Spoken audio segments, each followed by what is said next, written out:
Episode 262, Worry About Yourself. I have to go. I have some important matters to take care of.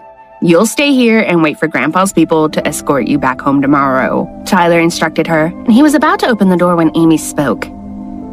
Wait, what's that? Are you wounded?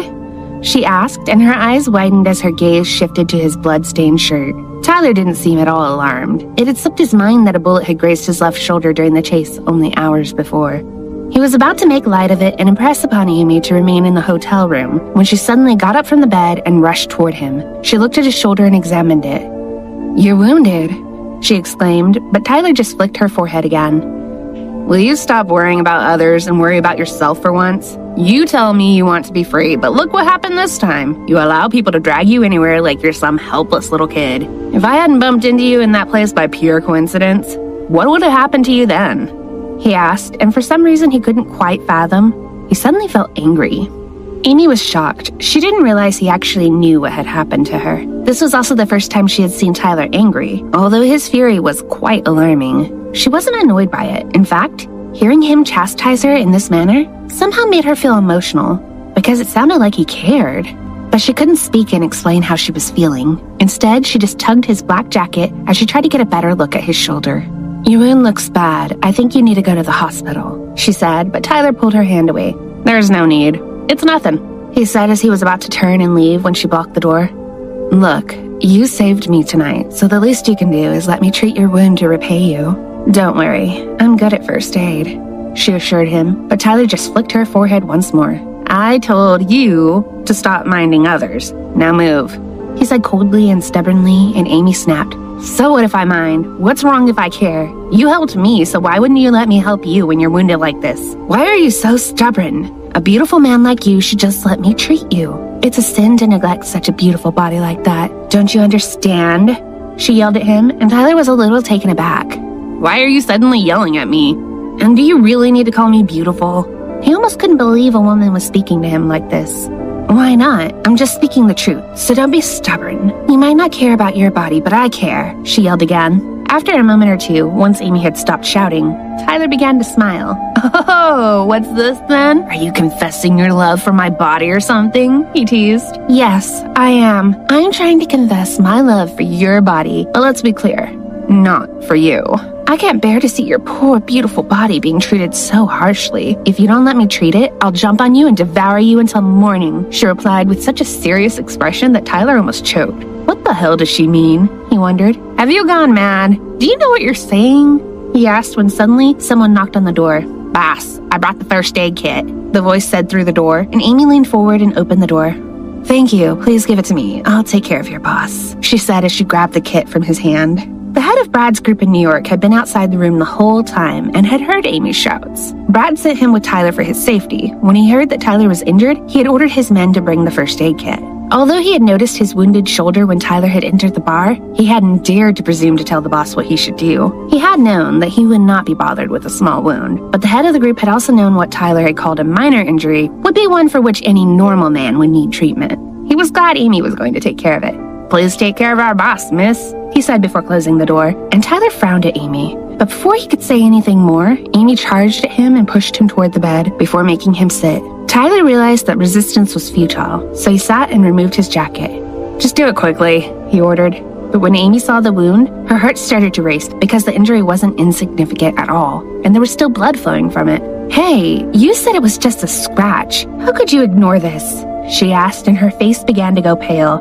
When he saw her expression, he realized that she was nervous. For some reason, he was reminded of their mother's pale face every time one of them was hurt during their escape. Tyler had to remind himself that although this kind of injury was no consequence to him, it was something quite serious to others. "Don't be nervous. It's not like I'm going to die. I'll see a doctor when I get home, so you don't need to worry about my beautiful body," he said playfully. Amy just wanted to smack him. Why is he still teasing me and full of energy at a time like this? Can't he feel any pain? She thought. "Are you afraid? I can do it myself if you like. Give it to me," he continued, but Amy didn't hand over the kit. Instead, she began to treat his wound quietly and gently. Tyler watched her as she concentrated at the task at hand, and his brain began to wander. He started to wonder about Amy and what he knew about her. He knew about her background and that she was practically a dethroned princess, but she still enjoyed her life. He liked her attitude of living her life to the fullest and enjoying her freedom rather than wasting her life trying to please others. But knowing that she was also fighting her own kind of war against the very people who were supposed to love her made him angry. Reflexively, he raised his hand and pinched her nose. Amy looked at him with a frown, and Tyler just laughed. "Next time, don't ever let anyone drag you away against your will," he reprimanded, and Amy retorted in no time. "Next time, don't let anyone hurt your beautiful body like this. I feel bad that your poor body has to suffer like this," she said, and Tyler became incensed at the use of the word beautiful again. In an attempt to get even with her, he continued, "You love my body a little too much. Don't you feel bad about the man you said you liked?" he asked innocently. Amy paused while she thought before continuing to treat his wound, and then replied to his question. "Well, now that you mention it, I haven't seen Mr. Ordinary since I met you. Oh well, he's not my boyfriend, so there's no reason for me to feel bad. But yeah, I think his body is beautiful too, judging by what I've seen of his physique. It might even be better than yours." "How do you know that?" he asked. "Just a hunch. Anyway, you treat your body so badly, so it stands to reason that his must be better. That's why you should take better care of yourself, or you'll only regret it later," she warned. "Will you stop talking about bodies? How the hell does that brain of yours work?" he said. "What's wrong about talking about beautiful bodies?" she asked sweetly. "Enough. Forget it," he sighed. As Tyler and Amy continued their bickering, Amy finally finished treating and dressing his wound. "Make sure to see the doctor," she instructed. Tyler said nothing and got up from the bed. "I'm leaving now. Remember what I said? Also, about your engagement to the Peterson boy? Don't worry about it. Grandpa will tell your parents about us," he assured her, and Amy's eyes widened in disbelief. "Really?" she asked. Tyler nodded. "Yes, rest assured, Miss Inappropriate. I will fulfill my promise to you, so be good," he replied, and then Amy suddenly hugged him. "Oh, what should I do? This beautiful man is seducing me," she cried, and Tyler almost wanted to flick her forehead again. "What? Who the hell's trying to seduce a woman like you? Ugh, never mind. Trying to reason with this woman is too taxing," he thought. Once Amy had let go, Tyler opened the door and stepped outside. She followed him, and he tried to usher her back in the room. "I'm going. Go back inside now," he said before he finally turned to walk away. He got about 10 steps when suddenly someone grabbed him from behind. He was about to turn and scold her when she whispered in his ear, "Bye-bye. Take care." And then, out of nowhere, she bit down gently on his earlobe for 3 seconds before she dashed back inside the room and closed the door. Looking around at the closed door while touching his earlobe, Tyler could only bite his lip hard as he put his hands on his hips. He smiled with disbelief as his ears turned a little red. The head of the group was waiting outside in the corridor. "Well, boss, your woman certainly is bold and spirited." Tyler nodded and began to walk away. "Yes, and she is definitely my woman," he said. Episode 263, I'll Wait for You. At 4 o'clock in the morning at Gray Mansion, Hailey was awoken by a loud click. It was the sound of a handcuff being unlocked. She slowly opened her eyes, and standing above her was the figure of her husband, half naked, looking intently at her. She called out his name sleepily and was about to rise when Brad leaned over and kissed her forehead. "Stay here. I'm just going to get changed. I'll be back soon," he said as he uncuffed her hand. "Okay," she replied, and Brad turned and left the room. She looked at the closed door for a while before she finally got up out of bed. Her knees felt a little weak, so she walked slowly toward her closet and took her time getting dressed. She returned to the bed and lay back down again, staring at the ceiling with her arms spread wide like wings. She remained like that until Brad re-entered the room. He was already dressed and appeared ready to leave. As she looked at him, something tugged at her heart, but she rose, turned her head up to look at him, and smiled. "Are you going now?" she asked. Although she was smiling, her heart felt heavy inside. "Yes," he said quietly. She looked into his eyes, and he seemed to be feeling the same way. There was a sadness in his eyes, and she could feel it too.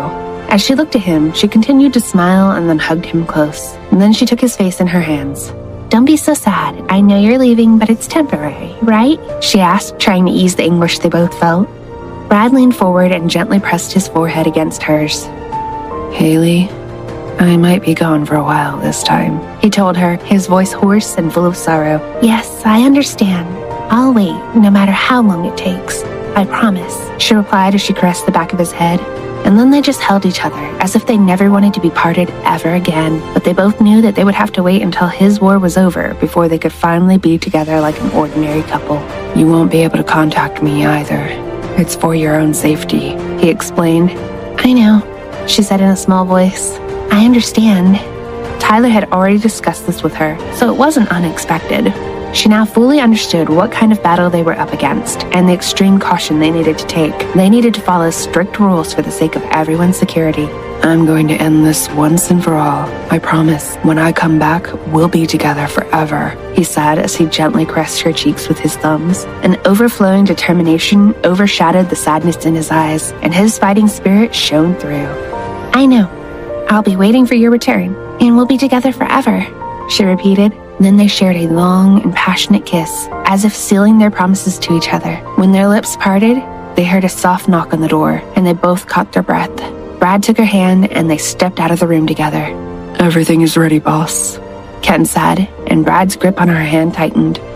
Okay, he muttered as the couple slowly followed Ken downstairs. Over the past 4 months, they had been apart many times, but this was the first time they had felt like this. They didn't want to let go of each other's hand, never mind being parted for any length of time. They were both feeling a new and unfamiliar kind of heartache. They counted every step, every last second that they were together until they were outside the house. Then they faced each other, and when the man in black opened the car door, they collapsed into each other's arms once more.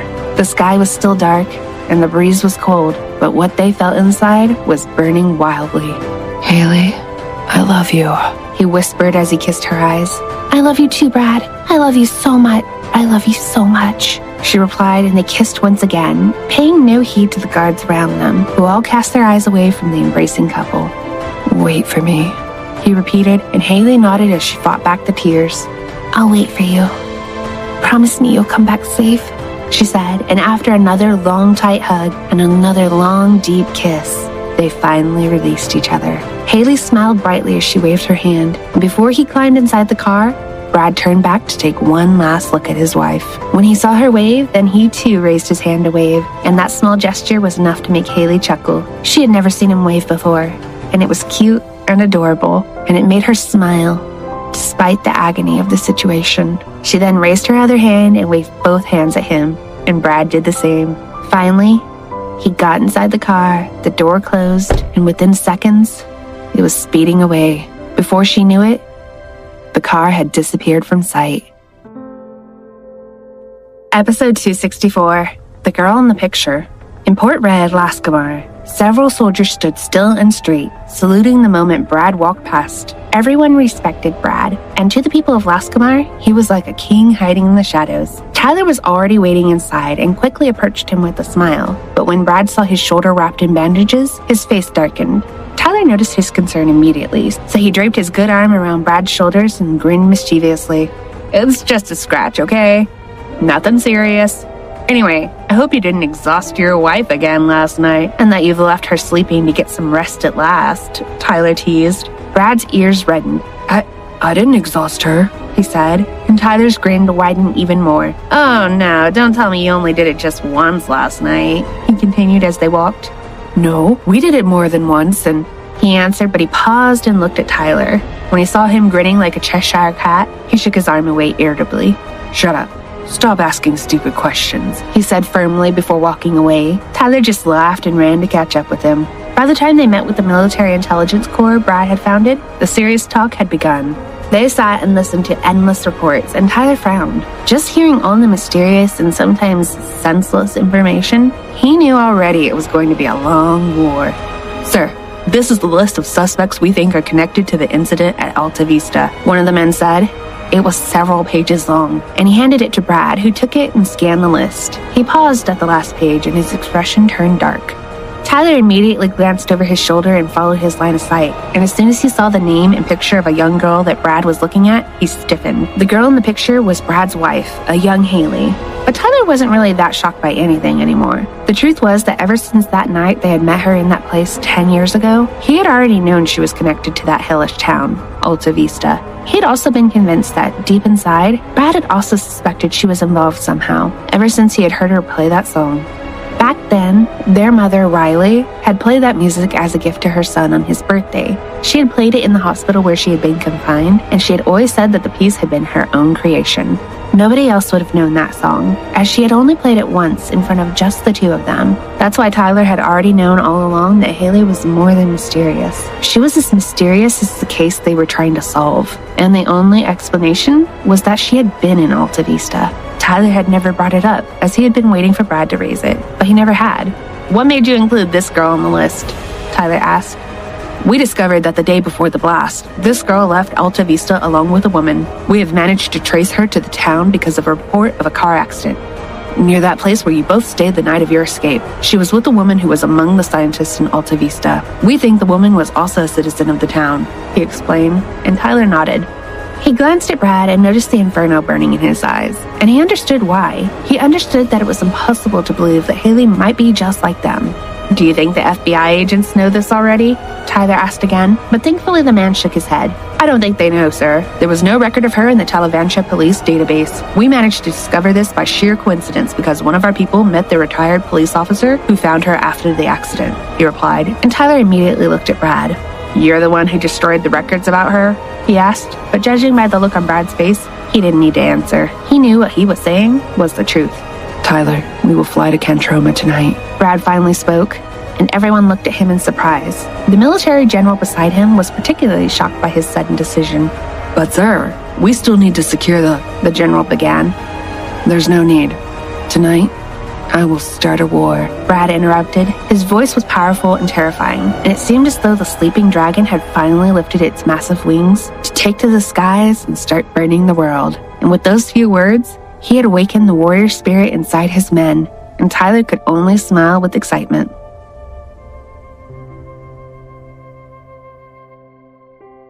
Episode 265, A Child Genius. 7 months later, Hailey was in Greenport Hospital. Her eyes were closed, but she was seeing unfamiliar images in her head. She thought she was having a nightmare. In her dream, she could see a child wearing chemical protective clothing, playing quietly with the chemicals inside a huge lab filled with people in white coats. "Sweetie, come on, let's go eat. Your dad is already waiting for us," a woman had said, and they had walked hand in hand toward a cafeteria. Hailey had recognized the young girl. She had known she was born in that place. Her parents had both been renowned biochemists of Talavantia, and they had both been Nobel Prize winners. But the family had been kidnapped by terrorists who had discovered their intelligence and decided that they could use their talent and innovation to force them to develop a weapon. Their daughter, the little girl, had also been exceptionally talented in biochemistry. Maybe it had been because she had been born in a lab that she had been so interested in the subject, even though she had been so young. But there had been no mistaking the fact that she had been a born genius in science, and her intelligence had even intimidated both her parents. She had been able to formulate chemicals on her own, as she had treated science as a game back when she had been only 7 years old, and it had freaked her parents out. Since her parents had realized her potential, they had done their utmost to shield her talents from the outside world, especially the terrorists. She had been under strict instructions to act dumb and let no one become aware of her genius abilities. They had been afraid that the organization would find out about her and use her just like they had used them. The young girl had spent her life disguising her intellect, but she had secretly learned everything she had seen inside the lab. For a child like her, surrounded by adults and living in a place like that, she believed that her life had been normal. She hadn't even realized she was a child. She hadn't mixed with other children, and so had felt that the only difference between her and the adults around her had simply been that she had been smaller. "Hello, little Sarah. How's your day going?" a man had asked when they had sat down to eat in the cafeteria. "Hi, Dad. My day is the same as usual, but I'm learning," she had answered. Her answer hadn't been that of a child at all, but that of a grown-up. "That's great, then. Just don't forget what we always tell you, okay?" the man had said as he had patted her head, and the girl had just nodded. "Yes, don't worry, Dad. I always keep that in mind," she had replied. And the little family of 3 had started to eat. Their life had been unusual, and they had been hanging on, but then her father had started getting sick. She had known that, just like all the other scientists before him. He had finally reached his limit due to exposure to all the chemicals and radiation. Those scientists whose health had deteriorated beyond saving had been taken away and replaced. Nobody had known where they had taken them. All anyone had known was that once they were no longer of any use to the organization had gotten rid of them. The girl's mother had started getting increasingly anxious each day, until one day, the little girl genius had overheard a conversation between someone who looked like a commander and her parents. "The only reason we didn't get rid of your child was that you both promised us a successful and deadly weapon. But it's already been years, and you have given us nothing. Do you think we wouldn't discover that you're both purposely sabotaging your work so that it fails? Don't take us for fools. We can easily kill you both right here and now. Or we could just kill your daughter. Please, don't do this. Please don't touch our child. Give us another year. We can deliver what you want. We promise. Fine, but this is your last chance. If you still fail to provide results after 1 year, you three will all leave this place as corpses. But if you're successful, we will set you all free. When she had heard those words, a fire had been lit in the heart of the young genius. She had wanted to fight alongside them, believing what they had said and that they would really set them free once they had succeeded. So she had started to conduct her own experiments in secret. She had pretended she was just playing while her parents had devoted themselves to their work, desperately trying to find ways to survive. She had always been left alone. The laboratory had been her only playground and chemicals her only friends. The young girl had wanted to fight, but she hadn't known how.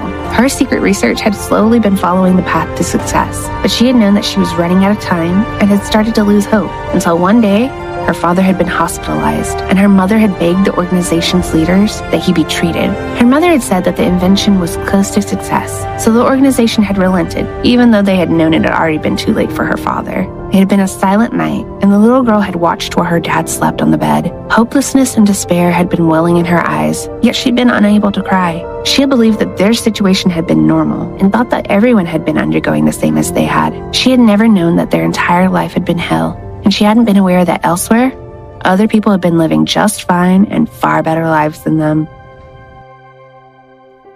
Episode 266, We Need to Destroy It.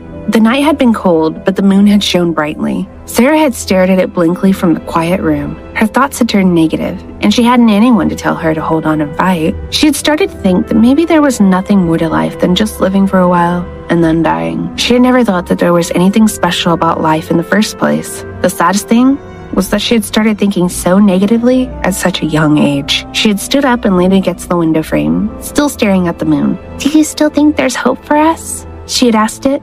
The moon had stayed silent, but that hadn't stopped her questions. Should we give up? Is there any point in fighting when you know you're just going to lose in the end? Her pale face had darkened, and she had wanted to cry for help, to stop the darkness from creeping into her mind. She had dropped to the floor in dismay. A sound had reached her ears through the open window. She stood up again and looked out. The beautiful music coming from the only lit room in the building across from hers had given her goosebumps. The music had been beautiful, and it had touched her heart and soul. It was as if the moon had answered her through a sorrowful and hopeful song, telling her not to give up. She had clenched her fists tightly and listened. Her heart had pounded as though it had been revived by the song, and she had felt the slightest ray of hope that everything might not be over yet. When the song had ended, her eyes had lit up. She had wanted to rush over to the building to see who had played it. That was beautiful. Whoever you are, thank you, she had whispered to the wind, knowing that she couldn't leave her room. Then she heard her father's voice. Yes, it was beautiful. I haven't heard anything like it in a long time, he had said. She had walked over to the bed he had been lying on and held his hand without saying a word. My little girl, I'm so sorry you've had to live like this. I'm so sorry that you've never experienced a normal life. I'm so sorry, he had continued. His voice had been hoarse and filled with pain. Daddy, please don't apologize.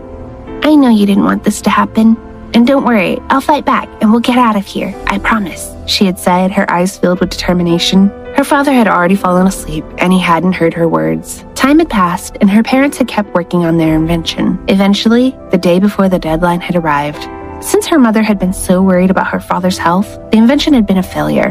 Her parents had lost all hope, especially when they had learned that her father only had a few months left to live. They had felt powerless until she had told them some shocking news. They hadn't believed her at first, so she had shown them the experiment she had been working on. She had developed a dangerous bioweapon using genome editing technology. When I was playing last year, I got the idea for it.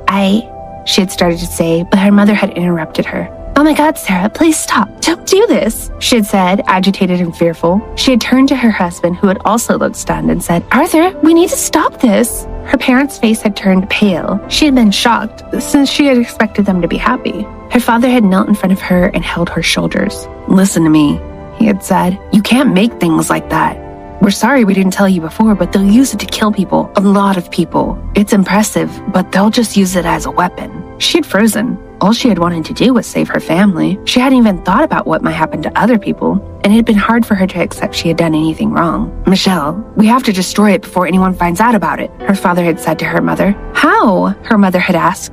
Sarah had said, "So we're all just going to die here then? We'll die tomorrow if we don't show them." Her parents' eyes had widened in shock. Episode 267, More Than a Dream. Sarah's father had kissed her forehead. "Listen, sweetie," he had said gently. "We know how hard you worked, and we know you want to help us, but we can't sacrifice thousands of lives. Don't worry, okay? I'm your father, and it's my job to keep you safe. So I'll think of something. I promise." That night, her parents had started to make a plan. Thinking that she was asleep, they had discussed her experiment, and they had agreed that the world should never find out about it. They had talked for several hours. Her father had told her mother to leave town the next day with her. His plan had been to use her experiment as blackmail so they could escape. Then he would destroy it. Her mother had sobbed. She had realized that he was going to sacrifice himself, but as much as that had hurt her, she had also realized that without his sacrifice, all three of them would die. "Listen, honey," he had said, "you need to take Sarah and get out of here. I only have a few days left anyway, but she can still have a normal life. If you get her out of here, I'll die in peace with no regrets. It's my last wish. I love you both so much, and I'll always be with you." Sarah had overheard their conversation, and tears had flowed down her face as she had heard her father saying goodbye to her mother. Her father's plan had worked, and she and her mother had been allowed to leave. The organization hadn't realized that her father had already programmed the explosion of the nuclear weapon that he and the other scientists had created. It would explode the moment they had seized him. Arthur had demanded a plane to take his family to Talavancha. As the plane carrying Michelle and Sarah had departed, an announcement had been broadcast throughout the town, warning residents to leave immediately because of a radiation leak. The announcement had been part of her father's plan to limit the casualties. The locals had left immediately, but the rogue scientists and the members of Blackleaf had remained, since they were sure that the announcement had been a lie. They had had no idea what her father had been doing, and that he had been trying to buy more time before detonating the bomb. Michelle had instructed her daughter to put her parachute on because she had known that the pilot would turn back to Kentroma. As she had anticipated, the plane had changed directions just before crossing over into Talavancha. They had jumped out as the blast had destroyed Alta Vista. They had landed by the border and walked to a nearby town. Sarah had been injured, so her mother had taken her to a doctor first before moving on. That night, though, as they had traveled to Talavancha, their car had crashed. Hailey woke up, her eyes wide and unfocused. She remained in a daze for a while, and then she realized that she had not just been dreaming. What had seemed like a nightmare might actually be a long-lost memory. "Hailey, are you all right?" a voice called. She recognized the voice as Amy's and remembered that she had been involved in another car accident on her way to the hospital for her checkup.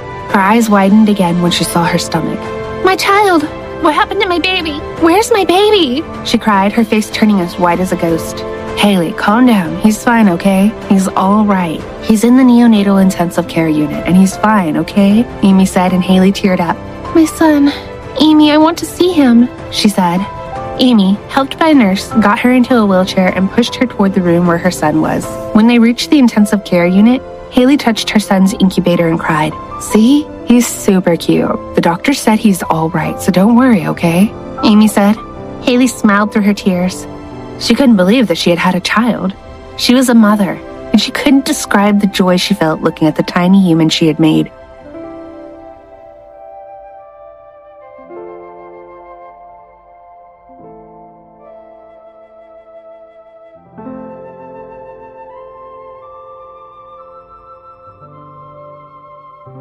Episode 268. Should I tell him? Tyler faced a dilemma. He had just gotten news that Hailey had been involved in a minor car accident that had led to the premature delivery of her baby. He knew that he should tell Brad, but he was afraid of what would happen when he learned that his wife had been hurt. He remembered what had happened when he had told Brad about her pregnancy 5 months earlier, and the memory made him cringe. The news had completely destroyed his focus, rendering him barely functional. Normally as fast as a supercomputer, he had become as sluggish as the earliest generation of computers, and had occasionally frozen completely. He had been useless for long periods of time. Tyler had thought Brad would feel more motivated after learning that he was going to be a father, but the opposite had happened, making him regret having said anything. Brad had grown distracted and had slowed down so much that Tyler had wanted to poke him and say, "Giddy up, horse," to get him moving. Brad had been drowning in worry, and even though he hadn't said anything, it was obvious that he wanted to rush back home to Hailey. The only thing that had stopped him from flying back was the realization that he would be putting her and their child in danger. Tyler had done his best to coax him out of his despair. He had tried to get Brad to refocus on his mission so that he would be able to go home before her due date. His efforts had made very little difference until he had agreed to take a risk and let Brad see her, but on the condition that he would watch from afar and not make contact with her. After lengthy and difficult preparations, they had both made their way back to New York despite the extreme danger. Tyler had been worried and anxious, but watching Brad's reaction to seeing Hailey had made him smile. She had just left the hospital with Amy and Owen, her baby bump already showing. Brad, watching from the back seat of a car, had been on the verge of tears, his face pressed to the window and his eyes showing an intense longing. He had gripped Tyler's shoulder and repeatedly said, "I'm a father. Hailey and I have a child. I'm a father." He had sounded like a broken record, but his reaction had been priceless. Tyler had teased him, saying that it was okay to cry, but he hadn't shed a single tear. He had also handcuffed him to the car in case he forgot their agreement and tried to approach her. Luckily, Brad had managed to control himself and not put his wife and child in danger. They had followed her for an entire day, and Brad had lit up. He had seen that she was healthy and happy, and her smiles had soothed his worried heart. Tyler had been delighted to see Brad returning to his fast and efficient self. He had told the father-to-be that she was healthy and that his grandfather was watching over her, but Brad had still demanded that he assign 100 of the most skilled nurses to watch her around the clock. The demand had seemed a bit excessive, but Tyler had done it so that they could get back to their mission. It had taken almost 2 months for Brad to completely regain his focus. Those months had been painful for everyone because of his tendency to fall into a daze. His frequent distractions had lengthened the estimate of how long it would take to complete their mission. As he remembered all of the distractions and delays, Tyler debated whether or not to tell Brad about Hailey's accident. They were close to the end of the mission, and he had already confirmed that it had only been a minor accident. The real problem was the baby's premature birth. Brad had been working tirelessly to make it back by Hailey's due date. Episode 269, The Bearer of Bad News. After almost an hour of weighing the pros and cons, Tyler finally decided not to tell Brad about Hailey's accident, which turned out to be the right decision. Brad had other things on his mind. He had finally learned the truth, and neither of them could believe it. The witness they had found, who had been quietly hiding in the mountainous region of Cantroma the whole time, had revealed everything. He was a close friend of Arthur Dawson, the man who had blasted the town, and was also the one who had helped Arthur warn everyone to leave. He'd even revealed his daughter Sarah's experiment and her role in the blast. The truth was too shocking for Brad to accept. From the moment he had seen the picture of a younger Hailey on the list, his mind had been racing. He had initially ignored his concern, and had even asked his team to remove her from the list. His insistence that she be removed from the investigation had stalled their mission for a long time. It was not until he had allowed the investigation to continue that they had started to make progress. From that point on, the mysteries had started to unravel. She had been the key all along, no matter how unbelievable it had seemed. Brad hadn't been able to process her involvement at first, so he had looked for a witness who could confirm what he had learned. When the witness did confirm it, Brad didn't know how to react. No one could have known that the person Brad had really been searching for the entire time was Hailey's biological father, or that her creation was behind the explosion that the world had blamed on him. Tyler, who had been carefully monitoring Brad's reaction, was speechless. He could see how hurt Brad was after learning that Hailey was just like them. She too had gone through hell during her childhood. They both realized that she had probably lost her memory, which was how she had managed to live a normal life since her foster parents had adopted her. Tyler was dying to know what Brad was thinking. They had both thought that learning the truth would finally set Brad free. It should have been a cause for celebration. Their long mission had ended, and they had uncovered the truth, but it was so shocking that they didn't know what to do next. Fate seemed to enjoy tormenting them. They quietly returned to Lascomar. "What's next?" Tyler asked. He got no response and couldn't even guess what Brad was thinking. Brad looked up, leaned back on his chair, and closed his eyes. After a long silence, he took a deep breath and said, "Let's talk about it later. Don't worry, I have a plan. This isn't over yet, but for now, we're going back. I want to see her. I miss her so much that I feel like I'll die if I don't see her soon." Tyler felt like the wind had been knocked out of him. He still hadn't told Brad that Hailey was in the hospital and that their baby had already been born. On the flight back, Brad's fatigue finally showed. He refused to sleep, though. He was too excited to rest, and Tyler was worried that he might pass out in the hospital if he didn't get some sleep. Okay, what now? Do I tell him that his wife was rushed to the hospital so that he'll faint and get some rest? That might be better than him passing out in the hospital, he thought. Thinking that it would be easier to tell him on the plane, Tyler prepared himself to deliver the bad news. Luckily, there was a doctor standing by in case anything bad happened. "Anyway, Brad, I got a message a few hours ago. This might shock you, but," he said, looking at his companion with curiosity and apprehension.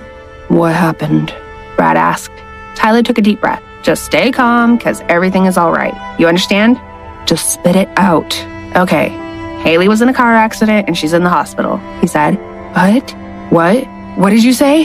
Brad stammered, his eyes wide. She's in the hospital, but they said she's fine, so... Tyler paused, noticing that Brad had frozen. He waved his hand in front of Brad's face, but when there was no reaction, he kept talking. Hey, are you still there? Don't just freeze like that. You're supposed to faint. Episode 270, An Unexpected Visitor.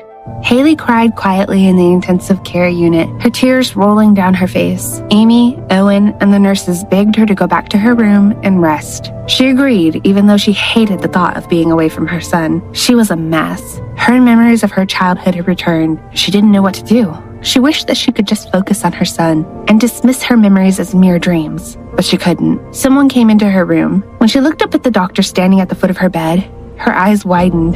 Mom? She stammered in disbelief.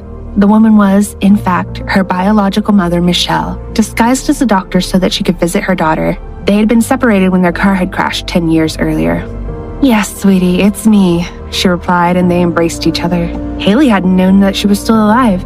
Mom, where have you been all this time? Why did you leave me? She asked through her tears. Hush, sweetie, not now. I'll tell you everything, but we need to get out of here first, she said. Hailey was stunned. What do you mean? Why do we need to leave? She asked as she gently pushed her mother away. Listen to me, I started looking for you several months ago because someone was trying to uncover the truth about what happened to Alta Vista, and now they seem to have found out. You're not safe. You'll be investigated, and both government agencies and terrorist organizations will be coming for you. Do you understand? She said. Hailey was shocked to the core and felt like she couldn't breathe. She didn't want to believe what her mother had told her. She knew what she had created. No matter how much she denied it, she was the reason Alta Vista had been annihilated. Mom, I have a child. I have a son. I can't just... Her mother cut her off. You need to leave him. Hailey violently shook her head and yelled, No! Her mother covered her mouth to silence her and said, Listen, sweetie, I know you just gave birth. I just saw my cute grandson in the incubator, but you need to leave him. Can you even imagine what will happen to both of you if the government catches you? You have to leave him if you want him to have a normal life. Unlike us, he has a bright future ahead of him. Nobody will hurt him if you leave him. He can live the normal life that you never had. And the only way for that to happen is to leave him. Hailey kept crying and her heart broke. She shook her head again, unable to accept what her mother had told her. Her resistance saddened Michelle, but she knew what she had to do. She signaled to a man dressed as a nurse, and he pressed a handkerchief to Hailey's face. Just a few seconds later, Hailey felt herself slipping into darkness. Hailey opened her eyes inside a submarine somewhere in the middle of the Pacific Ocean. It took her a long time to understand and accept what had happened. She knew that she was the one Brad had been looking for all along, and she was overcome with guilt. Her heart broke when she realized that she was the reason that he had suffered for so long. Her innocent husband had taken the blame that should have been hers. He had gone through hell while she had lived a normal life, and that realization nearly drove her crazy. Eventually, she convinced herself that leaving them was the right decision, and she accepted that it was her turn to suffer. After all, she had fulfilled her part of the bargain. From the beginning, her mission had been to give him a child, and the contract had stated that the child wouldn't be hers. The only problem was that she and Brad had fallen in love with each other. At least he and their baby could finally live in peace. Maybe that's what was meant to happen all along, she thought. Episode 271, A Rescue Mission. 5 years passed. The recently crowned king of the business world, Kevin Clark, who was also known to his close associates and enemies as Brad Lopez, was sitting like a tyrant in the dimly lit hall in the headquarters of Clark International Corporation and glaring at the man giving a presentation in front of him. The tension in the hall was so great that everyone felt like their blood was turning to ice. Nobody moved. They all knew how terrifying Kevin Clark could be. He had brought his own father, Brandon Rockman, the previous king of the business world, to his knees. He had taken everything that Brandon had held dear, starting with his fame and then moving on to his money, his glory, and his power, all within 2 years. He'd even put him in jail after destroying him. Kevin's power was unprecedented. It was as if he had suddenly descended from the heavens and turned the business world upside down with the speed and simplicity of a game of rock, paper, scissors. He was known to be ruthless, and nobody dared to cross him.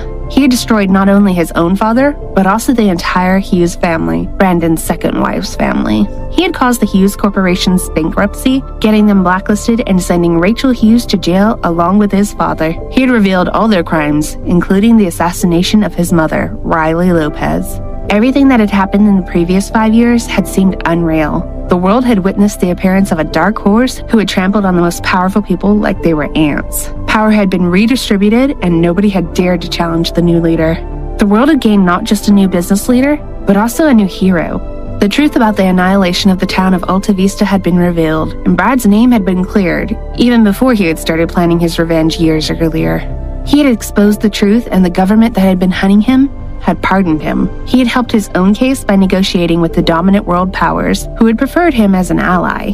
He had also been absolved of his childhood cybercrimes. Only Tyler knew that the case wasn't closed.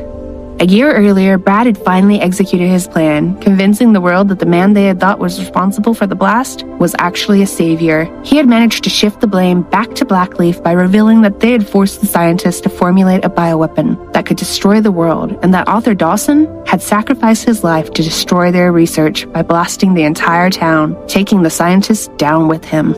The revelation had rocked the world for an entire year. Everyone had wondered what would happen if Mr. Dawson hadn't destroyed the weapon. They had come to see him as a hero for keeping such a weapon out of the hands of Blackleaf and other terrorist organizations. Brad's plan had worked. He had wanted to destroy Blackleaf, and he had succeeded. He had also destroyed everyone who had wronged him. His wrath had been so terrifying that world leaders had started to fear him. He had become an ice-cold monster. When the presenter stopped, Brad remained silent. He raised his hand to indicate that the next presenter could begin, but before the presentation started, the door opened. The man known as his right hand and younger brother, Tyler Clark, appeared. He dashed toward Brad and whispered in his ear. "Brad, something has happened. Shan's been kidnapped from school," he said. Brad's eyes blazed with such darkness and intensity that everyone except Tyler held their breath. He stood up and left the hall without a word. "The kidnapper seems to be one of his teachers. Your forces are on their way," Tyler continued as they both headed up to the rooftop.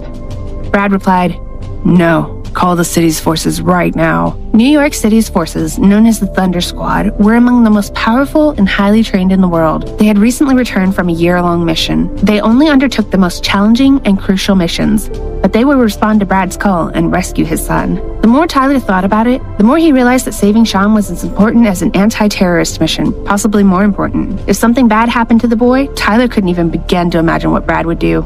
A helicopter arrived and they boarded it. As it headed off in search of Sean, Brad's aura chilled the atmosphere. Tyler said, "Okay, the Thunder Squad has been dispatched." Brad quietly stared out the window. He had worked with the Thunder Squad before. They had been one of the tools that he had used to gain world leaders' trust. He had formulated a tactical strategy to rescue the president of Celester from a hijacked plane, and the only team that had executed his plan to perfection was the Thunder Squad. He had been genuinely impressed. That mission had been almost impossible, but its success had shown the world what he could do. It was the turning point that had made the world leaders realize that he was a needed ally and not an enemy. Episode 272, A Tight Embrace. A car was parked in front of a huge fountain in the middle of the city. A woman inside the car held a gun while a 5-year-old boy sat quietly and looked at her. "Sean, do you know that your father is a monster? No wonder you don't have a mom. She probably got too scared of him and left you," she taunted with a hint of craziness in her voice. "No, my dad says she'll come back soon. We're waiting for her," Sean said.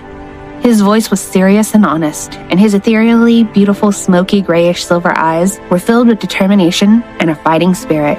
His sincerity made his teacher laugh maniacally. She had always been nice to him at school, so his older brother Leo had never suspected her. "He's lying. Do you know who I am? He destroyed my family, the Hughes, so I'm going to kill you. I'll make him suffer like I did. I'll make him feel the pain of losing the only thing he cares about. You can blame him for your death," she said as she laughed hysterically. She raised the gun, but before she could point it at his head, a bullet pierced her arm. Just a few seconds later, Sean was pulled out of the car, and he was in the hands of a group of masked and uniformed commandos. A huge shoulder carried Sean toward a van. "Sergeant, here he is. Check if he's been injured." "Yes, Captain. Leave him with me," the soldier said. A woman wearing the same uniform as the soldier said as she took the boy. When her eyes met Sean's, something pierced both of their hearts. Hailey, now called Sarah, gazed at the young boy in her arms. He was beautiful, and as she stared into his eyes, she remembered where she had seen them before, making her heart race. It's just a coincidence, she forced herself to think. Are you all right, sweetie? Did she hurt you? Let me check you, okay? She asked, managing to keep her voice calm and control her racing heart. After all of her training over the years, she was able to suppress her emotions easily. Sean looked up at her. He was in shock, but when he saw her, he felt an urge to hug her. He threw his arms around her neck. Hailey was surprised, and her heart skipped a beat. He wrapped his arms around her and rested his face on her shoulder, and she hugged him back. The van fell silent as they hugged each other. Hailey's emotions were going wild, and it was becoming difficult for her to keep suppressing them. No matter how much she denied it, she sensed that he might be the son she had left behind. Her heart pounded with both pain and joy, and she wanted to cry. Her grip on Sean tightened, but she couldn't speak. She couldn't even begin to describe her emotions anymore. All she knew was that she wanted time to stand still so she could keep him in her arms. Brad and Tyler arrived in a black car. The Thunder Squad soldiers were excited to meet the man behind the perfect strategy they had executed years ago, and they chatted to each other as the car pulled up. I can't believe we're finally meeting him. Well, if that boy hadn't been his son, we wouldn't have taken on the mission in the first place. Yeah, but this was as important as all the high-profile ones we've done.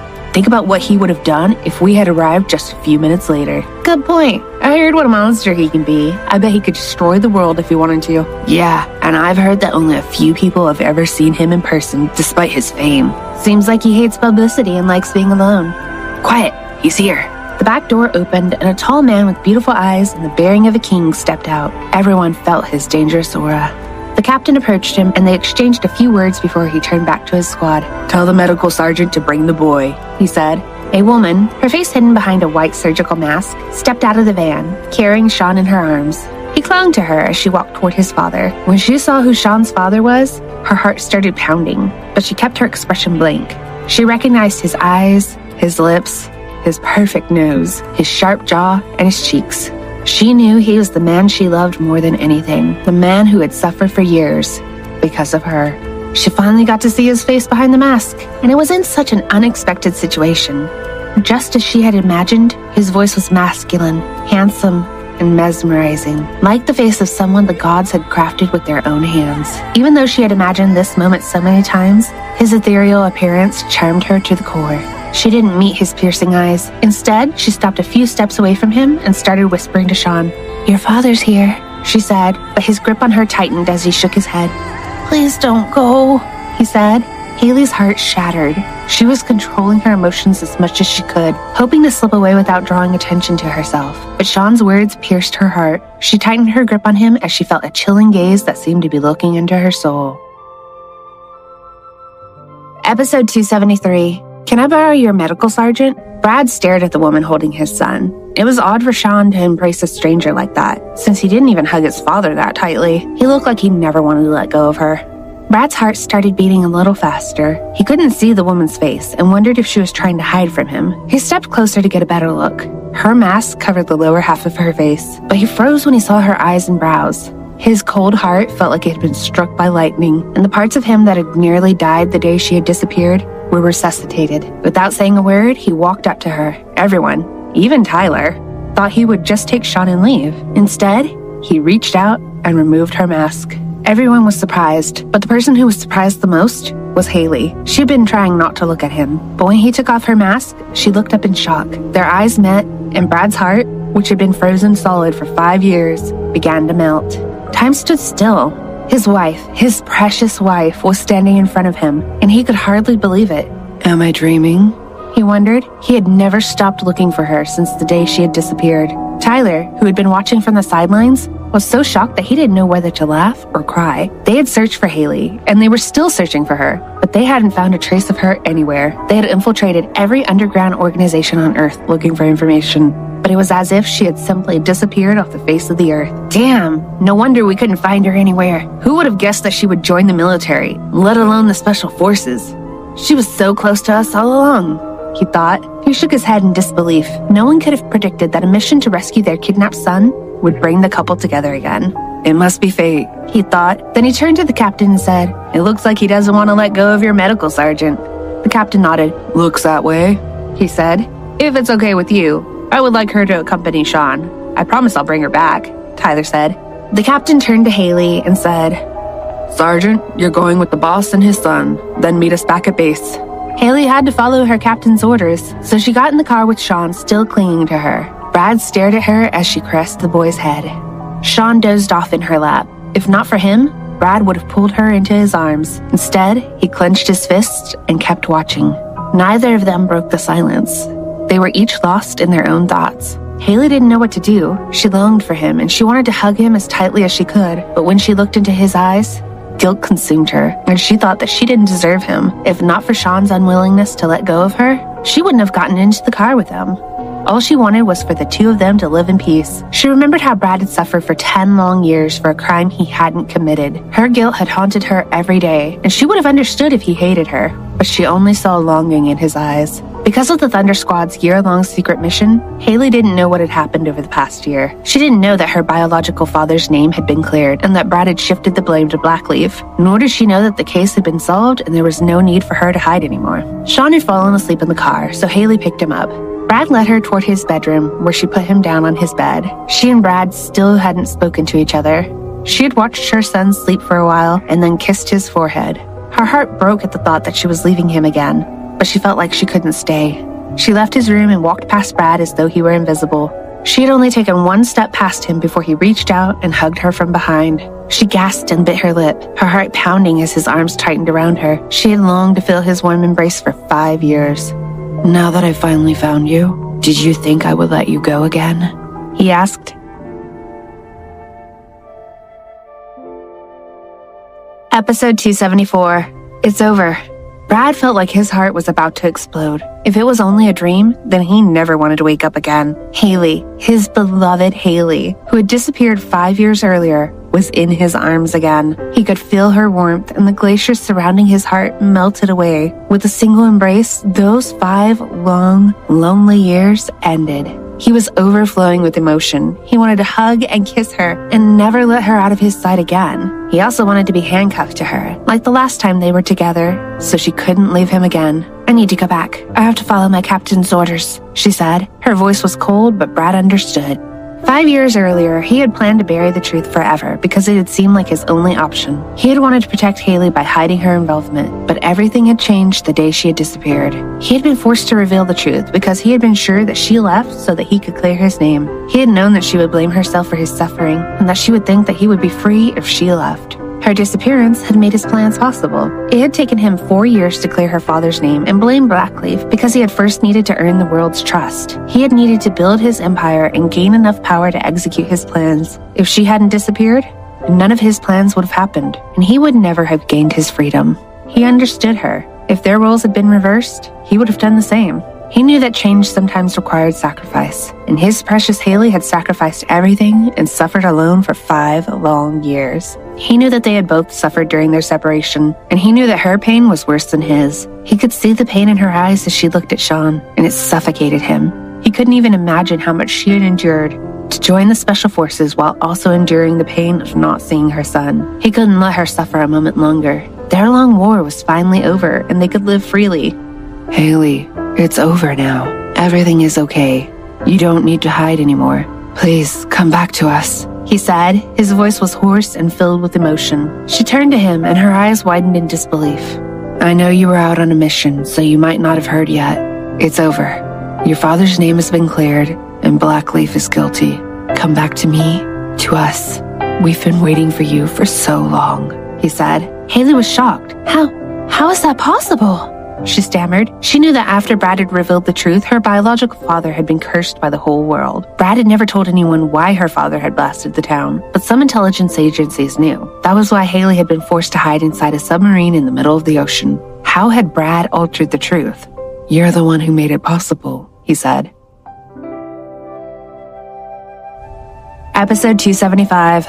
Forgotten Emotions. Brad's eyes never left her face. He watched her reaction, and his heart ached when he saw how her eyes had changed. They used to be filled with determination and clarity, but when he gazed into them, he saw doubt, disbelief, and sadness. Her guilt weighed heavily on her. The cute, spirited Hailey he remembered, the one who would have been in tears as she embraced him, seemed to have been replaced by a wary and hardened woman. He clenched his fists. He understood why she had changed. He had undergone the same change many years earlier. She had had 5 years to train herself to control her emotions, just like he had done when he was a child. He knew that she might have changed so that she could survive the pain of leaving him and their son. He also knew how extreme the training regimen was to become qualified as a Special Forces medic. He couldn't even begin to imagine the hellish training she had endured to be able to remain calm and treat patients in the most dangerous situations. A single glance told him that his angelic wife had been dragged to hell and back, and just thinking about it made his heart ache. Hailey's calm expression hid her inner turmoil. When he had told her that everything was okay, her heart had started fluttering uncontrollably, and his warm arms and tight grip confused her. She knew that he wouldn't lie to her, and her heart was ready to believe him, but his words seemed unbelievable. She was also confused by her own reaction. She wanted to cry, celebrate, and hug him, but no tears came, and she remained frozen. She didn't even smile. She had thought she was just falling back on her training and suppressing her emotions, but she was wrong. The emotions that she wanted to express just wouldn't come.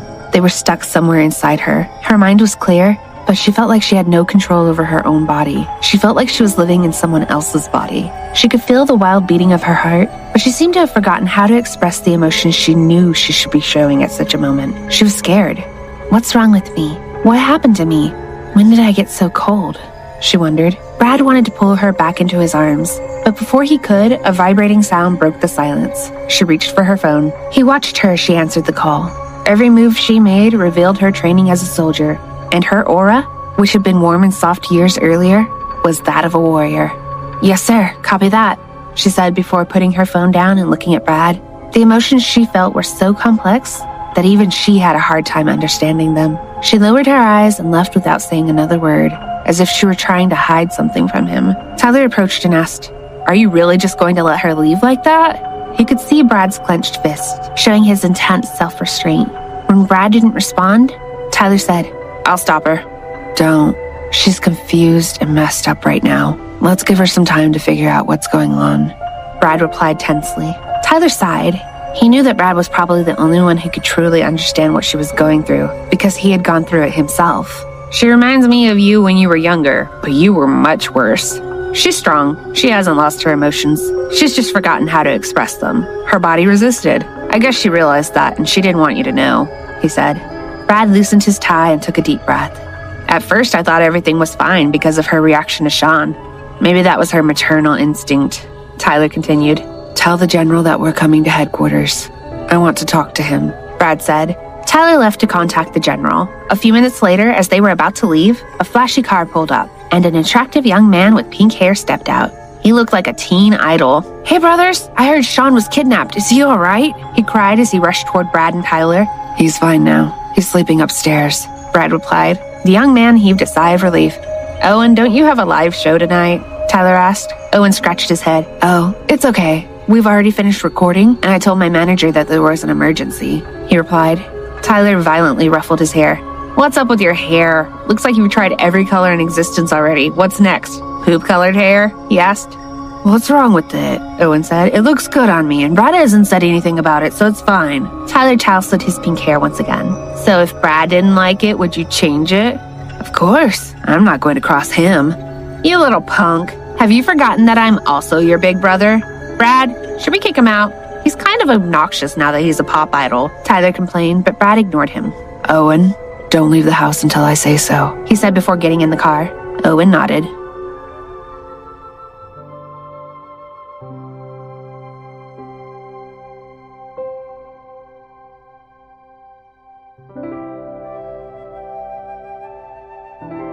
Episode 276. It's my turn.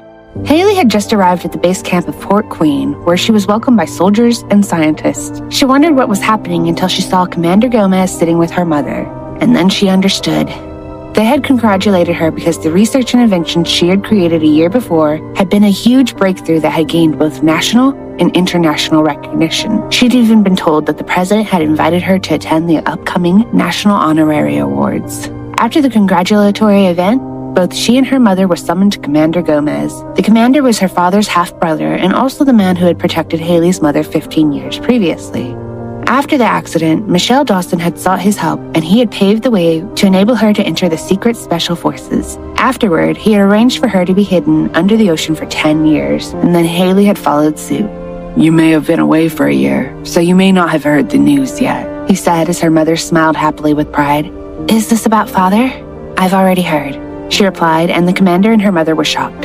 Oh, we thought we would surprise you, but yes, you're free now. You are both finally free, Commander Gomez said, and Michelle Dawson gathered her daughter in her arms. Sweetie, after so many years, we're finally free, and your father is now seen as a hero, she cried, and Hailey embraced her mother quietly. Your research has been an amazing breakthrough. The General and the President both have great admiration for you. They cannot believe that such a talented asset was hidden from sight all these years. We can now finally introduce you, the genius and national treasure, to the world, the commander announced as he looked upon Hailey like a proud father. Hailey and her mother retired to their respective quarters, and Hailey went straight to bed after showering. As she lay on the bed, she raised her hand above her head and clenched her fist, and then stared up at the ceiling for a long time. Her thoughts were full of Brad and her son. Her heart was aching, and she longed to return home. As a Special Forces medic, she had studied psychology, and she monitored herself constantly to better understand herself and what was happening to her. She had long become used to dodging and concealing her emotions, and now she feared that she had become incapable of expressing her feelings.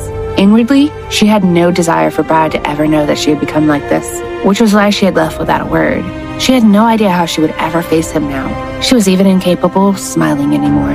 Everything was finally over, but for her, everything had seemed like a dream. She didn't even know how she had managed to leave that house without saying anything to her son or her husband, but she felt like she had lost herself. She wasn't the woman she used to be, and she didn't want Brad to realize that. She knew that healing this type of psychological illness would take time, but she desperately wanted herself to be fixed right now so she could properly face them and be with them. But she didn't want to present like a robot, incapable of expressing emotions in front of her beloved husband and son. She didn't want her son to see her in this sorry state. She would have to be patient. Brad was at a military headquarters speaking to one of his generals. General, I would like to ask you to issue an order to ensure that this person quits the Special Forces, Brad said. His voice was unconditional and chilling, and it was clearly not so much a request as an order. The general knew who Brad was and couldn't actually believe that he had asked to speak to him personally. He knew that very few people had met him, and even the most powerful leaders around the world couldn't persuade him to attend any major events. Mr. Clark, it would be my honor to grant your request, replied the general immediately. He didn't dare ask for further details, although he was curious to know why he had been chosen for the task. But don't make it too obvious. Try to have her transferred into a less dangerous department. Also, restrict her from leaving the country, instructed Brad, and the general agreed. This sergeant is an exceptional scientist. She has recently received several awards for her research, and the president has chosen her to be one of the recipients at the upcoming honorary awards ceremony. I have just spoken with Commander Gomez, and I was surprised to learn that she was a member of the Special Forces. When I asked why she wasn't a full-time scientist, he said it was her choice to join the Special Forces. The general explained, and Brad remained silent. I will release an order to transfer her to the science department, he continued. Brad just nodded before he left, leaving the general wondering about the relationship between this woman and the terrifying and powerful tycoon, and why he would go out of his way to make such a request. Brad met Tyler outside, and as they walked, he said, Tyler, let's go find a flower shop. Tyler immediately grinned. Oh, so you're going to be the one to court her this time? He asked, bursting with curiosity. I can't force her to come back right now when she's like this. She's still fighting a war within herself. I want to bring her back to me slowly. She was the one who fixed me, so I want to be the one to help her and bring her back home, Brad replied. A grave and unwavering determination flooded his eyes, and Tyler could only smile.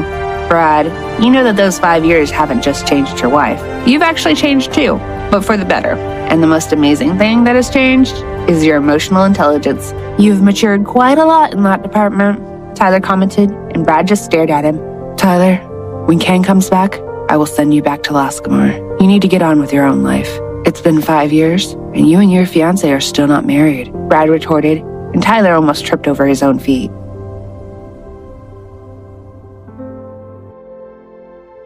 Episode 277, Mom's Cooler Than Dad.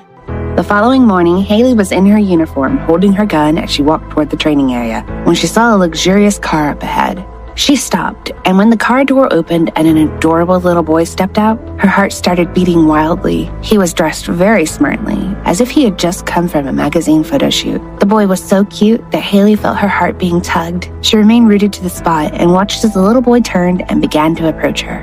Mommy, you're so cool, he blurted out, and Hailey's eyes widened in disbelief. She slowly fell to her knees and dropped her gun to the ground. The word mommy had hit her like a bolt of lightning. Hailey slowly and gently placed her hand on the boy's shoulders to look at him, and the next moment she pulled him into her embrace. She didn't speak. She just hugged the little boy as gently but as tightly as possible. It had only been less than 10 hours since she had last seen him, yet she felt years had passed.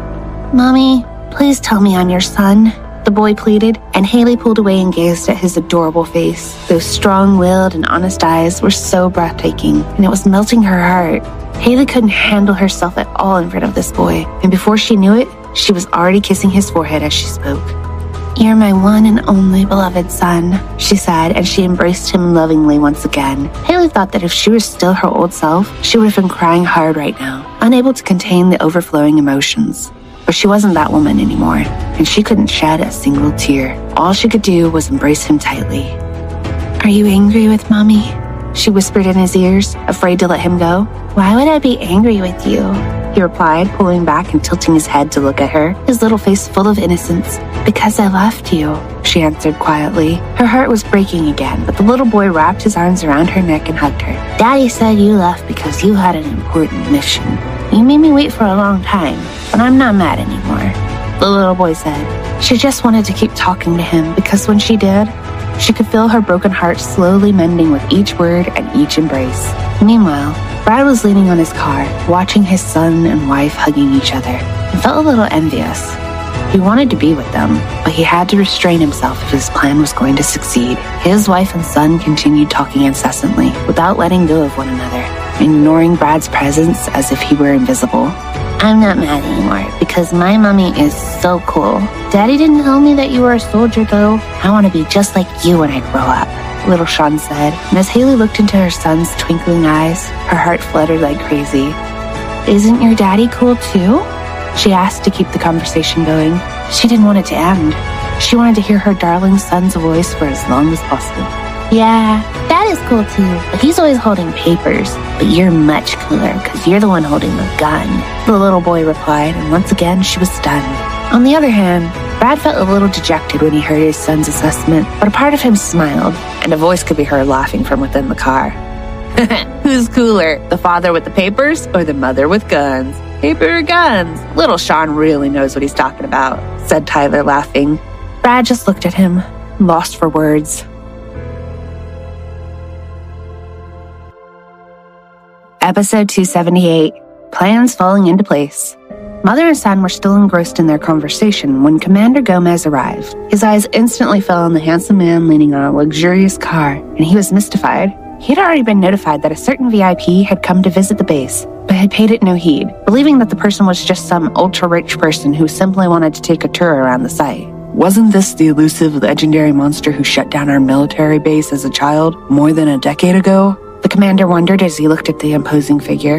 He was shocked that he was seeing the man in person. He was almost a mythological figure. Back then, Commander Gomez had been among the top agents that the government had given the mission to capture the man with the code name Monster, but they had all failed miserably. Not only once, but countless times. The monster had been elusive and mysterious, and the commander was aware of just what kind of monster this person was. Even after a decade, no one in the entire world had managed to capture him. For someone like the commander, who was among the decorated elite agents who had tried but failed, this person was a completely untouchable monster, an invincible being in his eyes. Now, seeing this man standing right in front of him, he felt tremors going up and down his spine, even though he knew he wasn't an enemy anymore. When Hailey noticed Commander Gomez, she finally let little Sean go as she stood up and saluted her commander. Seeing this, the father and son looked at her with the same expression of admiration. Their eyes sparkled with extraordinary pride and honor.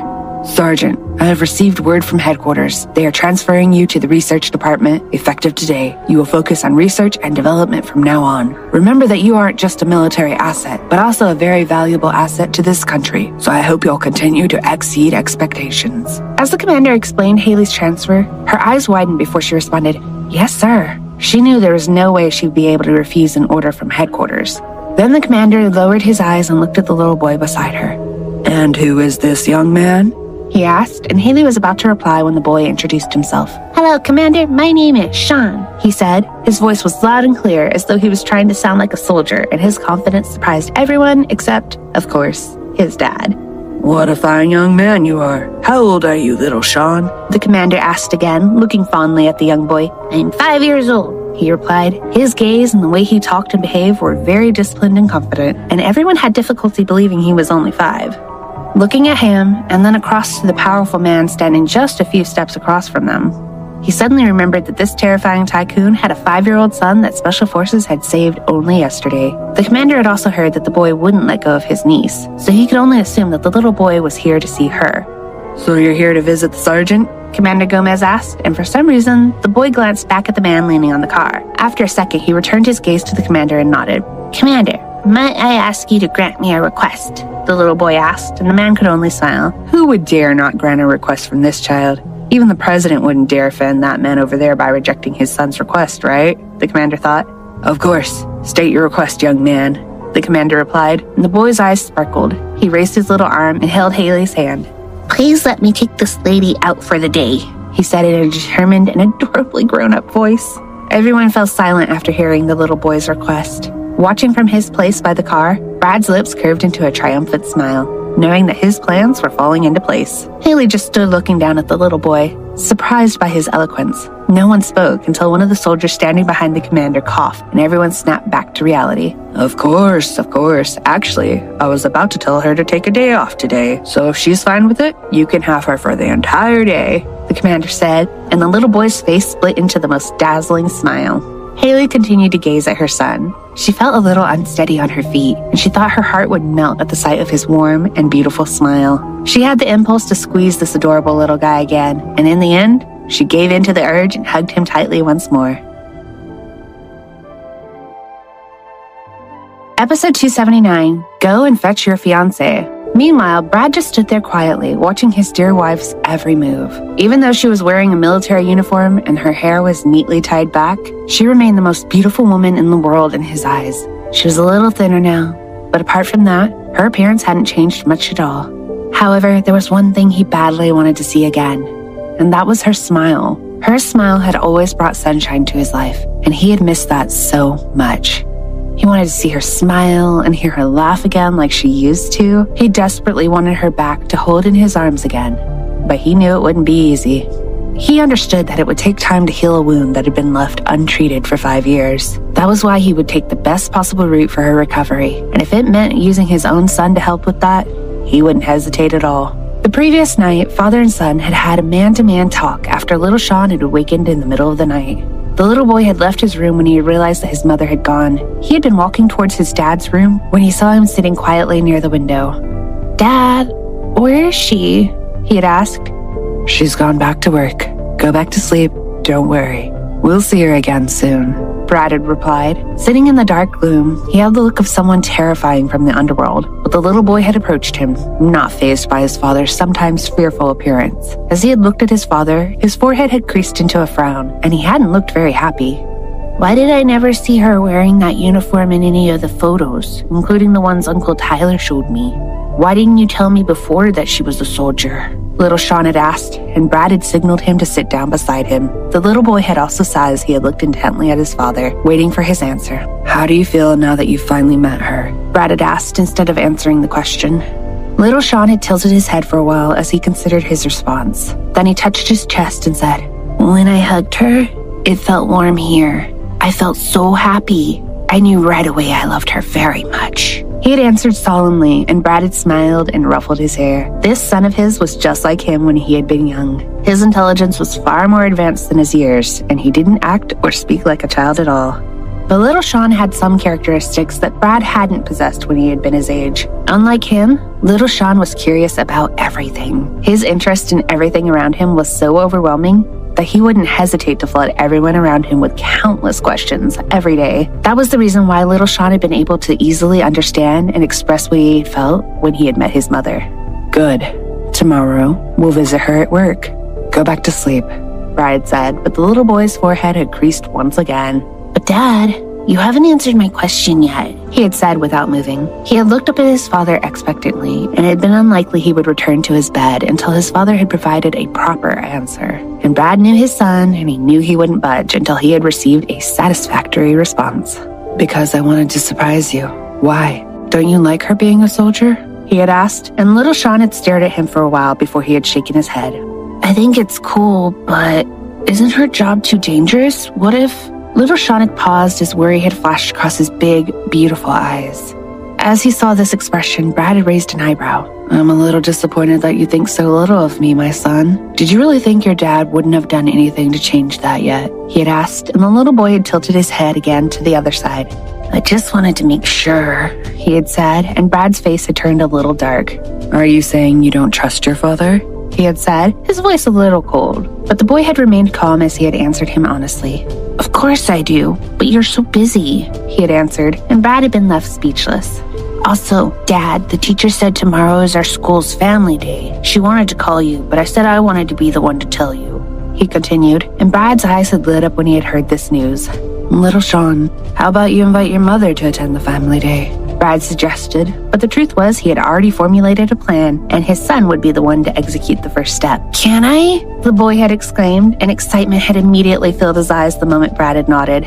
Tyler had been nearby and had overheard the conversation between father and son.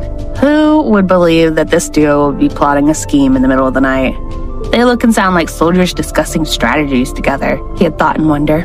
Brad had explained his plan, and the little boy had nodded in understanding, utterly focused on what his father had told him. After their heart-to-heart, the boy had dozed off on his father's lap. "Hey, I can't believe you would actually resort to using your son," Tyler had said as he had appeared, smiling mischievously. "There's nothing wrong with that. Besides, 2 heads are better than 1, Brad had said as he had carried his son back to bed. "I didn't say it was wrong. In fact, I think it's a great idea.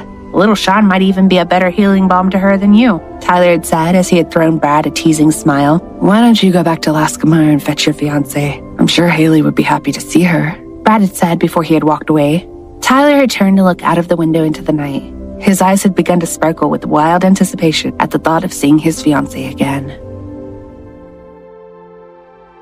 Episode 280, The Beautiful Family. Brad thought about the conversation he had had the previous night with his son, and he felt proud. His son had performed beyond his wildest expectations. "Brad, did you teach him that line?" Tyler asked from the driver's seat of the car. He was the designated driver that day. "I just told him to try his best to make her come with us," Brad answered, and Tyler chuckled. "Hey, Brad, do you think your son is a natural-born Casanova? Do you realize that his pickup line and choice of words was such a breath of fresh air? If he weren't such a cute little child, anyone would think he was trying to hit on her, asking her out for a romantic date or something," Tyler said as he laughed gleefully. Brad contemplated what Tyler had said, and he thought that maybe his son had gone a little overboard. He hadn't expected him to call his mother a lady as naturally as he did. He was lost for words, so he just stared at his son. Meanwhile, after the conversation with the smart little boy, the commander considered approaching Brad when he received an emergency call and had to leave urgently, and so he missed the opportunity to meet the most elusive man on earth. Once little Sean and Hailey were left alone, the young boy turned to his mother again. "Mommy, today is our school's family day. Here's the invitation. Will you come?" he asked, looking at his mother with his big, cute eyes, imploring her to accept. Hailey kneeled down again. She took the invitation, but instead of reading it, she embraced her son once again. She buried her face in her son's shoulder, holding him, inhaling his scent, afraid to let him go.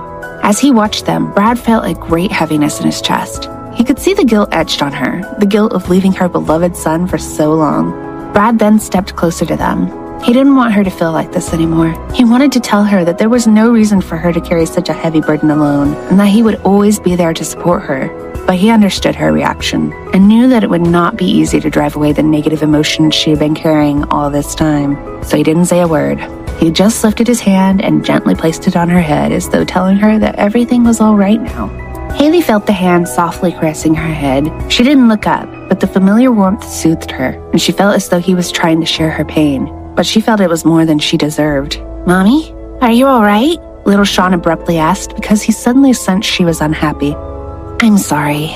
Can you let me hug you just a little longer?" she asked. Her voice was so soft and quiet that little Sean looked at his dad. Seeing his daddy encouraging him to comfort her, little Sean raised his little hand and gently stroked his mother's back. You can hug me as long as you want, Mom. The little boy replied, and Hailey held him as tightly as she could. A short while later, the family of 3 climbed inside the car. Hailey continued to hold on to her son, leaving Brad unable to make any moves on her at all. But he wasn't disheartened, because his main plan for the day hadn't even started yet. Later, the little family arrived at Sean's school. For the family day event, the school had asked the parents and their children to wear matching costumes, so everyone was there wearing all kinds of colorful, funny, fancy dresses. The event had already started when the Clark family showed up. Their arrival had caused quite a stir, and everyone stopped to look and gasp. Oh my gosh, who are they? The only ones who haven't arrived yet are little Sean and his parents, so I think they might be them. Really? Have you seen little Sean's parents before? Nope, they've never come to school before.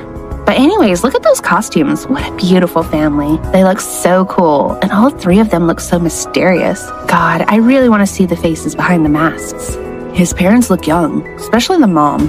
Even with those masks, I can already tell that they're damn good looking. They are little Sean's parents after all. The parents continued murmuring about the family who had just arrived. The school hadn't been informed about the arrival of Mr. Clark, and they were clueless about the kidnapping that had happened yesterday. Moreover, they hadn't even realized that their student, Sean Clark, was actually the son of the infamous powerful tycoon, Kevin Clark. Brad, Hailey, and little Sean were wearing matching black masks. It was the same design as Brad's mask 5 years ago. Brad and his son were wearing matching black and gray tailored suits, while Hailey was wearing an exquisite white dress. They looked exactly like an elegant royal family attending a masquerade party, and nobody could take their eyes off of them. Episode 281, Rival for Affection. There were a series of performances from other students before the time for Sean to shine finally arrived. The gorgeous masked little boy went on stage to play a piano piece, and Brad heaved a sigh of relief. His son had monopolized his wife the entire time, and he was beginning to feel like a bodyguard on the sidelines rather than a member of his own family.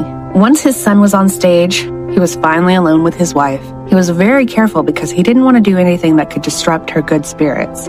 Although she was sitting right next to him, she didn't seem to notice him as her attention was focused entirely on the young boy up on stage. Her eyes were locked on her son, and she didn't even appear to blink. It was as if she was afraid that if she did, the little boy might vanish in the split second that her eyes were closed. Brad tried to get his wife's attention. He called out her name, but she seemed to have placed an invisible barrier around her with the words, "Please don't disturb me. My son is about to start playing the piano, and I want to give him 100% of my attention." For the second time that day, Brad felt a little dejected. As soon as Sean started to play, Hailey became immersed in her own world inhabited by only herself and her son. She obliterated everyone and everything else from her mind. As the melody drifted around the room, her eyes started brimming with happiness, and she threw her son loving gazes as she silently encouraged him. She had not felt happiness like this for 5 long and empty years, and this showed in the anxiety that was also visible in her eyes. Brad rested his face onto his knuckles and fixed his gaze on her. The longer he looked at her, the more he desired to hold her in his arms. He desperately wanted to be intimate with her again, kiss her beautiful lips, hold her hands, and embrace her just as they had 5 years before. The song Sean was playing had made everyone in the hall feel emotional, and at the same time, astounded by the genius talent in a boy only 5 years of age. Hailey began to feel the emotion of the song. It seemed to illustrate exactly the feeling she was experiencing right then, the so-called sorrow of love, because while her heart was bouncing with happiness, at the same time, sadness seemed to be lodged in her heart. But as she continued listening to the music, despite the pain and sorrow in her heart, it felt as if it was being mended slowly by the warmth and love her little boy was trying to convey. It was as if he were playing that particular song to free them from the anguish and emptiness they had all felt as a result of their separation. She didn't realize it, but she was holding her breath. Brad had been watching her closely and noticed the conflicting emotions his wife was wrangling with. He instinctively reached over to hold her hand. He hesitated for just a second as he checked Hailey's reaction, but he didn't withdraw. Instead, he squeezed her hand gently, trying to convey that everything would be all right. To his delight and relief, he felt his wife squeeze his hand in return as she exhaled gently. Even though he knew that Hailey was engrossed in their son's performance and could very well have been completely unaware that she was holding his hand, Brad's heart somersaulted anyway. He was holding her hand once more and felt that love was within his grasp again. He was surprised that he felt the same as he did 5 years before, where a simple touch from her could cause chaos in his heart. Hand in hand with his wife again, Brad's heart was jumping for joy, and his whole world seemed to brighten up again with that simple gesture. His eyes were glistening with emotion. "It's been 5 long years since I last felt like this," he thought, In Brad's world, Hailey was the only woman in his eyes.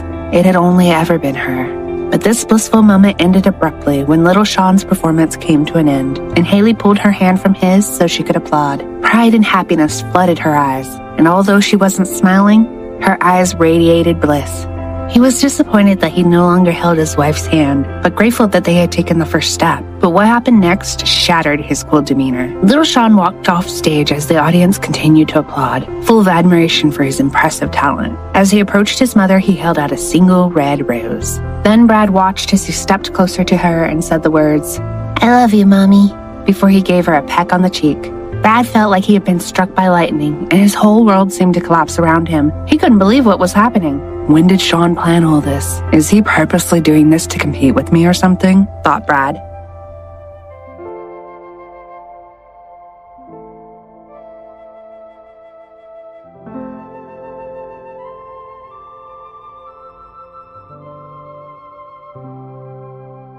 Episode 282, Tyler's Interference. Hailey was so touched and impressed by all the things her son had done. Her heart was overflowing with happiness, and she held him tightly and kissed his cheeks in gratitude. "I love you too. I love you so much. Please forgive me for leaving you," she whispered softly in his ears. Her heart felt a mixture of both happiness and pain, and she felt like it was about to burst. She wanted to cry, but still, no tears would come. "Mommy, I understand why you left. I was sad, but the only thing that matters to me is that you're here with me now," the little boy said. Hailey just held him even tighter. Her son was such an adorable, sweet little boy. Every word he uttered was helping her mend her fractured heart. Holding him and hearing his heartwarming assurances made Hailey feel that even after all the agony and pain she had suffered in her life, the world was somehow still beautiful, and life was still worth living. Meanwhile, Brad was beginning to exude a decidedly frosty aura, cold enough to make anyone nearby know something was seriously wrong. Everyone, of course, except the people closest to him. His wife and son were completely wrapped up in each other and completely oblivious. Brad took a few deep breaths, regained control of himself, and his dark aura slowly returned to normal. Later that day, their small family had finished their lunch, and Hailey had excused herself to go to the restroom, leaving father and son sitting quietly across from each other. "So when did you plan all that?" Brad asked his son, but little Sean just tilted his head to one side as he looked at his father with a bewildered expression. "What? Oh, the rose and the kiss? That was Uncle Tyler's idea. He told me that once Mom gave you a rose and a peck on the cheek, so I thought I'd do it for her," he replied truthfully. This news did not please Brad, and he struggled to control his dark thoughts again. "So, this is all Tyler's doing, is it? Why did you decide to do that?" Brad asked casually, as if he were simply making conversation. "Because I heard it was Mom who courted you, even though it's usually the other way around. Usually it would be the man courting the woman. Somehow, I felt bad for Mom, so I decided I'm going to work hard to court her to make her come back home," little Sean answered without any hesitation. Brad was speechless. He didn't know what to say or how to feel after hearing what his son had just told him. "And Dad, I'm sure you have your reasons why you would want to take it slow, but I'm scared. What if Mommy disappears again?" The little boy continued in a small voice. Worry and uncertainty flashed across his face, and Brad just lifted his hand and messed his son's hair.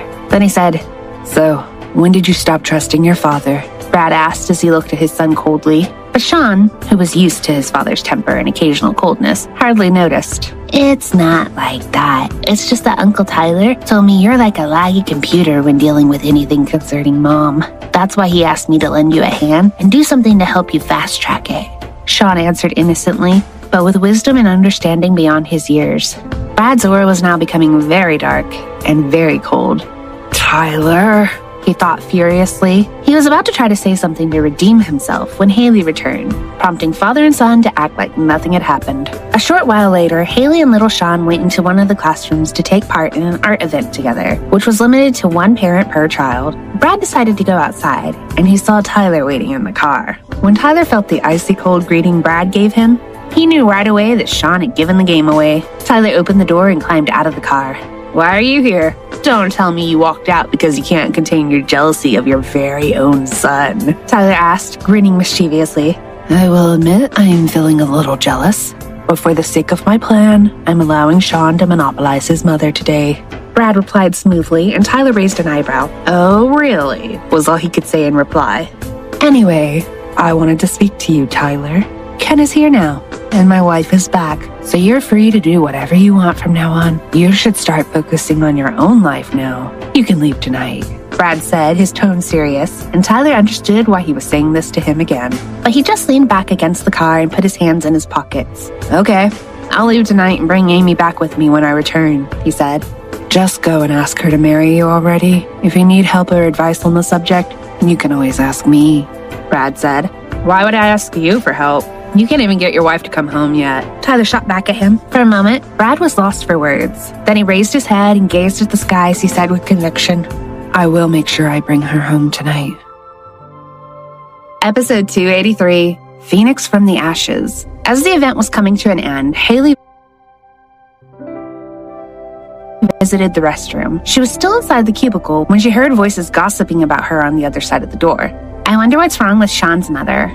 Yeah, you noticed too? I know her upper face was covered with a mask, but I never saw her smile. It makes me wonder what her problem is. She didn't smile once throughout the entire day. That's what I'm telling you. Her son is so adorable and so clever, and she kept hugging him, but she didn't once smile. Yeah, if I were her, I would have been beaming with pride and smiling the whole day if I had a genius kid like that. I agree. No matter what her reason, as a mother, she should at least smile and show her son that she's happy. Yeah, right? She looked gorgeous, and you can see how beautiful she is even with the mask. But I wonder whether her son was bothered by it at all. I'm sure he was bothered. He's a genius, after all. He's not like our naive children. That's for sure. There was some laughter, and then Hailey heard the woman leave the restroom. Hailey felt her heart breaking apart. She gritted her teeth and clenched the front of her dress with her fist. She knew they were right. There was no way little Sean wouldn't notice that she didn't smile. These people were just speaking the truth, but their words made her hate herself. As his mother, she shouldn't be like this. She should be able to show her son how happy she was, how happy she made him. She should be able to show him a bright smile as she embraced him, and she should be able to laugh with him. On their way home, Shauna dozed off while sitting on Hailey's lap. Brad could tell that there was some strange emotion in her eyes as she kept staring at her son while caressing his hair gently. She had seemed preoccupied ever since they had left the school.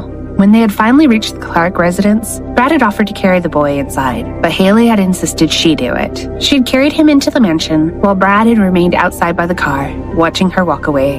He leaned lazily on the luxury car with one hand in his pocket as he lifted his face toward the dark sky. He was still wearing his mask as he stood there quietly, gazing up at the stars. An hour went by and Hailey finally stepped out of the house. Brad looked over to the door and saw her, and when their eyes met, she stopped. She was about 10 steps away from him, and Brad's heart began to flutter. Seeing her standing there in her white dress with her familiar long dark hair and her delicate features that Brad had missed so badly every moment for the past 5 years was like a dream come true. He felt he couldn't ask for anything more. She was so beautiful, and he just wanted to gather her up in his arms again. But he didn't move a muscle. He just stood there quietly and gazed lovingly at her, and he had to gather all his self-control to overcome his desire to walk over to her.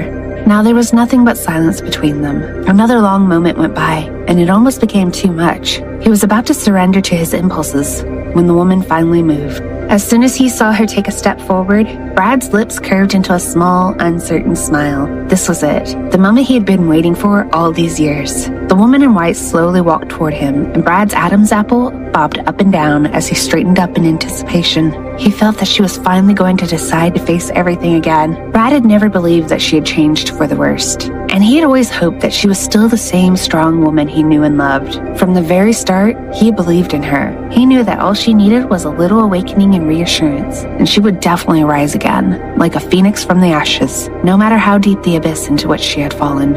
That was why, all this time, Brad hadn't done a thing. He hadn't made a move. He fully believed in her 100%. He knew that she would do anything for her son, just as she had done for him before. He believed that her fiercely instinctive maternal love and desire to give her all as a mother would be a great force to push her up and awaken her will to rise again and survive. As he looked into her eyes, he saw something unfathomable. Her beautiful eyes were glimmering with something Brad couldn't decipher. 5 years ago, her eyes had always been filled with strong determination and unwavering spirit, no matter what had happened. But there seemed to be something different this time. It was as if his delicate angel had turned into a fierce and intense warrior. Brad was sure that this was the strength and spirit she had gained while serving in the military for years, combined with her natural courage and compassion. He didn't know why, but the intensity in her eyes was effortlessly disrupting the rhythm of his heartbeat. The woman stopped when she was one step away from him, but Brad still didn't utter a word. He was waiting for her to speak first, but the next second, the intensity in her eyes weakened, and she lowered her head as though she was trying to hide her face from him. It was as if a storm that had been brewing had disappeared in an instant. Brad was surprised by the sudden change, but before he could do or say a thing, Hailey raised her hands and tugged on his sleeves. Her head was still bowed as she finally broke the silence.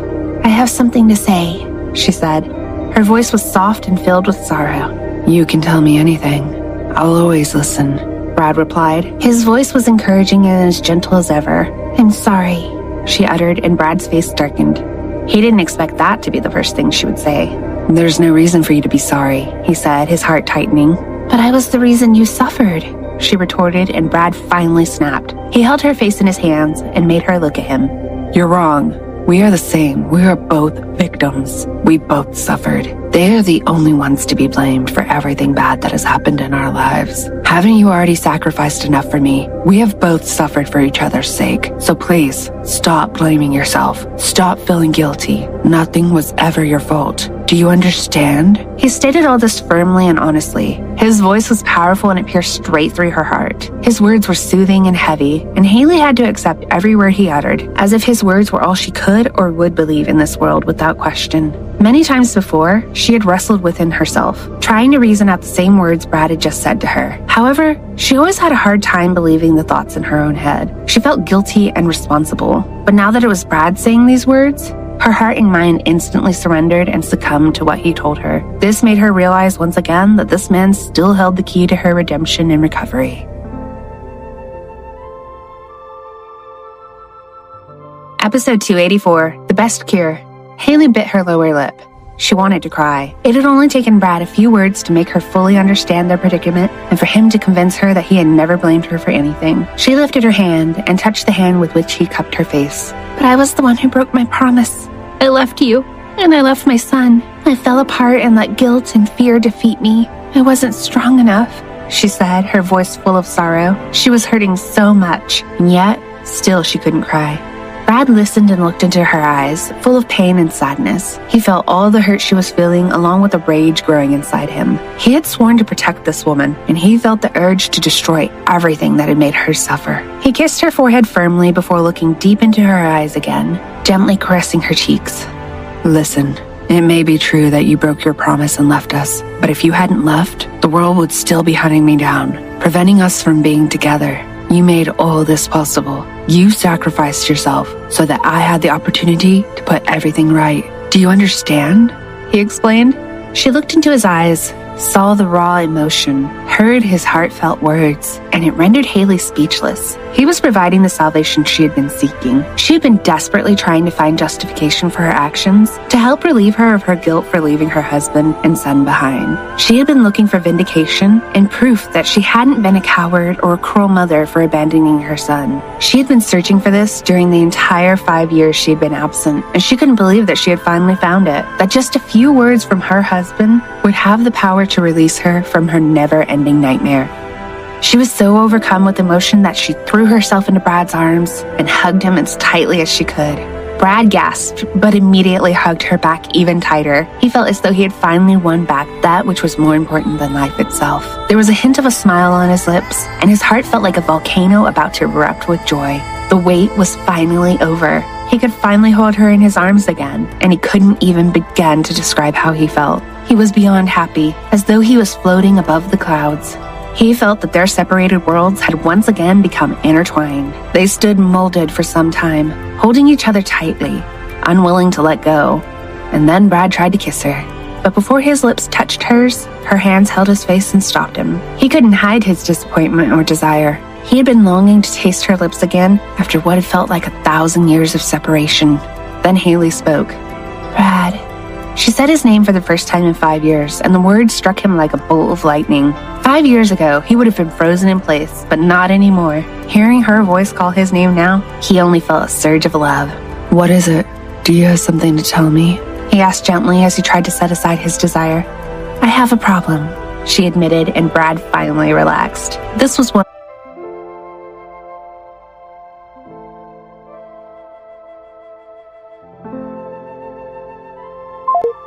of the things he was waiting for her to confess. "I'm listening," he said, and Hailey bumped her forehead against his chest. "I can't smile or cry anymore. I saw a psychiatrist and was told that it might take time for me to recover, and she wasn't certain how I could do that, but..."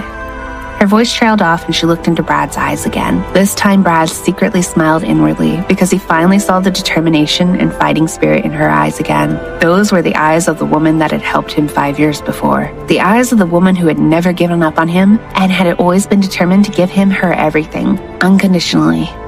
"But I do want to get better as soon as possible.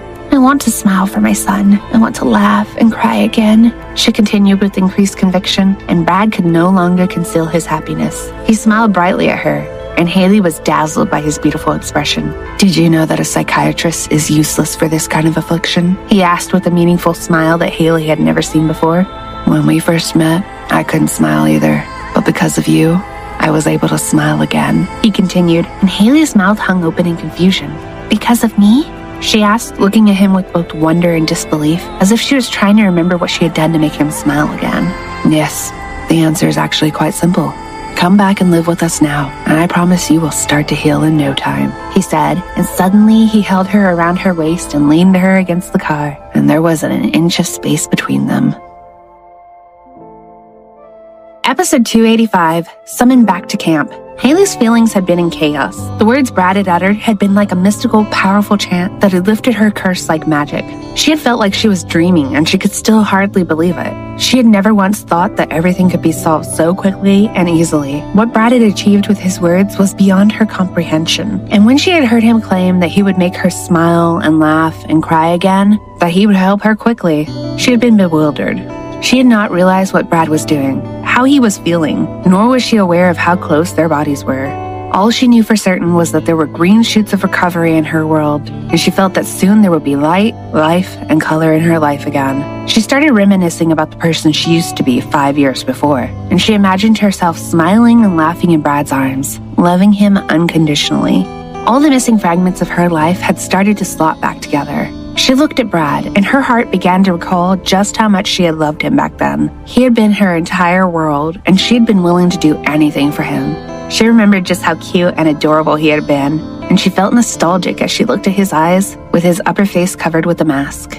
Brad was holding her wrists, and wanted to remove her hands from his face so that he could lean forward and kiss her, but Hailey wouldn't let go. "Brad, I want to see your face," she said.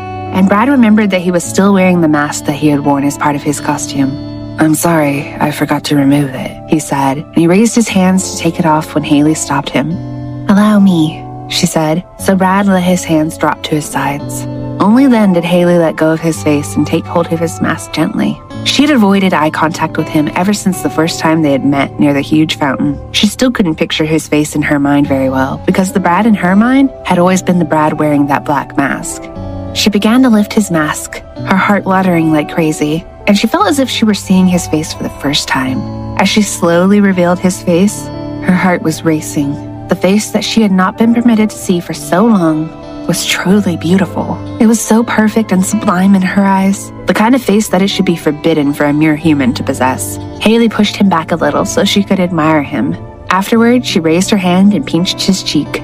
"So, this is the real Brad," she said quietly, and Brad smiled, which was almost too much. Her eyes widened and her lips parted in wonder, seeing her beautiful Brad, without his mask, and smiling his once rare smile, filled her with such joy. And her reaction made Brad feel both relief and happiness. He could finally see his wife shining through, coming back to him. While Hailey remained in a dazed trance, Brad couldn't wait a second longer and pulled her toward him once again. But before he could move in to finally kiss her, Hailey's cell phone rang. She immediately snapped back to reality and pulled her phone from her pocket. She answered the call immediately, and Brad sighed in disappointment while he rested his hand on top of the car. She spoke into the phone, sounding efficient and businesslike, and Brad waited. Although she was not in uniform, she sounded cool and possessed, and Brad was reminded that his wife was a soldier of the elite special forces. She concluded the call and looked again at her husband with an apologetic look. "The commander has summoned me back to camp," she said with regret. and Brad straightened. He didn't utter a word, but Hailey hadn't forgotten what he said a moment before, that he would help her if she returned home immediately. Hailey didn't want to be separated from her family anymore. Now that the chains around her heart were finally unlocked, she didn't want to listen to the demons inside her any longer. She didn't want to remain a slave to her own fear and foreboding. All she wanted right now was to be with her husband and son again. She saw the disappointment written all over her husband's face. "I will return right away," she assured him, and when he heard these words, he smiled and she was once again mesmerized by his exquisite loveliness. He moved closer to her. "I'll let you go if you kiss me," he said, and Hailey almost choked. She felt her face turn red hot.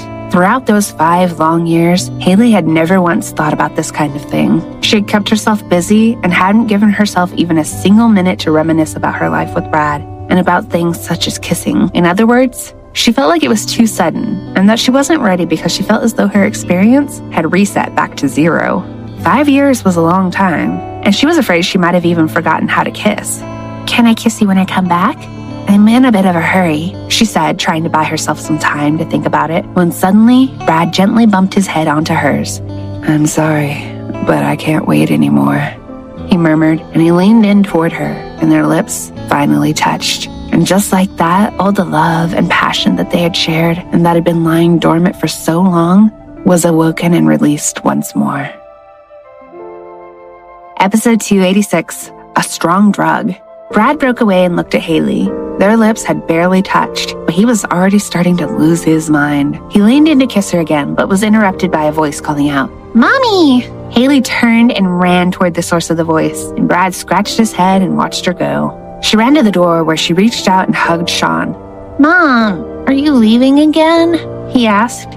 His hair was messy, but he still looked adorable, especially with his beautiful eyes welling up with tears. He looked like he was about to start crying, so Hailey patted his head. Her heart tightened. "Don't worry, I won't leave. I'll be by your side from now on," she said. His eyes widened and he let go of her and looked into her eyes. "You're going to live with us from now on?" he asked, and she nodded. "Mm-hmm. I just have to go back to work for a little while to sort things out. I'll come back right away," she said. Sean's eyes sparkled with joy and he hugged her again. "Go back to sleep. I'll take your mom back to work," Brad said. Sean looked displeased at being sent away. "I want to come too. Mom said it's just for a little while," he said. His parents looked at each other in defeat. A minute later, all 3 of them were in a car heading toward Port Queen. Sean sat in Hailey's lap and he was fast asleep when they reached the point. Tyler had just arrived in Lascomar when he got the message about the whereabouts of his fiancée, whom he hadn't seen for 2 years. Amy had become a successful author, and she had even launched her own chain of bookstores all over the country. Everything she had accomplished was because of her own hard work. She had succeeded even without the support of her family. Tyler had tried to limit their attacks on her, but that was all he had done. He had felt that facing and overcoming obstacles on her own would make her stronger. Their relationship hadn't changed. For the previous 5 years, she had lived freely while he had been busy fighting alongside Brad.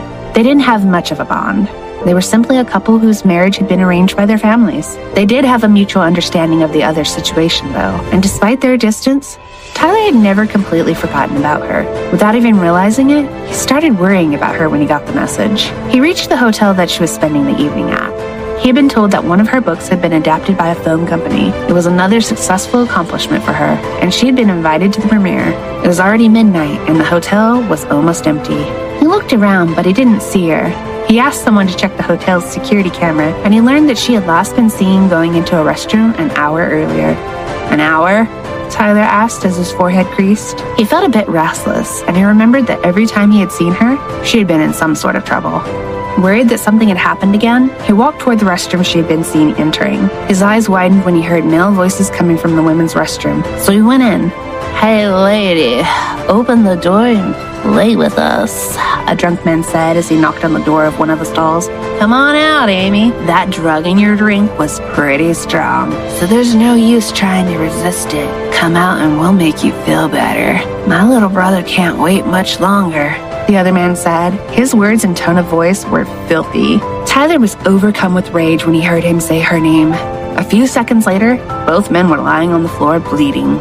Amy, who had been sweating and trembling inside the stall, heard the brief fight, but she still didn't dare to open the door. The voice she heard a moment later made her shudder. "Amy, you can come out now," the familiar cold and deep voice said. She gasped and then covered her mouth as her eyes widened in shock.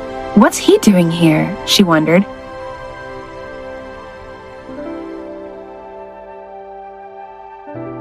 Episode 287, Move Away from the Door.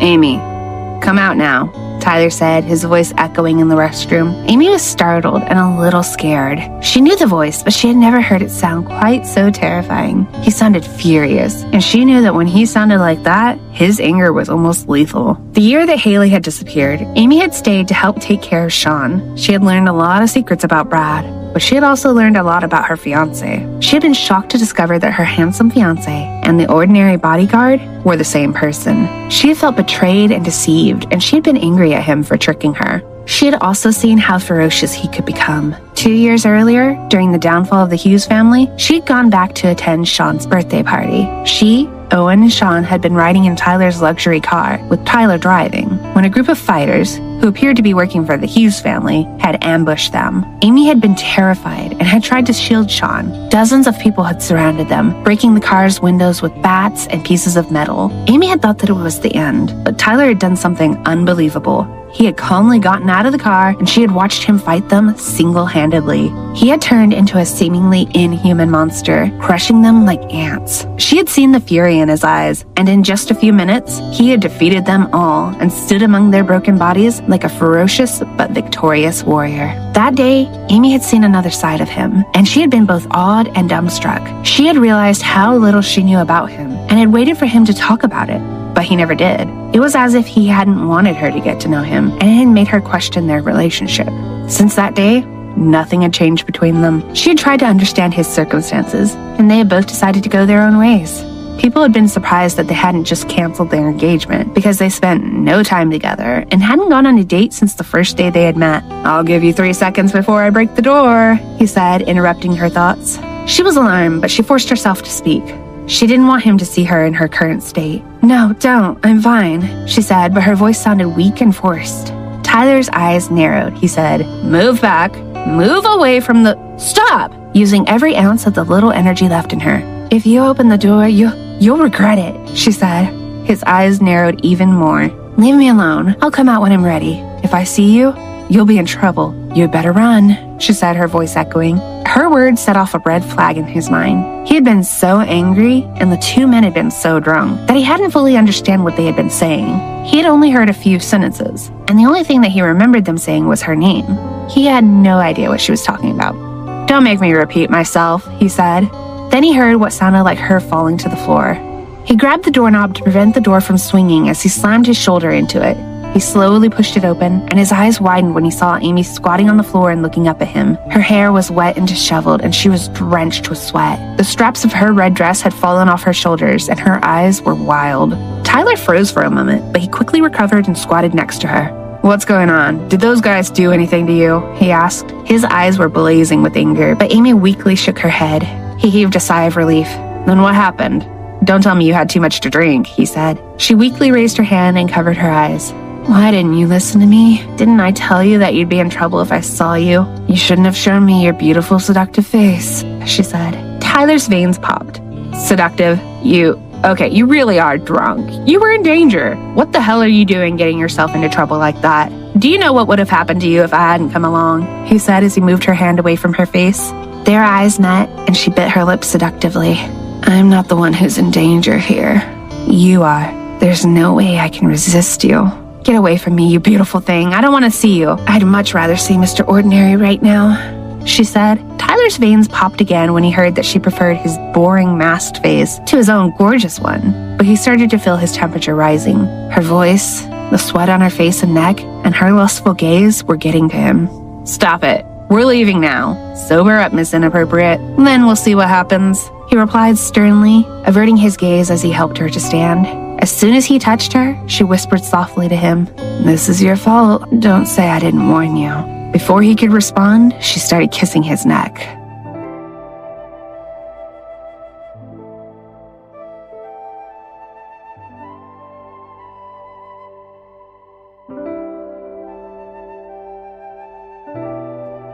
Episode 288, Stop the Car. Tyler felt electrified when her lips touched his skin. but he grabbed her shoulders and pushed her away. "What are you?" he began, but he couldn't finish. He felt his body responding to her lips and her lustful eyes. His heart started racing, and his mind warned him of impending danger. He was immune to any kind of seduction. During and after his training, he had never lost control around anyone and had always been able to stay focused. Amy was the only exception, as he had discovered twice before. He didn't understand how she could break through his defenses, but he accepted that she was capable of driving him crazy. "Behave yourself," he said. He picked her up and carried her out of the restroom. She wrapped her arms around his neck and kept kissing him. He stumbled. "Stop that, we're almost to the elevator." She didn't stop. Instead, she reached up and pulled his face toward her so that she could kiss his lips. Tyler was starting to lose his mind, and he was glad that her grip seemed to be weakening. "Kiss me," she muttered, but he just gritted his teeth and walked faster. There were a few people in the hallway. He looked down at her and said, "I told you to behave. People are watching. Do you want me to drop you right here? Because I will." She kissed his neck again, ignoring his threat. Sweat was starting to form on his forehead. He realized that she wasn't listening, so he walked even faster. They reached the elevator. As soon as the doors closed, he put her down on the floor and pushed the button for the underground garage. He wanted to yell at her, but she grabbed him, wrapped her arms around his neck, and kissed him. His eyes widened. He saw that hers were closed. Feeling her heat, he gave in and kissed her back. Their kiss was as deep and passionate as ever. She kissed him like there was no tomorrow, driving him wild. They parted just long enough for him to catch his breath. He opened his eyes, but she kissed him again, more forcefully. He felt her fingers running down his back, and his mind grew cloudy. Just as he was reaching for her, he heard someone clearing their throat. He opened his eyes and saw that the elevator doors were open. An elderly woman was standing outside them and covering the eyes of the little girl standing beside her. He broke off the kiss and quickly carried Amy out of the elevator. They made it back to his car. He placed her in the back seat and then slammed the door closed. He took several deep breaths and ran his fingers through his hair, trying to regain his composure. He knew he was sweating hard, and he knew that he was past his breaking point. Even though he knew that she wasn't herself, he could barely control himself. One of his men approached him and said, "She was drugged. We talked to the server who brought her drinks, and she told us that somebody asked her to put an aphrodisiac in her glass. It was tasteless, so Miss Amy didn't notice it." Tyler's face darkened with anger. "Find out who's behind it," he said coldly, before turning back to the car and opening the door. When he saw Amy breathing heavily and banging her head weakly against the window, he clenched his fists. He got in and sat down next to her, closing the door behind him. He looked at her and she opened her eyes. Even though he knew about the effects of aphrodisiacs, he wasn't sure how to help her. He didn't want to take advantage of her. When his driver arrived, he said, "Let's go." The car started moving, and so did Amy. She crawled toward him, and a second later, she was sitting in his lap. He was stunned, but he pushed her away before she could kiss him. He flicked her forehead. "Look at me, Miss Inappropriate. Do you know who I am?" he asked, trying to distract her. You're so beautiful," she replied, putting her hand on his face. He was about to flick her forehead again when she bit his finger. His eyes widened, but she kissed him before he could stop her. He cursed himself as he kissed her back. A few minutes later, his voice rang out inside the car. "Stop the car and get out," he said. The car immediately stopped and the driver stepped out.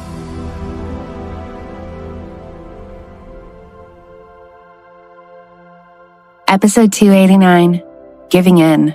As soon as the driver closed the door, Tyler grabbed Amy's shoulders and pinned her down. They were both panting after their passionate kiss. His mind had gone blurry, and he had reached the limit of his self-control. His grip on her tightened as he saw her flushed face and disheveled hair. "Amy, do you really think I'm different from those other guys?" he asked. His jaw was clenched, indicating that he might lose control at any second. "Do you think I can resist you when you're acting like this? Do you really have such a high opinion of me?" he continued, trying to maintain control of himself. He would be all over her if she had been sober, but he knew that she wasn't. He could smell the alcohol in her breath and taste it when he kissed her. He realized that she was not only drugged, but also drunk, and that realization was the only thing holding him back. She licked her lips as though she hadn't heard or understood what he had said. He wished that she would just fall asleep. "You aren't like them. I want you," she said seductively. "How do you know I'm not like them?" he asked, holding on to the last bit of rationality left in him. "Because you're so beautiful. I just want to eat you up." "I'm sorry, but I can't control myself anymore." "You're just too irresistible," she said. Tyler's veins popped. Damn it, Amy. What are you talking about? He thought. He was starting to get angry. He was trying so hard not to do anything that he knew he would later regret, but she wasn't making it easy for him. Seriously, Amy, I'm just like every other guy you've met, just flesh and bones and uncontrollable desires. But you're drunk, someone drugged you, and this is not going to happen right now, he said. His gaze was dangerous. Amy didn't back down. You're not like them at all. You're the only one I want, she said with a mysterious twinkle in her eyes. Her words were like oil on a fire, but he called on his training and resisted the look in her eyes. He had never thought that one day his desires would overpower him. He had never understood how everyone, even Brad, seemed to lose control of themselves and let logic and reason fly out the window. He had never experienced that loss of control and had always been able to regulate his own emotions so that he could think straight. His brain had always seemed robotic, and even in life and death situations, his thoughts had remained rational. He had doubted that he was capable of normal human emotions, which was one of the reasons he had agreed to sign up for seduction tolerance training. Then Amy entered his life. In the car with her, he finally realized that he was capable of losing control. If she had been acting this way and sober, he knew he wouldn't be able to resist her. The thought was unsettling.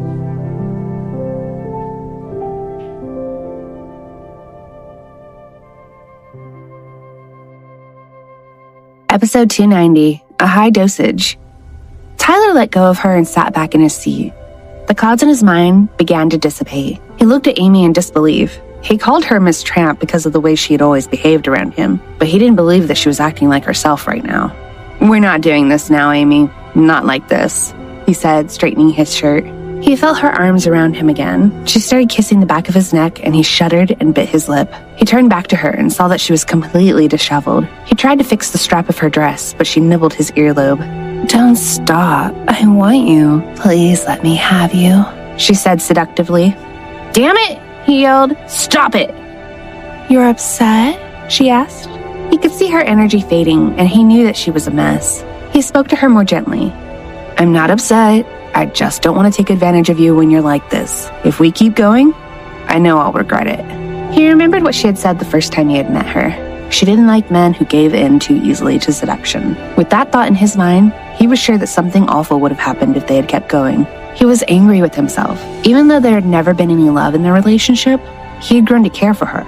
He hadn't expected it and had initially thought that she had just fulfilled a necessary role in his life, but she had become important to him. As he sat with her in the car, he started to think that he had fallen for her. He wasn't sure if what he was feeling could be what everyone called love, but he liked her a lot despite how annoying and troublesome she could be. Tyler, she muttered, drawing his attention back to her. She had all sorts of silly nicknames for him, and she called him Mr. Clark in front of other people, but she had never called him by his first name before. The self-control that he had just regained wavered. Please, I can't stand it anymore. I want you, she said. He resisted, but then he realized her predicament. The drug was still in her system, and its effects were torturing her. He guessed that the dosage must have been high. She looked desperate, and he didn't want her to endure the torment. He sighed, pulled her close, and caressed her face, hoping to help her relax. I can't do what you want me to do tonight, but just close your eyes. It'll pass soon, he said in a soothing voice. She said, and nodded weakly. He shifted to a more comfortable position and ran his hand up and down her back. Her head was pressed against his chest, so he focused on slowing his breathing and heart rate, hoping her body would take its cues from his. Once he was sure she had fallen asleep, Tyler slowly and carefully laid her down on the back seat. She was limp and exhausted. He wiped the sweat from her forehead and watched as she fell into a deep sleep. He covered her with his coat and then opened the door to call the driver. Take us to the nearest hotel, he said. A few minutes later, he laid her on a bed in a hotel room and took a cold shower.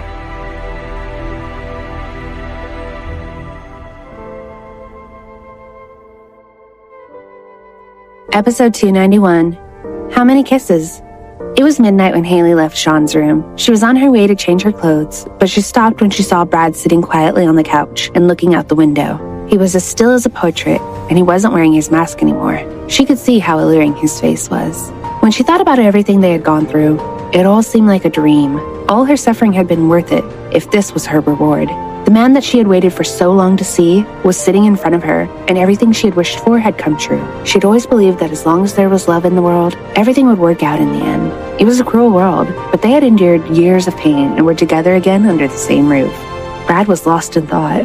He was thinking about the proposal he had planned 5 years earlier. He still had the ring he had bought, and he couldn't wait to give it to her. He remembered the night when she had told him she loved him, and he could still feel the emotions he had felt that night.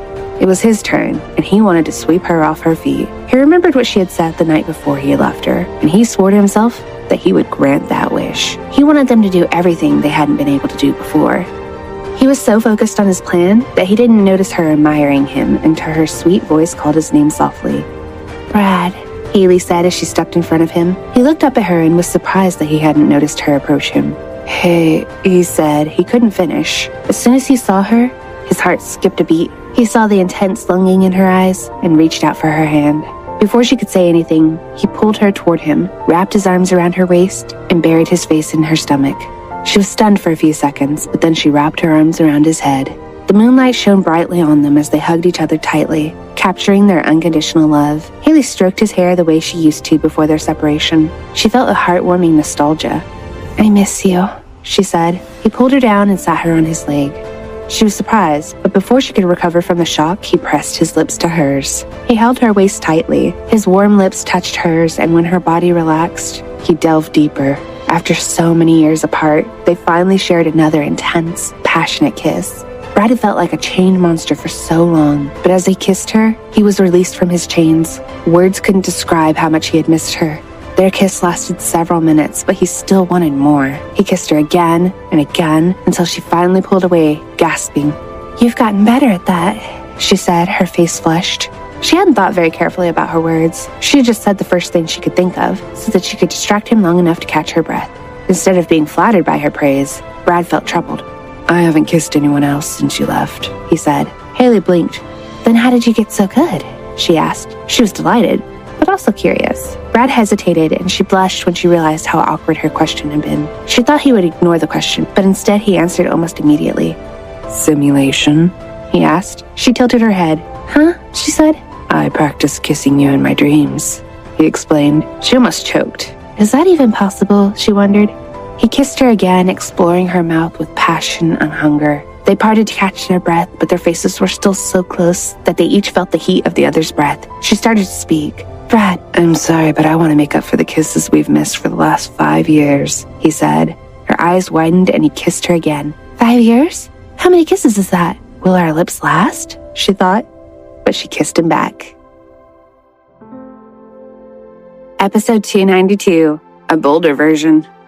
Brad was in heaven. They had been kissing for several minutes already, but he couldn't stop. The warmth of her lips and the sweet taste of her mouth were like drugs that had no antidote. His heart overflowed with joy. She was irresistible and he couldn't get enough of her. He laid her down on the couch and ran one hand down her back while the other hand played with her hair. Time froze and he imagined that they had never been separated. It seemed like he had just told her to wait for him the previous day. Hailey opened her eyes when she felt Brad's body on hers. She saw that he had laid her down on the couch. She felt the heat of his body, and she moaned as his lips moved down her neck. Then she gasped. Brad, wait, she said, but he didn't stop. Brad, she repeated. The second time she called his name, he stopped. They stared at each other, breathing heavily. We're in the living room, she said. Her face was red and her eyes flitted around the room. She was clearly flustered, but Brad was oblivious. He looked at her with longing. It's okay. There's no one here, he said. She was shocked. He leaned in to kiss her again, but she stopped him. But still, this is the living room. Someone might... Before she could finish, he kissed her. Don't worry. If anyone comes in, I'll cover your body, he said. Hailey's face burned. She raised her hands and covered her face before he could kiss her again. She couldn't believe what he had just said. She had expected him to feel at least a little embarrassed. She thought that he had forgotten where they were in the heat of the moment, but when she reminded him, he was still unconcerned. What's happened to him? Where did his self-consciousness go? She wondered. His kisses were already overwhelming her, and she didn't know how to handle his unexpected boldness. Her budding experience with romance had ended the moment she had left 5 years earlier. She hadn't thought about romance at all the whole time, so she had stagnated. Brad, you're really bold now. You used to be so shy. You're not as cute anymore, she complained, keeping her hands over her face. He paused, and his eyes darkened when he saw how upset she was. He guessed that she wasn't ready, and he understood. He sat up. I'm sorry. Maybe I'm too impatient. If you're not ready, No, it's not that, she said. I want you, but we're... She froze and blushed, realizing what she had just blurted out.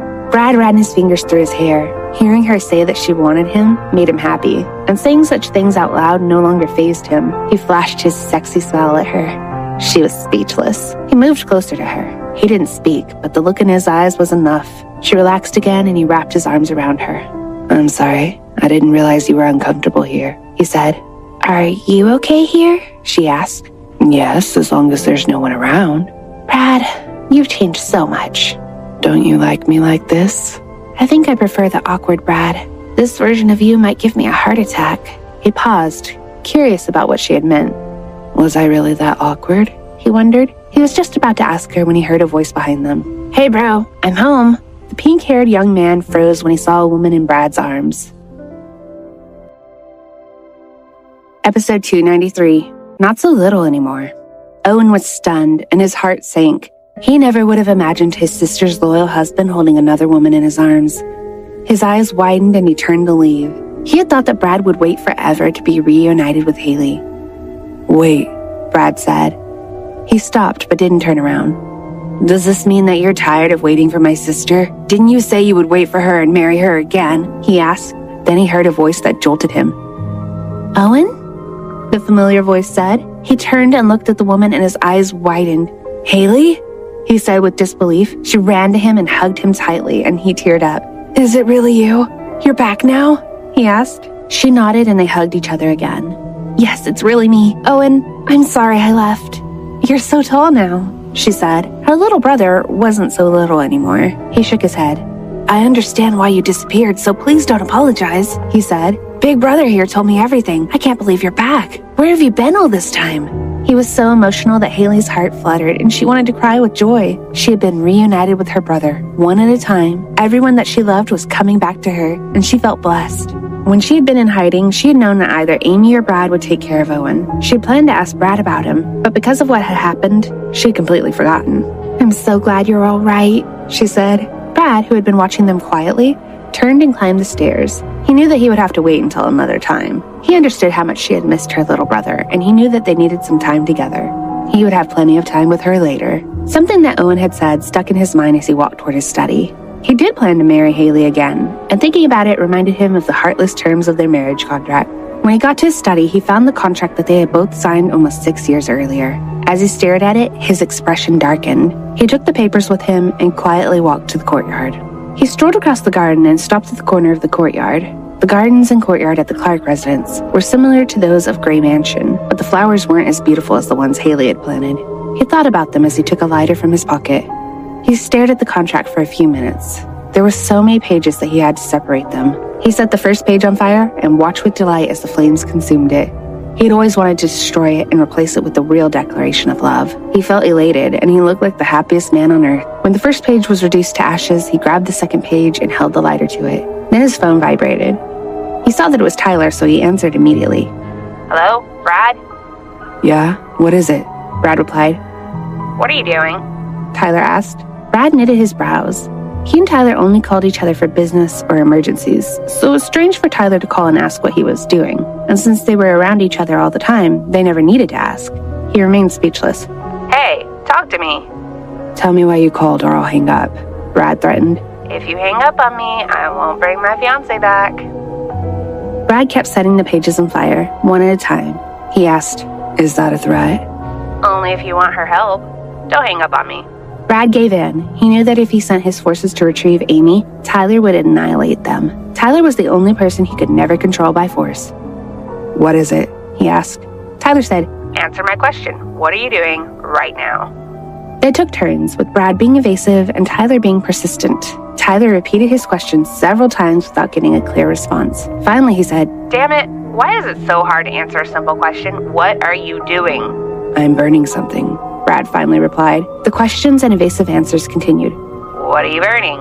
There was no response. What are you burning? Tell me, damn it. Brad sighed, but the questioning continued. What are you burning? If you don't tell me in 1 second, I'll... Papers, he finally replied, prompting another question. What papers?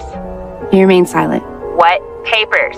Damn it, Brad. Why are you so hard to talk to on the phone? You have 1 second. Tyler, I think there's something wrong with your head. Maybe you should call a doctor. Tyler yelled. Shut up.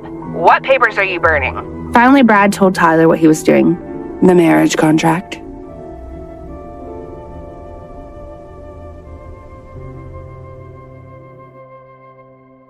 Episode 294, No Proof. In the corner of the courtyard, Brad squatted on the ground. He held a cell phone to his ear with one hand and set another page of his marriage contract on fire with the other. The call had interrupted him, and he looked annoyed enough to smash his phone to pieces. I'm burning my marriage contract, he repeated through clenched teeth. Nobody but Tyler had ever dared to threaten him or speak so forcefully to him before. And if anyone else had tried, he would have deployed his special forces to destroy them. But Tyler, his trusted right hand, could get away with it. Your marriage contract?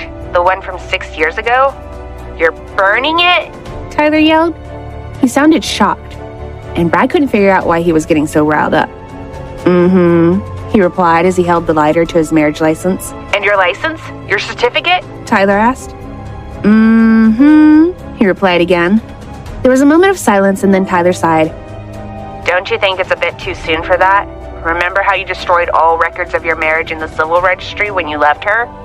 You know that the only proof that you two are married now are those papers that you're burning, right? He asked, his voice filled with disbelief. Brad scratched his head. He had, in fact, destroyed all the records, but only because he had known that the police would investigate her. He had done it to protect her. I got them illegally, so it's okay. I'm burning them because I'm going to marry her for real, and we'll have genuine documents. I don't need these ones anymore, he said. He heard a sigh. But it means that you're not married to her anymore. What? He said. Tyler said, Has your brain frozen now that she's back with you? If you destroyed the only proof of your marriage, you can't prove that you're married. You didn't even have any witnesses or pictures of your wedding, remember? You're not legally married anymore. Brad's eyes widened. He stood up and tried to stamp out the flames, but it was too late. He stared at the ashes on the ground and froze. His face darkened as though his spirit had left him, and he looked like a statue that was about to crumble to pieces. Hey, are you still there? Tyler yelled through the phone. I messed up, he said. He couldn't believe what he had done. He hadn't thought of the consequences of burning everything. He had only wanted to get rid of the old contract so that he could remarry her.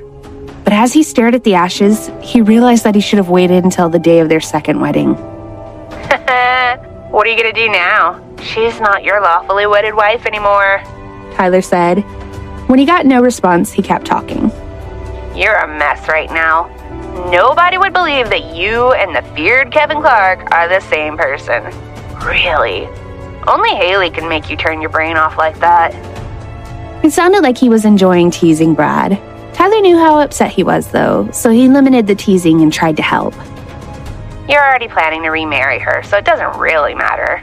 You just need to wait until your wedding day to call her your wife again, he continued. He got no reply. Okay, if you can't wait that long, then just hack into the civil registry again, he said. You're powerful enough. Hailey doesn't ever need to know about any of this. Brad finally replied. No, I swore I would never do anything unethical or illegal again. Not when it comes to her. He sounded firm. Tyler sighed even though he had expected that response. He said again, Okay then, what? Are you going to take her to the courthouse tomorrow and get married again?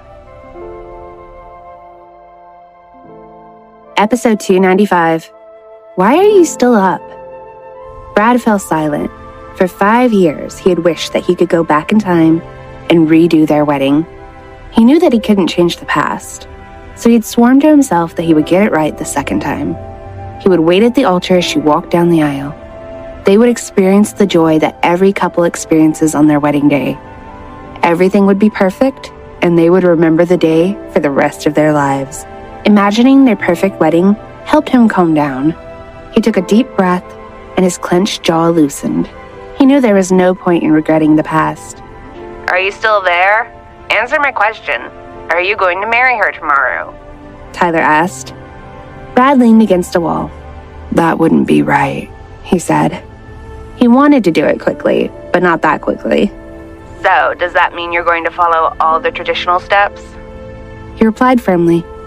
I want everything to be proper this time. Tyler said mischievously, Since you want to do it properly, you can't sleep with her until your wedding night. You know that, right? He got no reply, so he kept talking. Well, it is proper. But I'll understand if you ignore that part. I know you've done without for 5 years, and you already have a child with her anyway. Don't worry, I didn't hear a thing. Brad imagined how wide Tyler's grin was as he teased him. So, what are you going to do? What's your first step? Tyler asked. Brad didn't respond. It was his turn to ask questions. Tyler, what time is it there? 3 in the morning. Why? Why are you still up? Brad asked. He heard Tyler cough. I just had a really strong coffee, so I can't sleep. When did you start drinking coffee? Tonight, actually. I wanted to try it. Tyler? Really? That's the truth. Brad remained silent. It's the truth. Brad was about to reply when he heard Tyler sneeze. Not just once or twice, but 3 times. His brow furrowed. He knew how strong Tyler's immune system was. He could go for years without catching a cold. He only got sick when he spent hours outside in cold rain. Are you sick? Brad asked. I think so. I spent too long in the show. Brad interrupted him. You're with her right now, aren't you? Good. Bring her back tomorrow. How did you... Tyler started to ask. And Tyler, take some advice from your big brother. Don't forget that you're not married yet. Be a gentleman. Brad hung up with a smile and took a deep breath. He put his cell phone back in his pocket and looked up at the dark sky. He couldn't wait to put his plan into action. He went back inside and into Sean's room, and there was Hailey, just as he had expected. She was asleep and had her arms wrapped around their son. He sat on the bed and watched her for several minutes. He remembered how much he had loved watching her sleep. Her calm face soothed him and warmed his heart. He leaned over, caressed her face, and kissed her. His eyes glowed, but there was no lust in them anymore. He was happy just to have her back with him. His heart was so full of joy that there wasn't room for anything else, not even desire. He kissed her forehead again and then lay down beside her. She was spooning Sean, so he wrapped his arms around her and spooned her. Every night for 5 years, he had lain awake in bed, counting sheep for hours before falling asleep. That night, he fell into a blissful sleep in a minute. It was a beautiful sight. The 3 of them, snuggled up together and sleeping soundly in each other's arms, were a perfect family.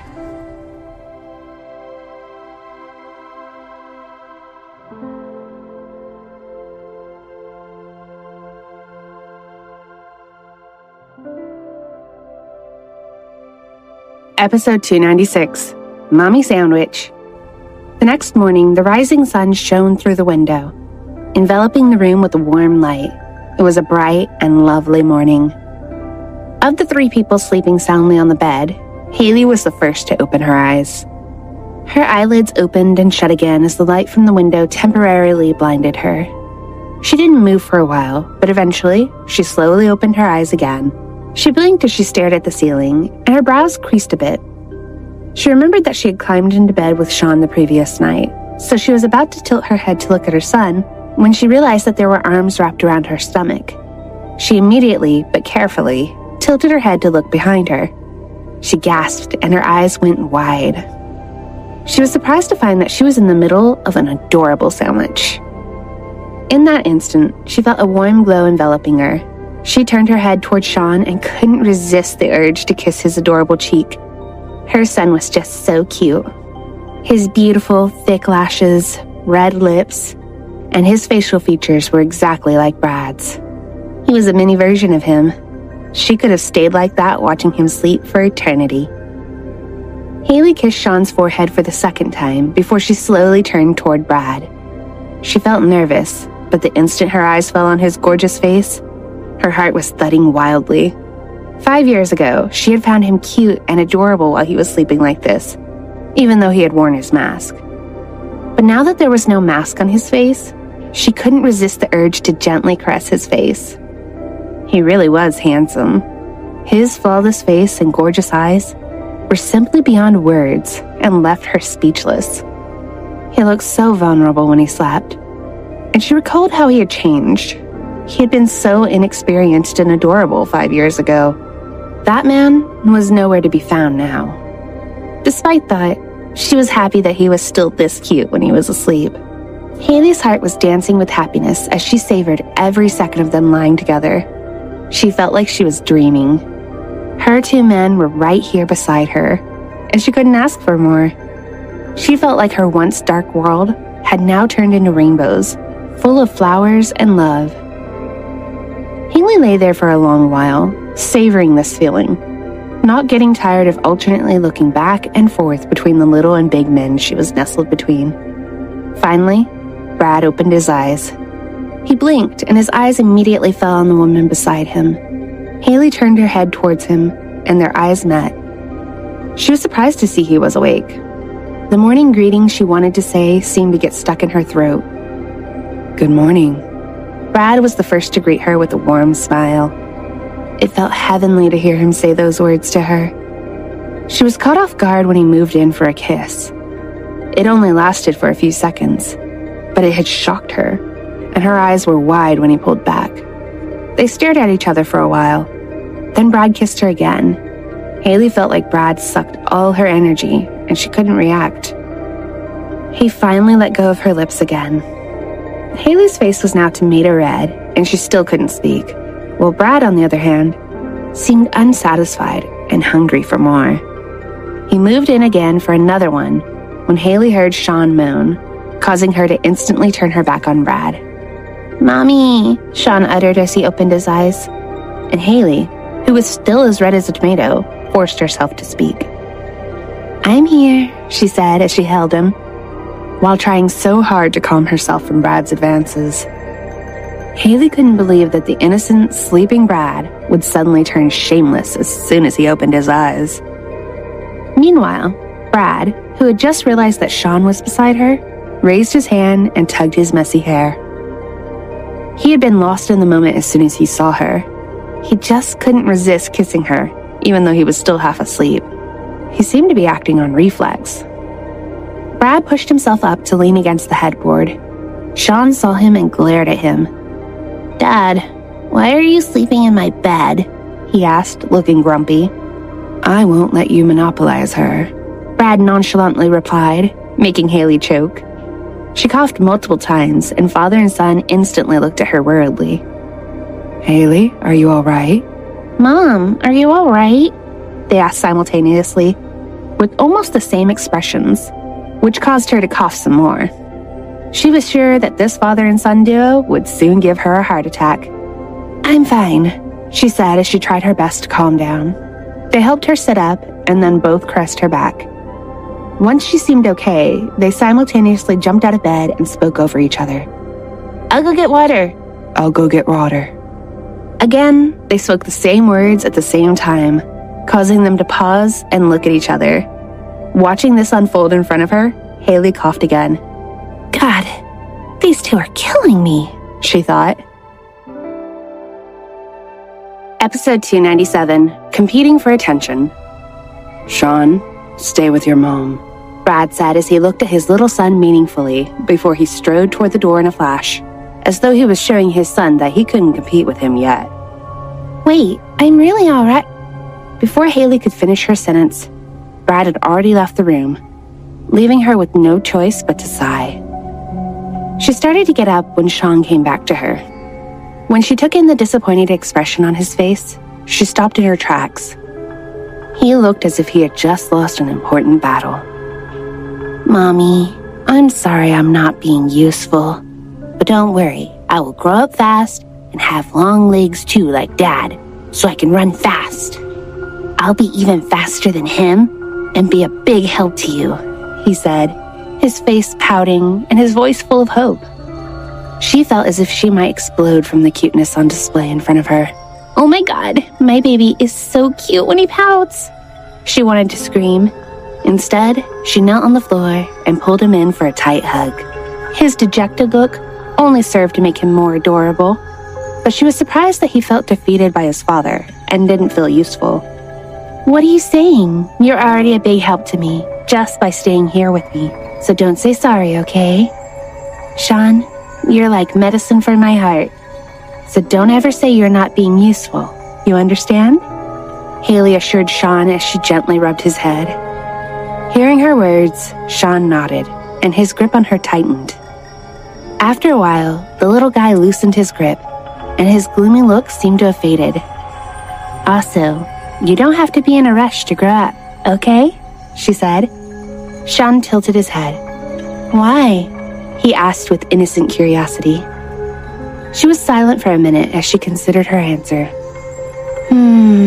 Because if you grow up fast, you'll also lose your cuteness. You'll become just like your dad, who isn't cute anymore. You'll become handsome instead," she answered. It was the first answer that had popped into her head. She didn't want her baby to grow up just yet. She wanted him to stay cute and small a little longer. "So Mommy prefers cute over handsome?" Sean asked expectantly, and Hailey flinched before she nodded her head like a rattle. "Of course. I love my cute baby the most because you are the cutest in the world," she replied. Sean's mouth opened as the stars in his adorable eyes exploded. He looked extremely ecstatic as he lovingly embraced his mother. Meanwhile, the handsome man in question had heard Sean's last question and Hailey's heartfelt answer. He remained rooted to the floor outside the bedroom door. He was holding a glass of water for Hailey in his hand, and he watched mother and son embrace. He knew he no longer had Hailey's exclusive attention. Watching himself be dethroned by his own son from the position of most beloved in her life left him with a sour taste in his mouth. Thankfully, the two finally separated, so Brad walked toward them. "I brought you water. You should drink this," Brad said, and the two raised their heads and looked at him before Hailey slowly stood up. "Thank you," she said gratefully before she gulped the water. A little while later, Hailey went to the bathroom, leaving father and son sitting quietly on the couch. They were silent and unmoving, both wearing the same stoic expressions that would only change once their son reappeared. There was a massive gap between them, as though they were in a cold war with each other. Brad was the first to break the silence. "Sean, I have something to tell you," Brad said. Sean immediately turned his head toward his dad. He could tell in one glance that his dad was serious, so Sean looked at him intently, showing him that he was ready to listen. "Let's go talk in the study," Brad said as he stood. Sean's brows creased in confusion, but he did as he was asked and followed his father. He knew better than to act stubbornly when his father was being this serious. He was also very curious about what his father was going to say that required them to go to another room and speak privately. Inside a quiet and spacious study, father and son sat across from each other, staring quietly, waiting for the other to speak. "Dad, what is it?" This time it was Sean who broke the silence. "How do you feel now that your mother is living with us again?" "Happy, extremely happy." "Do you want her to stay with us forever?" Brad asked. "Of course. Is that even a question?" "Are you willing to do everything to make her stay?" "Absolutely yes," Sean said without hesitation. "Are you willing to cooperate with me?" "If that's what it takes for Mommy to stay, I'm willing," Sean answered seriously. The questions and answers were fired and answered rapidly. Sean had become accustomed to this kind of questioning from his father, and he responded honestly while his father was always direct. Brad didn't believe in beating around the bush. "Good boy," Brad said as he ruffled his son's hair. Sean just looked up at him with a puzzled face. "Dad, is there a problem?" the little guy asked. Brad glanced at him before he answered. "Yes, there's actually a huge problem." Episode 298, forming alliances. There's actually a huge problem, Brad uttered. Sean's face became even more serious. He looked at his father intently, as though he couldn't wait to hear the problem, while Brad scrutinized every change of expression on his son's face. After setting the right atmosphere to spill the beans, Brad continued talking. Sean, your mom and I aren't legally married anymore, he said. The little boy blinked before his curious eyes dilated with shock and disbelief. Truth be told, Sean knew almost everything about his mother. From the beginning, Brad had instilled in him that he had a loving mother who would soon be coming back to them. Brad had also told him stories about her, telling his son just how lovely and sweet she was, as he had reminisced about the past. Sean had treated his father's narrations as a heartwarming bedtime story. Of course, one of the biggest contributors to his knowledge about her was his gossiping Uncle Tyler. Sean had also grown up treating all information about her like something precious, not only because his father had set that example for him, but also because when they had talked about her, their conversations had been filled with loving words and memories. And it made Sean feel happy.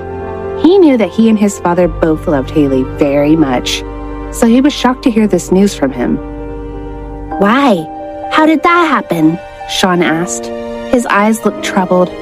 All the documents from our marriage were destroyed, Brad answered. Destroyed? Who destroyed them? He exclaimed. Brad glanced out the window for less than a second before answering his son without hesitation. A formidable enemy, he said, and Sean stood in front of him with a displeased face. Dad, how could you let your enemy do that? You're supposed to be the most powerful man, yet you failed to protect something so important, Sean exclaimed. His eyes were overflowing with disbelief when Brad placed his hand on his son's head. It was an inevitable accident, and I assure you, it will never happen again. Never, he assured his son. This seemed to calm Sean a little. Your mother doesn't know about this yet, so you must keep it a secret, he continued when Sean puffed his cheeks. He looked at his father with great disapproval. I don't want to hide anything from Mommy. Besides, even if you're not her husband anymore, I will forever be her son. This is your fault anyway, the little guy retorted, but Brad wasn't fazed. He just looked as though he had expected his son to answer him this way. He then bent and looked intently into his son's eyes. Well, that's true. But Sean, if your mother was to learn about this, she would leave the house because she does not legally belong to this family anymore. Yes, you will forever be her son. But listen, if she leaves us and she finds another... Brad choked and paused. Even though he was just saying this to coax his son, to make him his formidable ally, he still couldn't imagine his wife with another man. He couldn't even make himself say it. However, for the sake of his plan, Brad swallowed air and continued explaining. If your mother was to marry someone else, what do you think would happen to us? Brad asked. Sean fell silent for a while, thinking about what his father had asked. Mommy will have a new family and... Father and son looked at each other with the same expression. They remained there unmoving and speechless for a long while, looking as though just thinking about their beloved finding someone else would destroy their world. Dad, please do something, Sean finally said. He panicked and reached out his hand to tug Brad's sleeve. He looked helpless, and for the first time in his life, he was begging his father for help. Brad took a deep breath.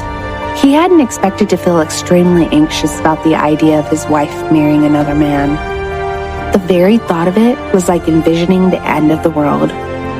Thankfully, Brad managed to get a grip on his anxiety. He held his son's shoulders and looked him straight in the eye. Sean, I swear to you that I will never let that happen. Never, he assured his son. Sean saw the terrifying and determined look in his father's eyes, and it awakened his fighting spirit. The two of them stared at each other, forging an alliance, silently agreeing over our dead bodies. Episode 299, My Boy is a Genius. I already have a plan, but I need your cooperation, Brad continued. Sean looked at his father with complete trust as he agreed without hesitation. I will do my best to cooperate with you, Dad. So please tell me what I should do. I will do everything to ensure Mommy will be ours forever, he swore with intense determination. Brad looked at his son proudly. He had known that he would get this response from his son. Good, Brad said as he gently ruffled his son's hair. Actually, the biggest reason why your mother returned to us last night was because of you, Brad continued. He watched Sean's eyes sparkle, but what Brad said the next seconds extinguished the sparks in his eyes. But that's not enough. We have to make her our legal family again, to make her stay with us forever. So you're going to marry her again? Yes, but to make her say yes, I need to woo her, Brad said. Sean tilted his head as he looked at his dad with a puzzled face. Dad, does Mom not like you anymore? The little guy asked. Brad fell silent for a few seconds. It's not like that, son. It's just that I feel that her heart isn't exclusively mine anymore. And you are the one who took more than half of her heart away from me. Brad answered his son silently.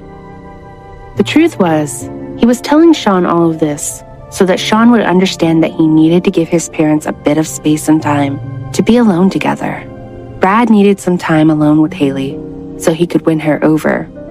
Of course, Sean was part of some of those ploys, and he needed his son's backing and participation for the plan to succeed. He wasn't above manipulating the situation to get it either. Brad's silence made Sean worry. Sean knew his father only became silent like this when he was unsure of his answer. So Sean decided that what he had asked might be true. This troubled him because he was sure that the answer was bad news. I think it's because we were separated for too long, that her love for me cooled down, Brad finally replied as he stared out the window. Sean became a bit restless.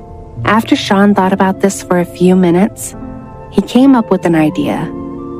So, if you spend more time with her, her love for you will return again, right?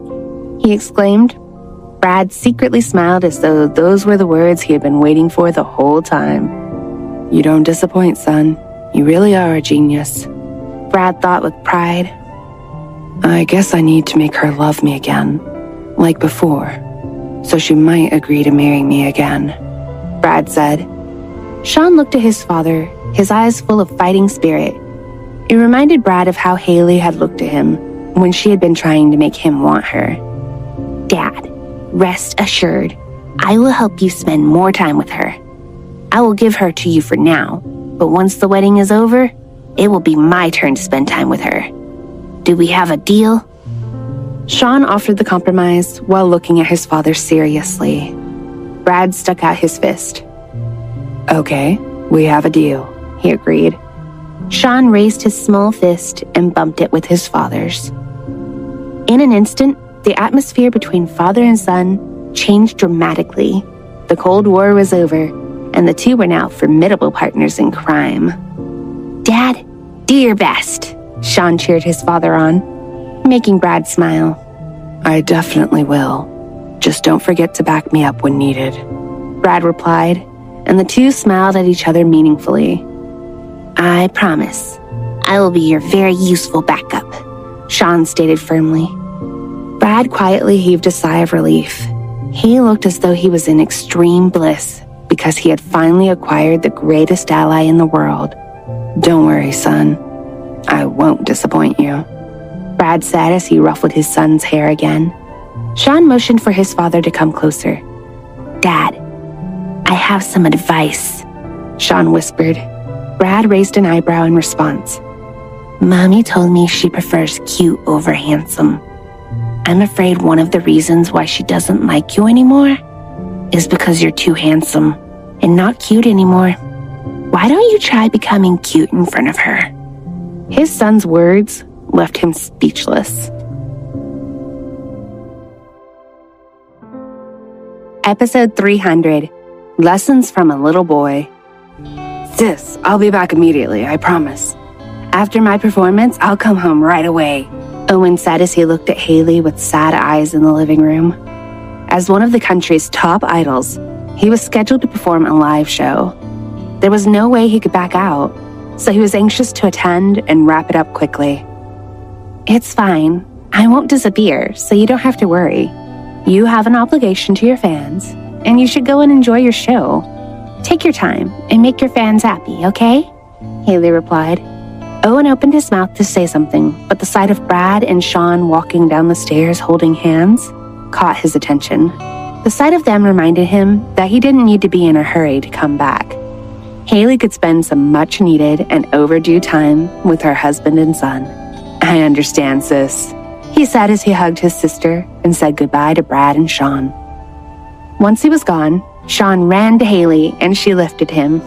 The butler called them for breakfast, and she carried her son to the table. As they were finishing breakfast, Sean sidled up to his mom. Mom, today is Saturday, so can the three of us go out? He asked.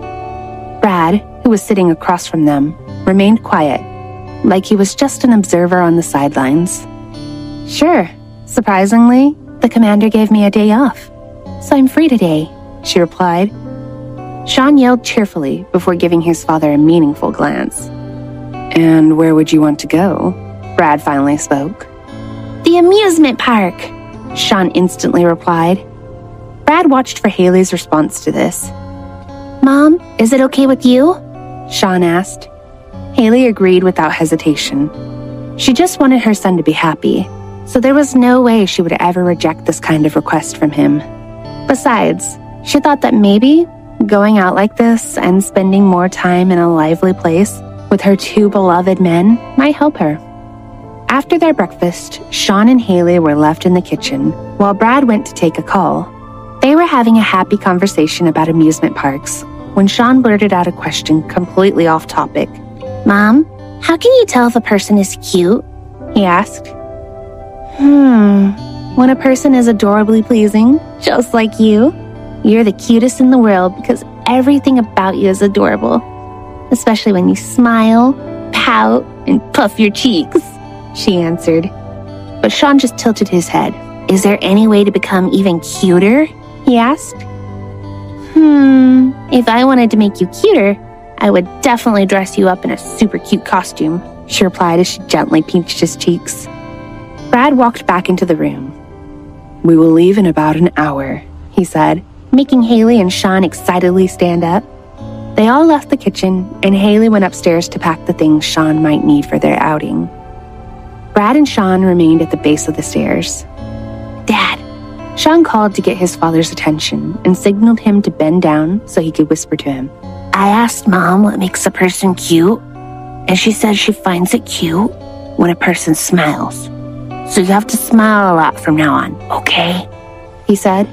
His words made Brad smile.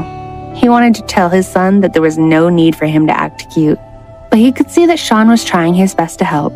So instead, he just listened to his advice. Also, she said she found it cute when I pout and puff my cheeks. But I've never seen you pout or puff your cheeks before, so I think this might be a challenge for you because you're an adult. But still, for Mom's sake, how about you try, Dad? It's pretty easy to pout, he said. Then he demonstrated how to pout so seriously that Brad had a hard time containing his laughter. Dad, how about you practice with me? You can pout like this, Sean said as he pouted. Brad couldn't even speak as he watched his son turn into a little teacher trying to show him how to pout. Come on, Dad. Didn't you say you would do your best? Sean coaxed. Brad rubbed the back of his neck. Sean, I'm an adult. It's weird for a big man like me to do that, he replied, and the little guy puffed his cheeks with disappointment. Looking at his disappointed face, Brad placed his hand on Sean's head and ruffled his hair. You don't have to worry. I have a weapon much more lethal than cuteness, he assured his son. This filled Sean with excitement. Just don't forget about our plan for today, understand? Brad reminded him. Don't worry, Dad. I won't forget.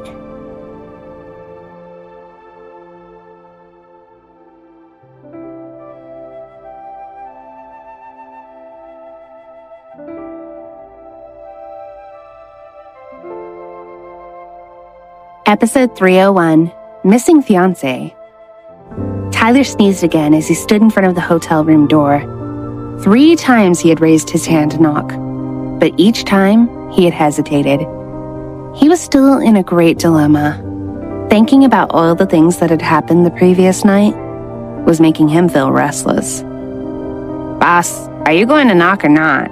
His driver asked. It's starting to get late. I think you should go in now and see if she's all right. Tyler turned to him. Who told you to follow me? He asked with a cold gaze. The driver flinched. I thought you might need my help, he said hesitantly. Fine. I'll go wait in the car. He immediately turned and ran away. After the driver left, Tyler sighed before finally knocking on the door as he sneezed again. When no one came to answer the door, he started to get worried. He had been knocking for quite a while now. Tyler felt very uneasy, so he called his driver to get the room key. His driver returned with a hotel staff member, and they hastily gave the key to Tyler. He was beginning to feel quite troubled. He quickly opened the door, and when he saw that there was no one on the bed, he dashed toward the bathroom. The door was closed. He couldn't see anything through the tinted glass or hear a sound. Tyler's heart started to beat faster as he imagined what could have happened. He thought she might have fallen on the floor and lost consciousness. He was picturing the worst-case scenario. Without knocking or saying a word, Tyler hastily grabbed the doorknob and forced it open as he called out her name. Amy! He yelled. As soon as the door opened, Tyler let out a sigh of relief. She wasn't there. He cursed his overactive imagination. Tyler stepped out of the bathroom and calmly scanned the room. The worry in his eyes disappeared as he slipped his hand into his pocket. He grabbed his phone and made a quick call. Find her, he ordered before hastily leaving the room. You actually dare to ditch me, he said to himself quietly. An evil, mischievous smile crept over his face. He couldn't believe she had managed to escape from his grasp. Amy looked like a tired old woman as she tumbled out of bed. She had decided to run away because she didn't know how to face her fiancé. She was the type of drinker who remembered everything that happened to them, no matter how drunk she got. When she woke up and the memories from the previous night had started flooding back to her, she had felt like she was doomed. Her face was burning, and her heart was racing uncontrollably as she recalled everything that had happened. No matter how much she thought about it, she just couldn't gather enough courage to face him. She wanted to find a hole that she could crawl into, disappear, and never be found. As she thought more about Tyler, she felt a weird emotion growing stronger inside her, and it was driving her crazy. She didn't know how she would react when they eventually stood face to face. That was why she had escaped and hid in this house. It was her hideout. She wanted to clear her mind and calm her nerves before facing him. After spending an hour rolling on the bed, tugging at her hair, and hitting her head with a pillow like a lunatic, she suddenly heard a familiar voice calling out her name. She froze in place and then lifted her head from the large pillow. Her eyes widened as she listened, but after a second, she just buried her head back down and started kicking her feet violently on top of the bed. She knew that there was no way for her fiancé to find her here. It had been her hideout for many years. Even her evil stepmother had never managed to discover this place. Amy just thought that she had been hallucinating, but then she heard the voice again. Amy, you... She sat up and looked to find the source of the voice. When she discovered who it was, she felt like she had been struck by lightning. Why? How did you even get in? She stuttered. She couldn't even speak properly due to the shock. She couldn't believe that he was here and already inside her room. She bit her lip as she remembered that this man was anything but ordinary. He was the definition of a superhuman. "This is your fault for running away," Tyler said, and Amy fixed her posture. She tried her absolute best to keep her composure in front of him. She didn't want to show him how embarrassed and awkward she felt, and she especially didn't want him to know how affected she was, just him being there. "Run away? What are you talking about?" she asked, feigning innocence. Tyler narrowed his eyes. Suddenly, he moved toward her and pinned her down on the bed, causing her to gasp. Don't tell me you actually forgot how many times you tried to take advantage of me last night, he said. His gorgeous and handsome face showed a sly smile, causing Amy's confidence to shatter into pieces.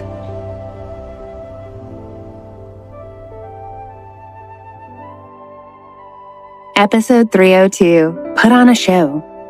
Amy was stunned by Tyler's words. She wanted to topple him over and run away again. She felt her body heating up with extreme embarrassment. Before her instincts caused her to flee, she managed to restrain herself from going berserk. Well, maybe it was her pride that just refused to give in. Apart from the great embarrassment and awkwardness she felt, she didn't want to show him that she had lost. She couldn't willingly accept defeat.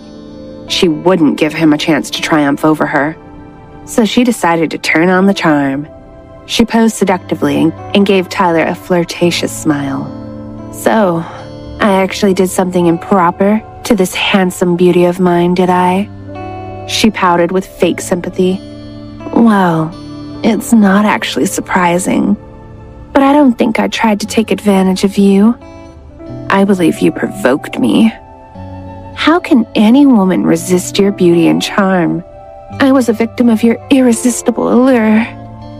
I'm sure your raw masculinity has caused many a woman to behave shamelessly. Can you really blame me?" she explained nonchalantly. Tyler hadn't expected this type of reaction. She had turned the tables on him, and she was trying to lay all the blame on him.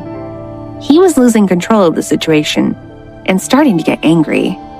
"Well, since you're my fiancé, I hope that whatever I did to you is already forgiven," she continued. "But of course, if you still demand compensation, it can't be helped.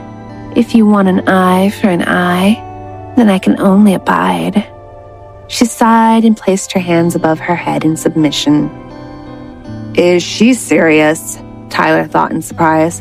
How can she be so bold when it was her that he was really close to losing the battle at this point? But then another thought occurred to him. He remembered how good of an actor she was. He took a deep breath to calm his nerves and then flicked Amy's forehead. "Be quiet, you mad girl. You don't have to tell me. I know what I am owed. One day I will take what's mine, so you better prepare yourself. Do you understand?" he replied before he moved to sit on the edge of the bed. Tyler was glad that she didn't really seem to recall what had happened the previous night. He thought it was better this way because he didn't want her to be too embarrassed. Amy was surprised. She thought that he would continue to tease and embarrass her, but he didn't seem like he was going to do that at all. Something struck at Amy's heart. Even if her memory was blurry, what happened the previous night made her discover more about him and just what kind of man he really was. When she remembered how he treated her, her heart began to pound. It seemed like she was developing quite an admiration for this handsome man. She realized that she probably would never find another man like him in the entire world. Tyler coughed to clear his throat. "Also, if you want me to forgive you, you better stop acting like some perverted old lady in front of any man you see. Do you understand?" he admonished her with a serious gaze. Amy just smiled as she sat up and moved closer to him. "Any man?" she asked in a low voice. "So you're saying I'm only allowed to act like a perverted old lady in front of you?" Tyler raised an eyebrow as he looked at her. "No, I'm telling you to stop acting like that entirely," he answered, and her eyes widened. "Really?" she asked. "Isn't it all right if it's just with you? You are my fiancé after all," she exclaimed. Tyler was about to shut her up with a kiss when he suddenly sneezed once more. After he recovered, he unceremoniously swooped her up and carried her over his shoulder like a sack of potatoes. "This is for your own good," he replied, and she became puzzled. But because of the way he was carrying her, she had to protest. "Hey, what are you doing? Shouldn't you be carrying me like a princess?" she asked. "This is your punishment for running away," he replied. "How can you carry a lady like this?" "I will carry you like a lady when you start acting like one." "Wait, Why are you even here? I came to bring you back. Huh? Why? Someone needs you. Who? You will know once we're there. Can't you just tell me? I can't. It's a surprise. Now you're trying to kill me with curiosity, she exclaimed. Anyways, put me down. If you won't carry me properly, just let me walk. Tyler ignored her until he put her inside the car. He got in next to her, and the moment he closed the door, the car immediately sped off and headed to the airport.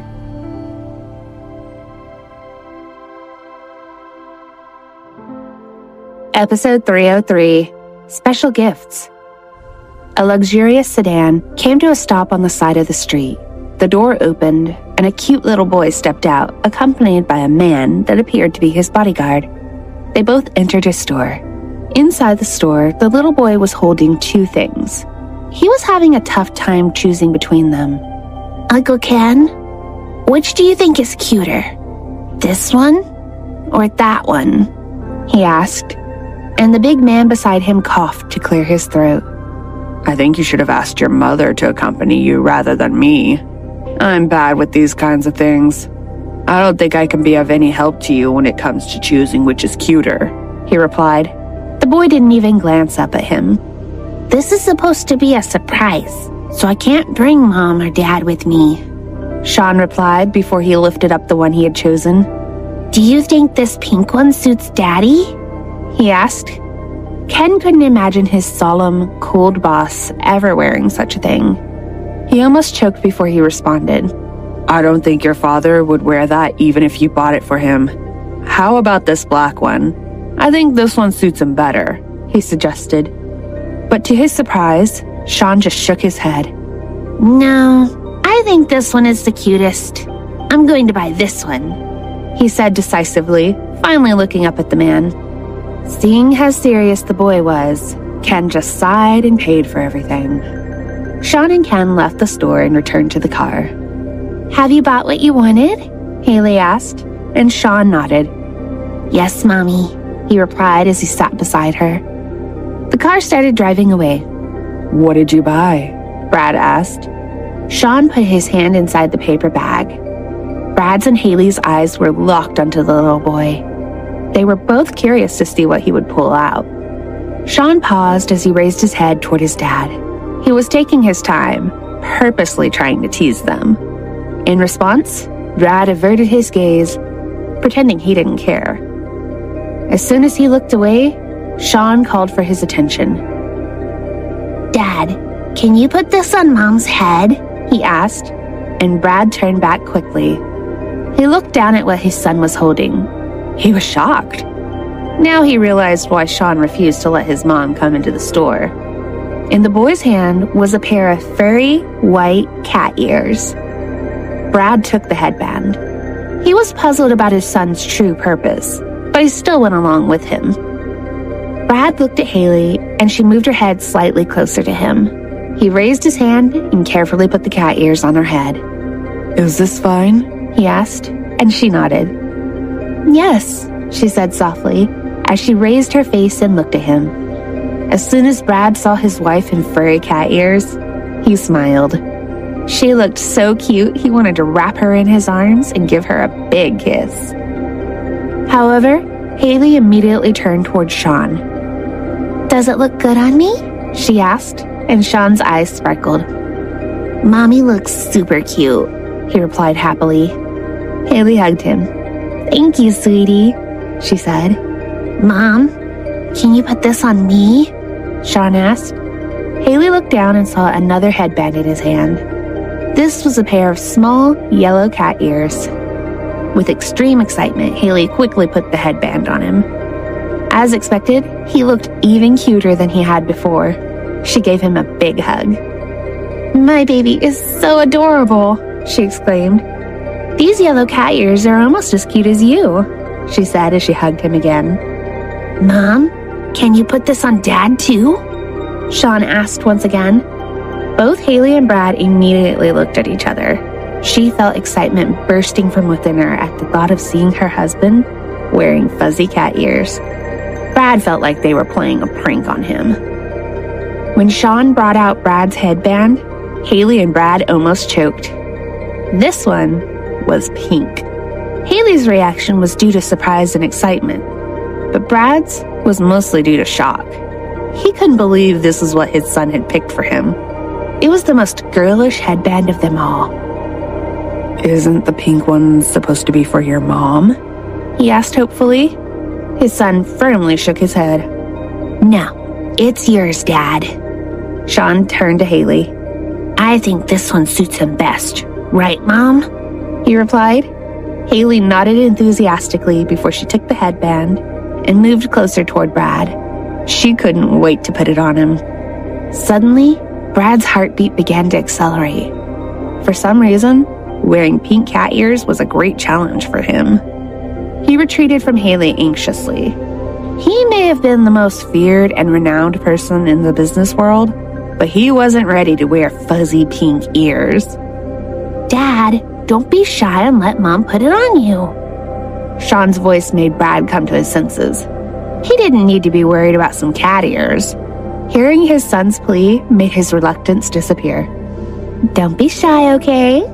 This will definitely look good on you, Hailey coaxed as she gently put the headband on his head. Brad felt a hot feeling rush into his cheeks. He rubbed the back of his neck to ease his embarrassment. Hailey couldn't believe what she was seeing. She giggled when she saw Brad blush. He's so cute, she squealed. I can barely handle this. She fell in a daze as she stared at her blushing husband.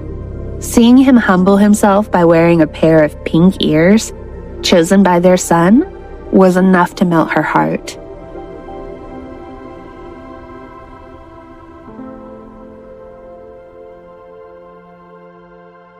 Episode 304, Grand Entrance. The family finally reached the amusement park. Sean was smiling excitedly on the entire drive as he interacted with his parents. Hailey looked at the two cute boys beside her and felt like she was in a dream. She kept hugging her son as her eyes were locked on her husband.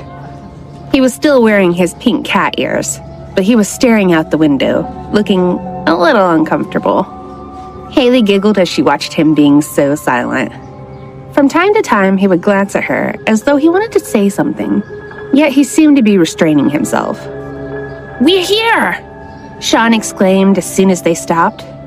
He stepped out of the car holding his mother's hand. When they stood in front of the park's entrance, every head turned toward them, attracting numerous looks of admiration. Gosh, look at them. Are they celebrities? I don't think so. Never seen them before. But yeah, that lady is pretty. She's an absolute goddess.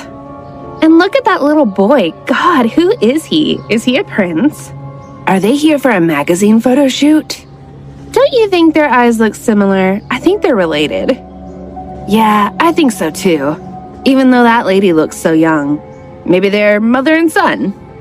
Let me take a photo. They're definitely not regular people. But look at their clothes. They're just wearing t-shirts and jeans. Are you an idiot? Some billionaires wear ordinary clothes nowadays. They don't want to attract too much attention. Are you saying that the people who just stepped out of that fancy car are ordinary? Well, now that you mention it, that car is amazing. Gosh, I wonder who they are. As the people around the family continued to murmur and gossip, Hailey and Sean stared at each other because Brad was still inside the car. Wait here, Mommy, Sean said. When Hailey nodded, the boy ran back into the car to get his father. Dad, let's go. Why are you taking so long? He said. Inside the car, Brad reached out his hand and gently pinched his son's cheek. You asked me to give you today so that you could spend quality time with your mom before you give her to me, remember? Brad replied. I'm wondering why you want me to join you. Are you planning something? He asked. Sean puffed his cheeks. He was disappointed that he couldn't hide anything from his father. Dad, let's go. Don't ask any questions. Just come out, he pleaded. He got back out of the car hastily, causing Brad to wonder. When Sean had asked him to give him one more day, Brad had assumed he wanted to spend some time alone with his mother. But to his surprise, he wanted Brad to come as well. This must mean that he was planning something. Brad decided to go with the flow and see what his son was up to. But because of the pink, fluffy cat ears on his head, he started to feel like he was being pressured by his son. He never would have worn them if it hadn't seemed important to his family. What he really wanted to do was throw them on the ground and stomp them out of existence. Ken, how do I look? Brad asked seriously. Ken wanted to pretend like he didn't hear the question, but eventually he cleared his throat and responded. You always look good, boss, the man replied. He avoided eye contact, and Brad was obviously not pleased with his answer at all. I'm asking about this thing on my head, Brad asked again. Ken fell silent for a long while. Well, I don't think anyone will recognize you, Ken finally said. You don't have to worry. I suggest you change your hairstyle a bit. Like, make it a bit messy so that it looks different from your normal look? He tried to explain, but Brad could only scratch the back of his neck. Meanwhile, Sean was getting impatient, waiting for his father to come out, so he gestured to his mother to bend down so he could whisper something to her. Mom, Dad is being shy.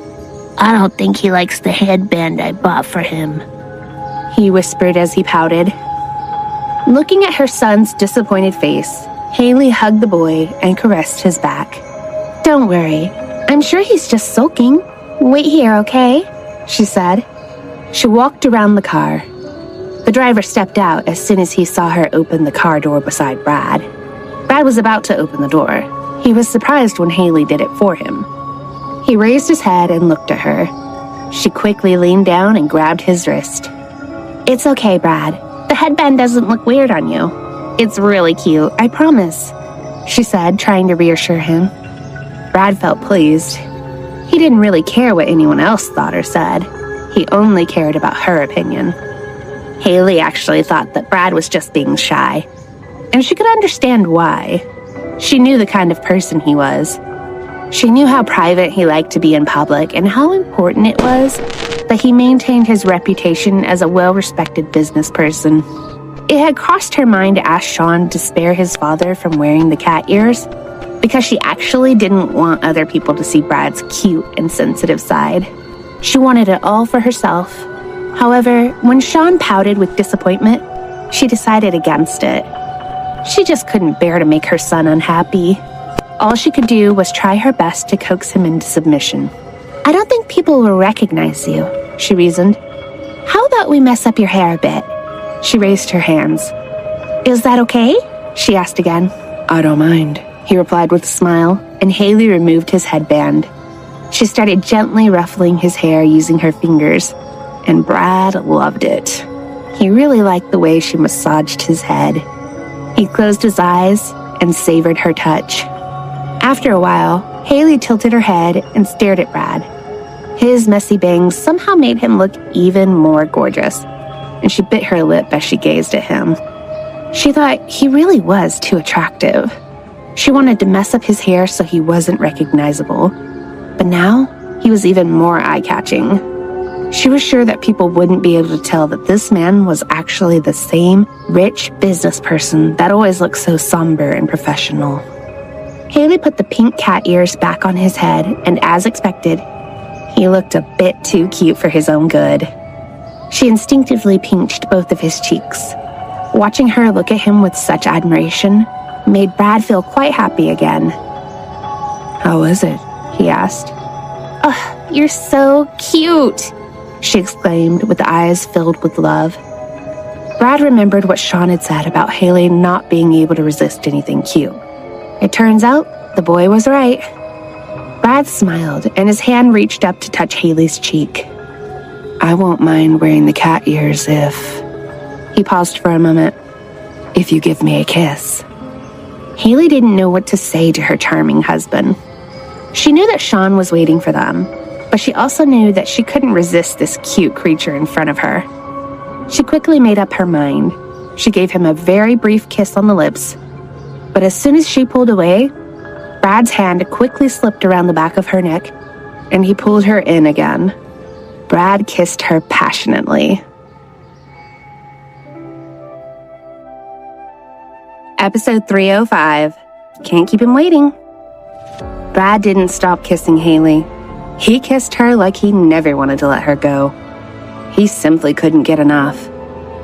Being with her, feeling her soft lips and her warm mouth, was like a drug. He was addicted. Hailey felt like she was floating in the sky. She couldn't resist this man, and before she knew it, she was eagerly returning his kisses. They continued kissing passionately until they finally paused to catch their breath.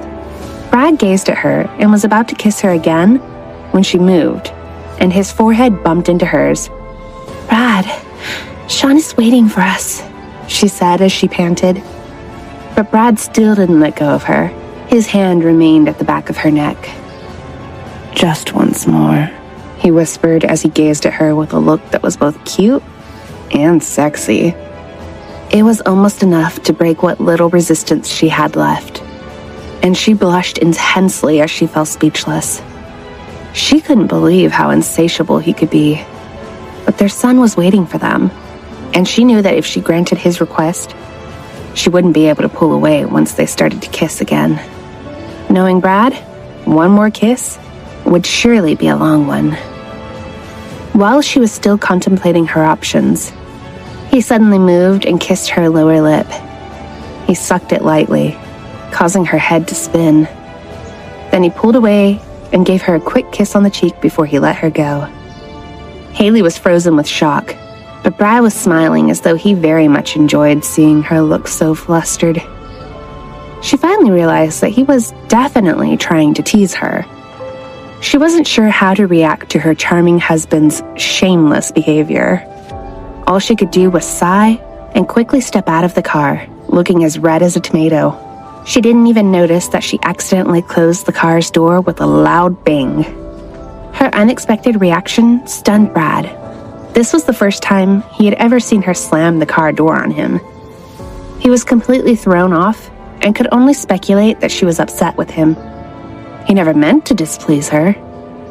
Greatly troubled and worried, Brad hastily stepped out of the car. He didn't even notice how the people around them gasped. Everyone was blown away by this gorgeous man with fuzzy cat ears on his head.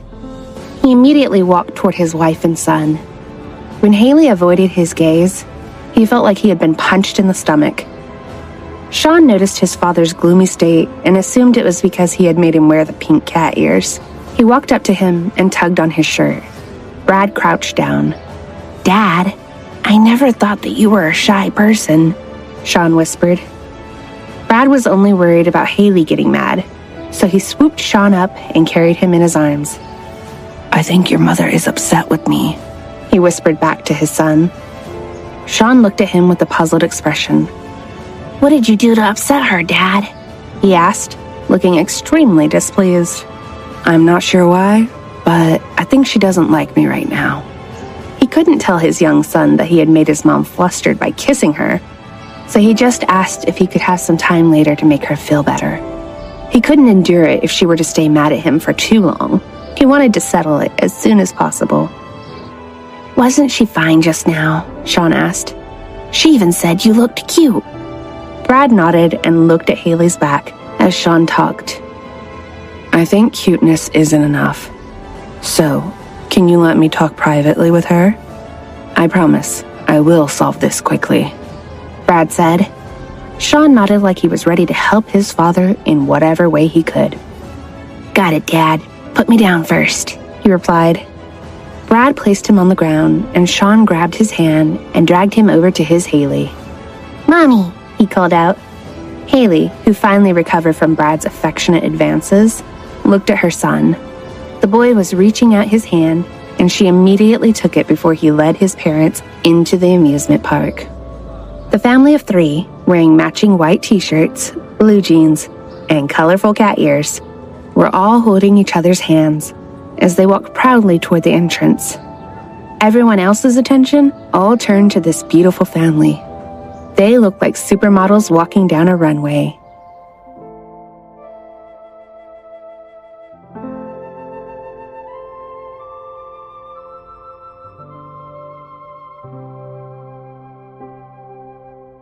Episode 306, Melting. The day was bright and lively.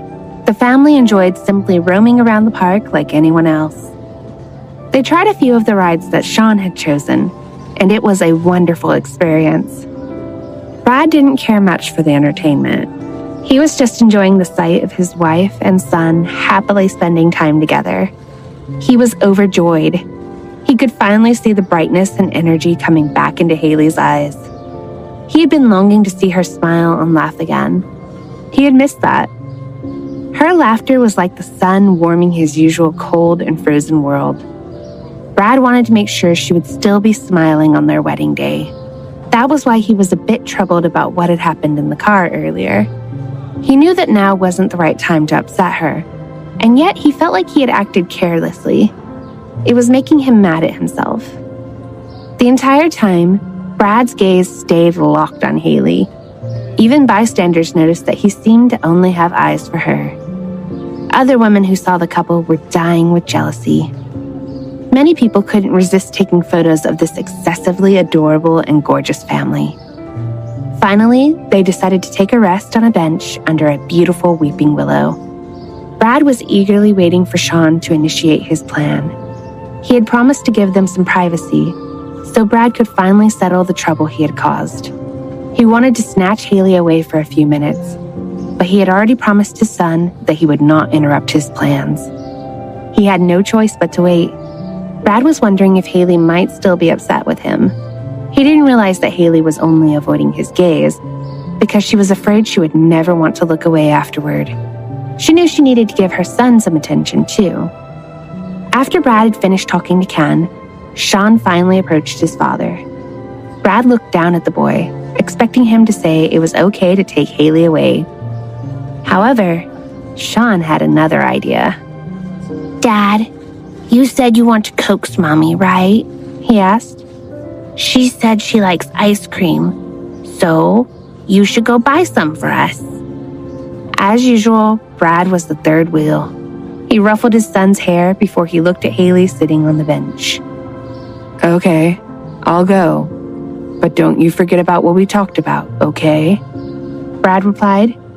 Sean just smiled as he walked back to his mother. Brad was walking down the busy sidewalk when a few brazen women approached him. It looked like they worked for the park, and they were all incredibly attractive. They kept looking at him while they whispered to each other and giggled. Hello, gorgeous. What are you looking for? Do you need help? One of the women asked seductively. She was trying her best to flirt with him. Her friend pulled her away as she loudly called out to Brad again.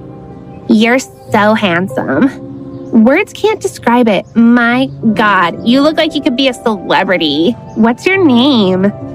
She broke free from the hand of her friend and strutted up to Brad. Come on, handsome man. Don't be shy. Tell me your name. I can help you look.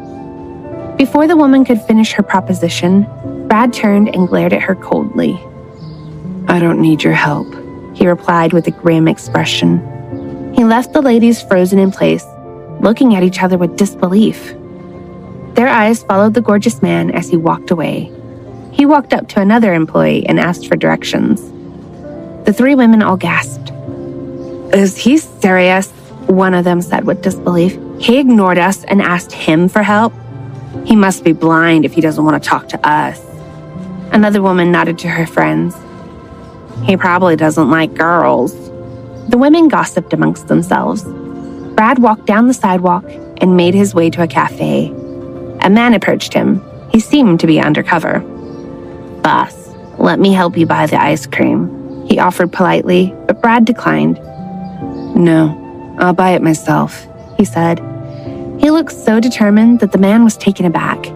He had been one of Brad's special bodyguards for over 5 years now, and he had never seen his boss willingly go and buy something for himself. He knew that Brad usually had his second in command, Tyler, do these types of errands for him. Moreover, he was positive that Brad had no experience buying anything in this kind of food store. Boss, this is not a Michelin star restaurant. There are no well-trained waiters in there to serve you. He anxiously tried to reason with Brad, but he still didn't agree. This is for my wife and child, so I'll buy it myself. Thank you, Brad said as he entered the store. His bodyguard waited a minute before secretly following him. Inside the store, Brad was surprised by the long line of people buying ice cream. The bodyguard was watching from the corner. He almost wanted to laugh because of Brad's determined expression. He was acting like buying ice cream was such an honorable and important task that he needed to accomplish it at all costs. Hailey and Sean were cuddling on the bench, talking when Brad returned from his errand. Hailey was startled when she saw him walking closer to them, with 2 ice cream cones in his hands. He looked unbelievably cute wearing his pink cat ears with his messy jet black hair. He seemed to be quite proud of what he had accomplished, and she found him irresistible. Sean ran up to his father and took his ice cream. He winked meaningfully at his dad before he turned to his mother. Mommy, I'm going to go buy something with Uncle Ken. I'll be back later, he said. After Hailey gave her approval, Sean ran toward Ken, and they left. As soon as Brad and Hailey were alone, Brad smiled and squatted down in front of her, leaning his elbow on top of his knee as he gazed at her. Here's your ice cream, he said in a deep, sexy voice. Hailey bit her lip to stop her mouth from hanging open. Thank you, she replied as she took the cone from his hand.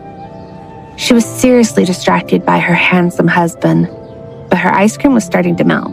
When she finally noticed it, she hastily licked it. Is it good? Brad asked, and Hailey nodded enthusiastically. Can you come up here and have a seat? I want to talk to you, she said, but he remained squatting in front of her and didn't move. His expression turned quite gloomy, causing Hailey to feel alarmed. She was about to ask what was wrong when he spoke first. I'm sorry, I didn't mean to upset you, he said in a quiet voice. Hailey just blinked. Why are you saying sorry? What do you mean by upset me? She asked with a clueless expression. You mean you're not mad at me? He exclaimed, and Hailey became even more confused. Why would I be mad at you? She asked. Brad felt like a giant weight had been lifted from his shoulders. He bowed his head and rubbed the back of his neck before he looked up again. You slammed the door after I kissed you in the car, and you kept avoiding my gaze. So I thought you were upset. His eyes wandered nervously as he tried to explain. Suddenly, Hailey pinched his cheeks hard before she bent down and kissed his forehead. When she leaned back and gazed at him gently, he realized that he had misunderstood her. I was flustered, so I guess I failed to control my strength. And I was avoiding looking at you because you just look too cute, she explained. Brad was surprised and extremely happy. Does this mean that she liked my advances? He wondered before he decided to confirm his suspicions. I thought my kisses made you mad, he said. Hailey shook her head. No, it's not like... Brad cut her off. You mean you like it? Brad asked. Hailey blushed and nodded. She didn't want him to feel like he had to apologize again. Her nod caused a great wave of relief to wash over him. He wrapped his arms around her in a tight embrace. I am sorry for the misunderstanding, she said as she caressed his head. No, you don't have to apologize, he answered softly. It's my mistake. I just wanted to ask you if I'm making you feel uncomfortable with my advances. He pulled away and looked intently into Hailey's eyes. She felt flustered again. It doesn't make me feel uncomfortable, as long as Sean isn't around, she replied shyly. Brad's eyes sparkled with delight. He was so excited that he immediately moved to kiss her when suddenly she screamed. Brad looked down, following Hailey's gaze to see what the matter was. Melted ice cream was starting to flow down over her fingers. He quickly grabbed her wrist, and Hailey gasped as he started licking her hand. Hailey was slow to react, but then she remembered Brad's aversion to cold food. Brad, it's all right. I'll go wash. You shouldn't. It's cold. She was stammering as she talked, but he didn't stop. It's okay. It's not cold. Your skin has warmed it up, he said. He continued licking her hand. and Hailey's senses exploded with feelings of intense affection. Episode 307, Different Appetites. Hailey's brain started swirling, and she couldn't think straight due to Brad's advances. She could have easily stopped him, but watching him lick her hand while wearing a pair of pink fuzzy cat ears was almost too much to handle. Hailey could feel the blood rushing to her cheeks. The feeling of his warm tongue brushing against her skin gave her a tingling sensation. She tried to clear her head before she managed to speak. Brad, it's all right. Sean might come back at any minute, she uttered apprehensively. Thankfully, Brad immediately stopped. He let go of her wrist, and she hastily lifted her ice cream and licked it before it could melt again. She paused when she noticed that Brad hadn't moved at all. He remained rooted on the ground and was looking up at her. His line of sight was fixed on the ice cream in her mouth. It made Hailey feel bad that she was the only one eating. She didn't realize that Brad wasn't craving the ice cream. He was looking at her lips. I'll go buy something for you to eat, she said. She was about to stand when Brad got up to stop her. No need. I'm fine. This park doesn't sell what I really desire, he said. Hailey didn't quite understand. What I want is warm ice cream, he added, and she blinked. Before Hailey could begin to process what he had just said, Brad grabbed her hand that was holding the ice cream and touched it to her lips. Hailey's eyes widened. This reminded her of 5 years ago. Just as she was starting to reminisce, Brad pressed his lips against hers. The kiss was deep and tasted sweet, like the warm ice cream. It was so passionate that it made Hailey forget about what she was holding. Brad was very skillful. The way he moved his tongue with hers and the way he delved into her mouth overwhelmed her. She was completely mesmerized and under his control.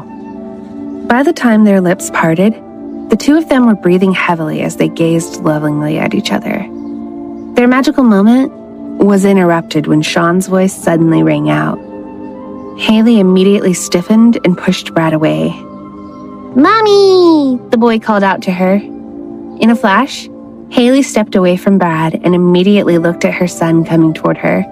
She quickly bent down as he ran up. I'm back. I bought this for you, Mommy, he said sweetly. He looked happy as he showed her a cute yellow hair clip. Wow, she said as she embraced her son. Thank you. My baby is so generous, she said. Sean immediately asked her if he could put it on her. She agreed, and while he was putting it in her hair, Brad walked closer to them. Mommy, it looks so cute on you, Sean exclaimed. Hailey thanked him as she hugged him again. Brad cleared his throat to get their attention. Your ice cream is melting, he said, and they all looked at the liquefied ice cream in Hailey's hand. Mommy, your hand, Sean squealed, and Hailey just patted his head. It's fine, sweetie. I'll go wash, okay? Wait for me. I'll be right back, she explained. When Sean nodded, she immediately walked away. I'll go with your mom. You wait with your Uncle Ken, okay? Brad said. Sean tugged at his shirt and he stopped. What is it? Brad asked. Sean just smiled. Dad, the sun is about to set. I want to ride that huge Ferris wheel. Uncle Ken and I will go there first. Go get Mommy. We will wait for you there, he said. Brad nodded his head as he ruffled his son's hair and then took off after Hailey. Brad and Hailey finally arrived at the Ferris wheel. They walked hand in hand, wearing matching cat ears as they looked for their son. This Ferris wheel was infamous. It was the tallest one in the whole country. Sean was waving his arms so his parents could easily find him. Upon reaching them, Hailey took Sean from Ken's arms. Mommy, let's ride this one, Sean said, and Hailey agreed. But when it was their turn to get on the ride, Sean spoke up again.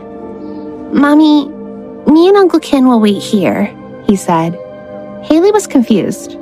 Brad smiled and secretly winked at his son. Good boy, Brad thought, feeling extremely proud. He wasn't surprised.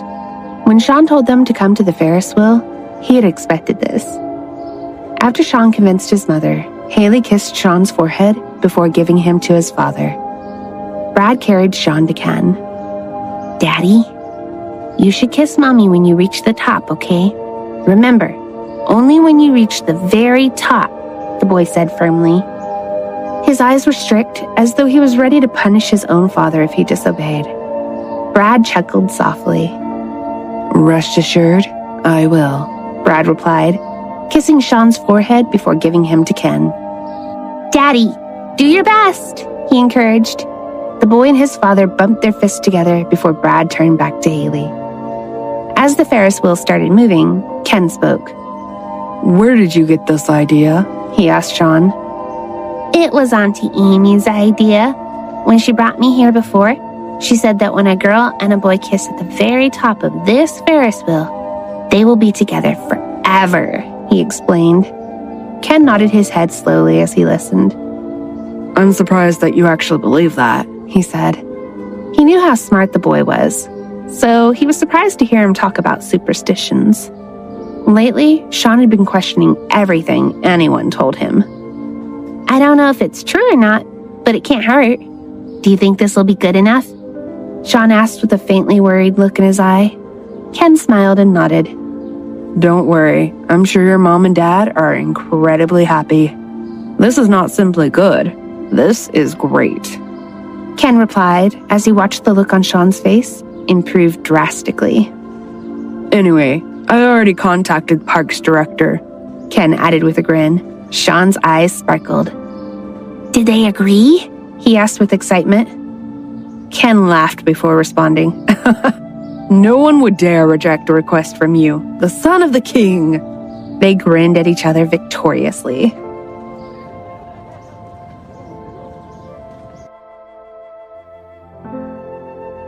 Episode 308, Special Ride. Sean purposely didn't join us, right? Hailey asked. Brad had to admit she was right. Yes. Why? Are you unhappy? He answered, and Hailey immediately shook her head. No, it's not like that. I'm just... She paused as she gazed at Brad. Her eyes suddenly filled with emotion as though she was having mixed feelings, both extreme happiness and also a faint feeling of sadness. Brad was about to ask what was wrong when she wrapped her arms around his neck and gently bumped her forehead onto his. Brad, our son is extremely sweet and clever. He's so considerate and kind. He's the cutest thing in the universe. She paused, then said, Thank you. Thank you for raising him so well. He has grown up right, even without having me around. She bit her lip hard, as though she was having a tough time trying to express what she was feeling. Her eyes were welling with tears, and Brad just held her in a warm embrace. He could understand why she was feeling sentimental. It is true. He has grown up sweet, clever, considerate, kind, and cute, because he's your son. He inherited your qualities. He replied gently, but Hailey shook her head. No. He grew up well because he had you. You nurtured him so well.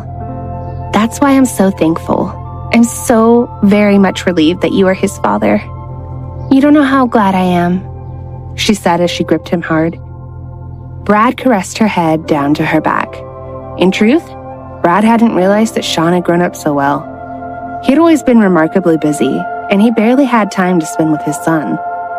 He always felt anxious that he was not doing enough as a father. That was why it was such an amazing feeling for him to hear what she said, even though he still believed Sean was such a great kid because Hailey was his mom. Thank you. I'm really glad to hear that, Brad replied with a smile. Hailey pulled away from his embrace. You are the best father in the world, she said as she looked at him with a twinkling in her eyes that caused Brad to smile proudly. Every affirmation from his wife felt like a great achievement for him. Then, can I ask you for a reward? Brad asked mischievously, and Hailey looked at him curiously. What kind of reward do you want? she replied, and Brad's lips curved into a smile again. He pulled her close to him and made her sit down on his lap as he answered. I want you to reward me with the best kiss you can give, he said, causing her to blush intensely. Are you trying to evaluate my kissing skills? She retorted. I have also improved, you know. She puffed up her cheeks and pouted her lips when she saw the mischievous smile on his face. Brad started laughing at her cute expression, and Hailey immediately fell into a daze as she stared at her handsome husband. Noticing her admiration, Brad leaned in and playfully bit her lip before pinching her cheek gently. He was about to tease her again when Hailey spoke first. Brad, are you always so lighthearted in front of everyone now? She asked. Brad looked at her curiously before he answered. You're the only reason I'm like this, so why would I do it in front of others? He replied honestly, and Hailey's face brightened. Can I be greedy? She asked. I only want you to be like this in front of our son and me, she said with a firm voice. For everyone else, you can be cold and serious. I didn't know my wife had the tendency to be so possessive, he replied, but his heart was struck with a feeling of sadness when he uttered the word wife. Thankfully, he managed to recover in the blink of an eye, consoling himself that soon she would be his legal wife again. Don't worry, no one can make me laugh like this but you, he continued. Hailey reached out to grab Brad's face and kiss him when he suddenly stopped her. Can you wait for a bit? He asked. Our son actually requested that we only kiss when we reach the very top. Hailey was surprised. He said that? She asked in disbelief, and Brad nodded. He heard some story about it bringing good luck or something, he replied. Hailey gasped. Does that mean we can only kiss while we're at the top? She asked with a wink. I don't think so. Before Brad could finish, Hailey's lips suddenly slammed into his. It wasn't just her desire to kiss him, though. It was because the Ferris wheel had suddenly stopped moving as soon as they reached the top. It stopped, Hailey said with surprise, and Brad just smiled. Don't worry, I think I know who is behind this, he said with a grin. Just as Brad thought the moment couldn't get any better, a loud bang stole their attention. Suddenly, a romantic firework display appeared before their eyes, and they both fell into a daze. Hailey was so surprised and mesmerized by the magical view that her mouth hung open. Watching her reaction and gazing at the reflections of fireworks in her eyes, Brad felt incredibly happy. That little guy has outdone himself, Brad thought, thinking of Sean planning this lovely surprise. Did our boy do this? She asked without averting her gaze from the enchanting fireworks. I believe he did, he replied. She gripped his hand tighter. Brad, this is so beautiful, she mumbled, still in a daze watching the fireworks. You're so beautiful, he replied, and she finally turned to look at him. Can you give me my reward now? He asked with mock impatience. Hailey blushed and took a deep breath. She got a determined look in her eyes. Since her son was trying so hard to make this a special moment, she knew she needed to try her hardest as well. Brad's heart started beating faster with anticipation. Hailey raised her hands and held his face as she gazed longingly into his eyes. She closed her eyes and slowly moved her face closer to his until their lips touched. He didn't move as he let Hailey take control. Her kisses were still a bit sloppy, but he could tell she was trying her best. He still found it incredibly sexy and irresistible. The way she twisted her tongue with his was almost too much for him. He had to restrain himself from taking over. It was almost impossible for him to resist her. Brad and Hailey felt like they were on top of the world, throwing caution to the wind. They kissed wildly like they never had before. Brad found himself pinning her down on the seat, as bursts of light and color shone all around them. It was a kiss so passionate that it seemed to be endless. They both knew that from then on, they would never be able to see another Ferris wheel without smiling.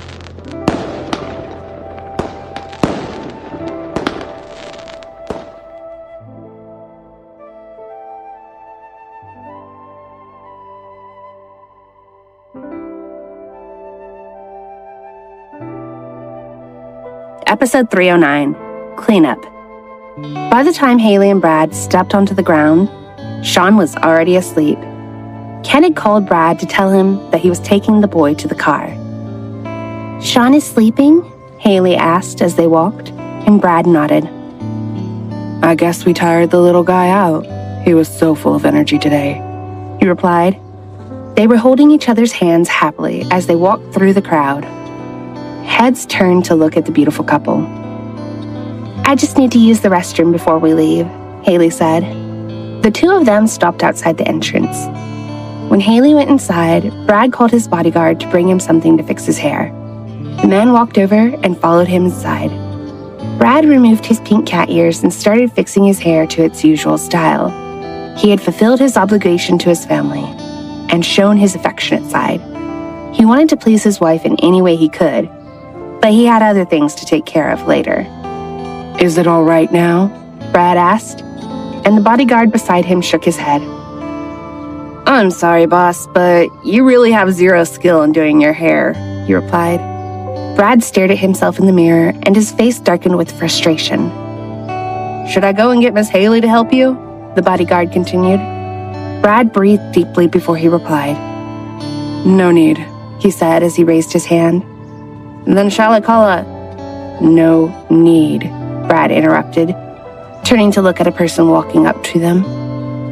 The professional has arrived, the newcomer announced, spreading his arms wide. Wow, you're really cold, he continued. I finally return after a year and you barely give me a cold glance, he complained, but Brad still didn't even turn to look at him. Alan, shut up and come fix my hair, Brad ordered. When Alan tilted his head to look at Brad closer, he bit his lip to stop him from bursting out laughing. Oh well, this is the only skill the heavens didn't bestow upon you. I suggest that you don't try fixing your own hair again, Brad. The entire world will experience a great disaster if they see you like this. Although I bet your wife will think it's cute. Shut up and just quickly fix it. Brad cut through his blabbering. Alan just laughed. After some time, the three men finally stepped out of the restroom. Brad ordered his men to keep their distance. They obeyed, leaving him standing alone, leaning against a post. It wasn't long before people started recognizing him. Hey, isn't that... Oh my God, that's the gorgeous and ultra-rich businessman, right? What are you saying? Why would that god be here? Are you blind? Are you saying that he has a doppelganger? Well, wait. Maybe it's really him. But those clothes... Idiot, he might be in disguise. Oh my God, this is the first time I've seen him in person. Yeah, he's so cool. He looks spectacular, even though he's just wearing a plain t-shirt. We need to confirm if it's really him. Let's take a photo. Are you serious? Haven't you heard the rumor that he hates the media? Reporters won't dare take a photo of him without his permission. Well, it's too late, you idiot. Look, everyone is already taking photos of him. Brad was starting to get frustrated. The crowd was getting thicker, and by the time he decided to move away, he was already surrounded. People started to scream with delight, and flashes from the cameras were irritating him. The situation was getting out of control. It was as if a superstar had suddenly appeared, and everyone was in an uproar. Thankfully, Brad's bodyguards were well trained, and they were quick enough to get over to him before he could be mobbed. Brad's bodyguards had been scattered all around the park, and some were waiting outside. So suddenly, he was short of men. The incident was completely unexpected, and the guards were taken aback. They were equipped to protect him from any kind of danger, but they couldn't be violent with these innocent people, so it was hard for them to do their job effectively. Don't worry, boss. The others are on their way, a guard said as they continued pushing back the crowd. Brad was still leaning nonchalantly on the post. but his face was obviously stressed. Hailey finally stepped out of the restroom, and upon seeing Brad in the middle of a wild crowd, her heart started to beat faster. She stood on the steps quietly, but she was starting to get worried. Her eyes began to blaze. She started to move toward Brad when someone suddenly stopped her. She was going to ignore them when she recognized him. "Alan?" she said in surprise, and he smiled. "Yeah, long time no see, Miss Hailey," he replied. When the screams got even louder, Hailey decided to try and get to Brad, but Alan spread his arms and blocked her path. "Please stay here. Don't worry, the guards will do their job," he said, but Hailey obviously wasn't convinced. Something dangerous blazed in her eyes, and her look shocked Alan. He had never seen her like this before. She was still the beautiful, angel-like lady he knew, but now there was something different in her as well. He could feel a dangerous aura exuding from her. A shiver ran down his spine when he heard what she said next. "Alan, give me a gun," she said with a fiery gaze. Episode 310, Crowd Control. Alan didn't know what to say. He never expected to hear Hailey say those words. He was shocked as he looked at the fierce look in her eyes. She was entirely different from the delicate young girl he had met 5 years ago. "Do you really mean that?" Alan asked, hoping to get some clarification. He wanted to believe that she was kidding, but the fire in her eyes told him otherwise. "Yes, give it to me," she repeated as her gaze turned back to Brad.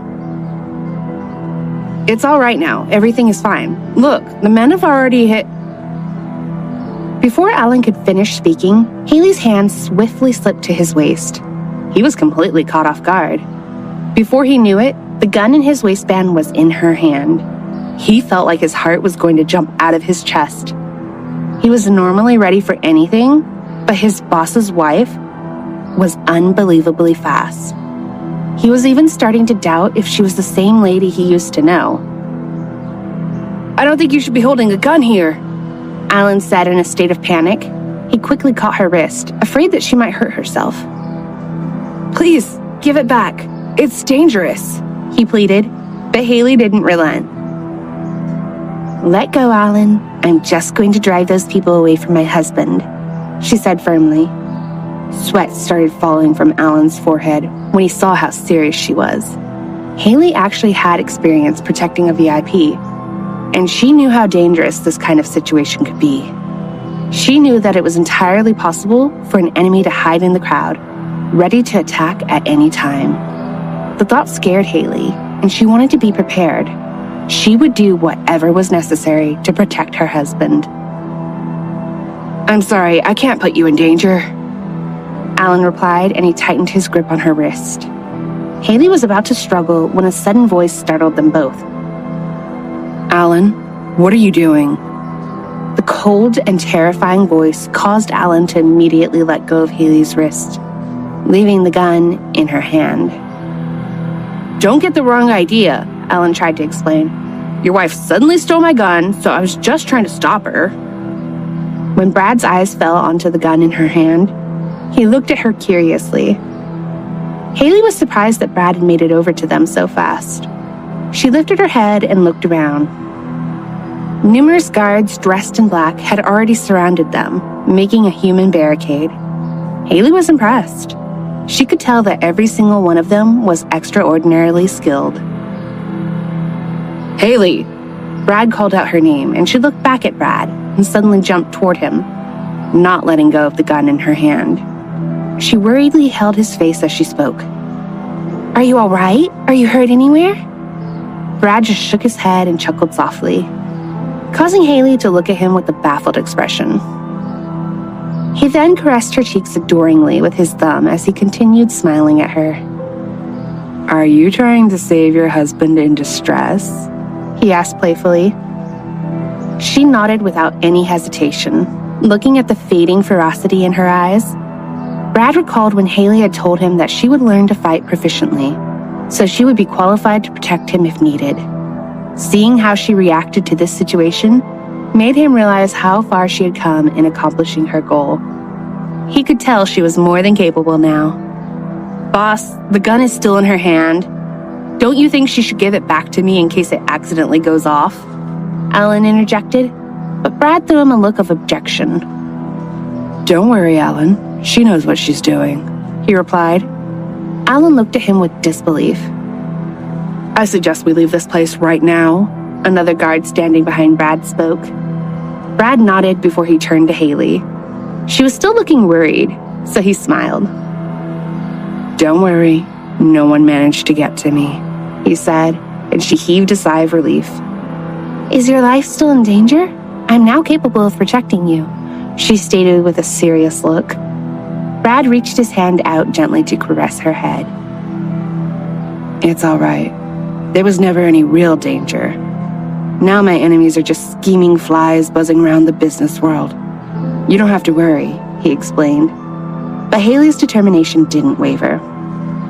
I can destroy those little flies for you, she said, her eyes burning with conviction. She had the look of a soldier ready to protect him with her life. Brad recognized that the last 5 years she had spent in the military must have had a drastic effect on her. The spirit of a soldier was now ingrained in her. Brad realized he was falling in love with this new side of her as well. However, the thought of her being the one to protect him didn't sit right with Brad, no matter how good her skills might be. I'm happy that you grew stronger, but I won't let you be the one to protect me, he explained. Yes, you were a soldier, but you aren't my soldier. You're my wife, so I'll be the one to protect you and our son. Do you understand? I will never allow anything bad to happen to either of you. Hailey took a moment before responding. I understand, but if you're in danger, don't expect me to just stay still and do nothing, she replied, and Brad tried to hide his happiness. You've become a bit stubborn. Just like me, he said, and she immediately retorted. You're the one who told me I'm not your soldier, so I don't have to obey your orders. Brad was at a loss for words as he raised his hand and rubbed the back of his neck before he could speak. It's not an order, but you're still willing to listen, right? He asked. This time, Hailey was the one who was lost for words, causing Brad to smile kindly. Okay, let's get out of here. But give the gun to me first. It would be bad if anyone saw you holding a gun in public. Brad continued, and Hailey handed it over. Good girl, Brad thought with relief. He was ecstatic that his wife still listened to him once in a while.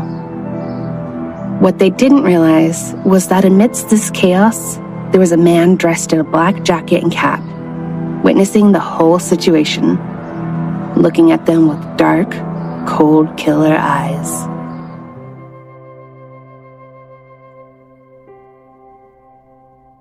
Episode 311, Hailey and Amy Reunited. Hailey was waiting for Brad inside a luxury black car parked in front of the Clark International Corporation building, one of the tallest buildings in the country. Sean was sleeping soundly in her arms as she gazed up at the majestic skyscraper, now considered a major city landmark because of its cutting-edge architectural design. A short while ago, Brad had asked her to give him 30 minutes to deal with an important matter.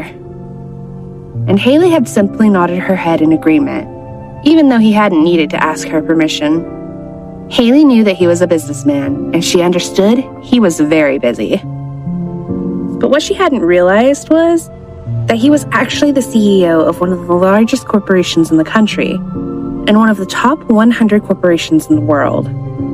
That is, not until their car had stopped in front of the Clark International Corporation building, and she had watched with astonishment as her husband was greeted like a king at the door and escorted inside. Hailey had been away on a mission for a year, and she hadn't heard any news about Brad's business interest. Before she had left to undertake her mission, the media had been full of the scandal involving the former business tycoon Brandon Rockman and his mistress Rachel Hughes, and the reemergence of another giant of industry had been overshadowed. The Clark International Corporation had been a hugely successful business in the past, but had been considered a dark horse in the eyes of the public for some unknown reason and had been rarely discussed in the media. Then the business had become successful again after the appointment of a new CEO simply known as Mr. Clark, who, prior to Hailey's departure, had never once appeared in public. During Hailey's year-long absence, Brad had been finally revealed as the mysterious CEO. He had become known as a captain of industry and had earned respect and admiration throughout the business world. Since Hailey had returned from her mission and been reunited with Brad, they hadn't had the opportunity to discuss his new position in the corporation. Brad hadn't even realized that she wasn't aware of this development. Waiting in the car outside the imposing building, Hailey had used her cell phone to search the internet and had been able to confirm all this information online. But deep down, she wasn't overly surprised, as she had always believed Brad was no ordinary man and that he was even more capable than she could ever imagine.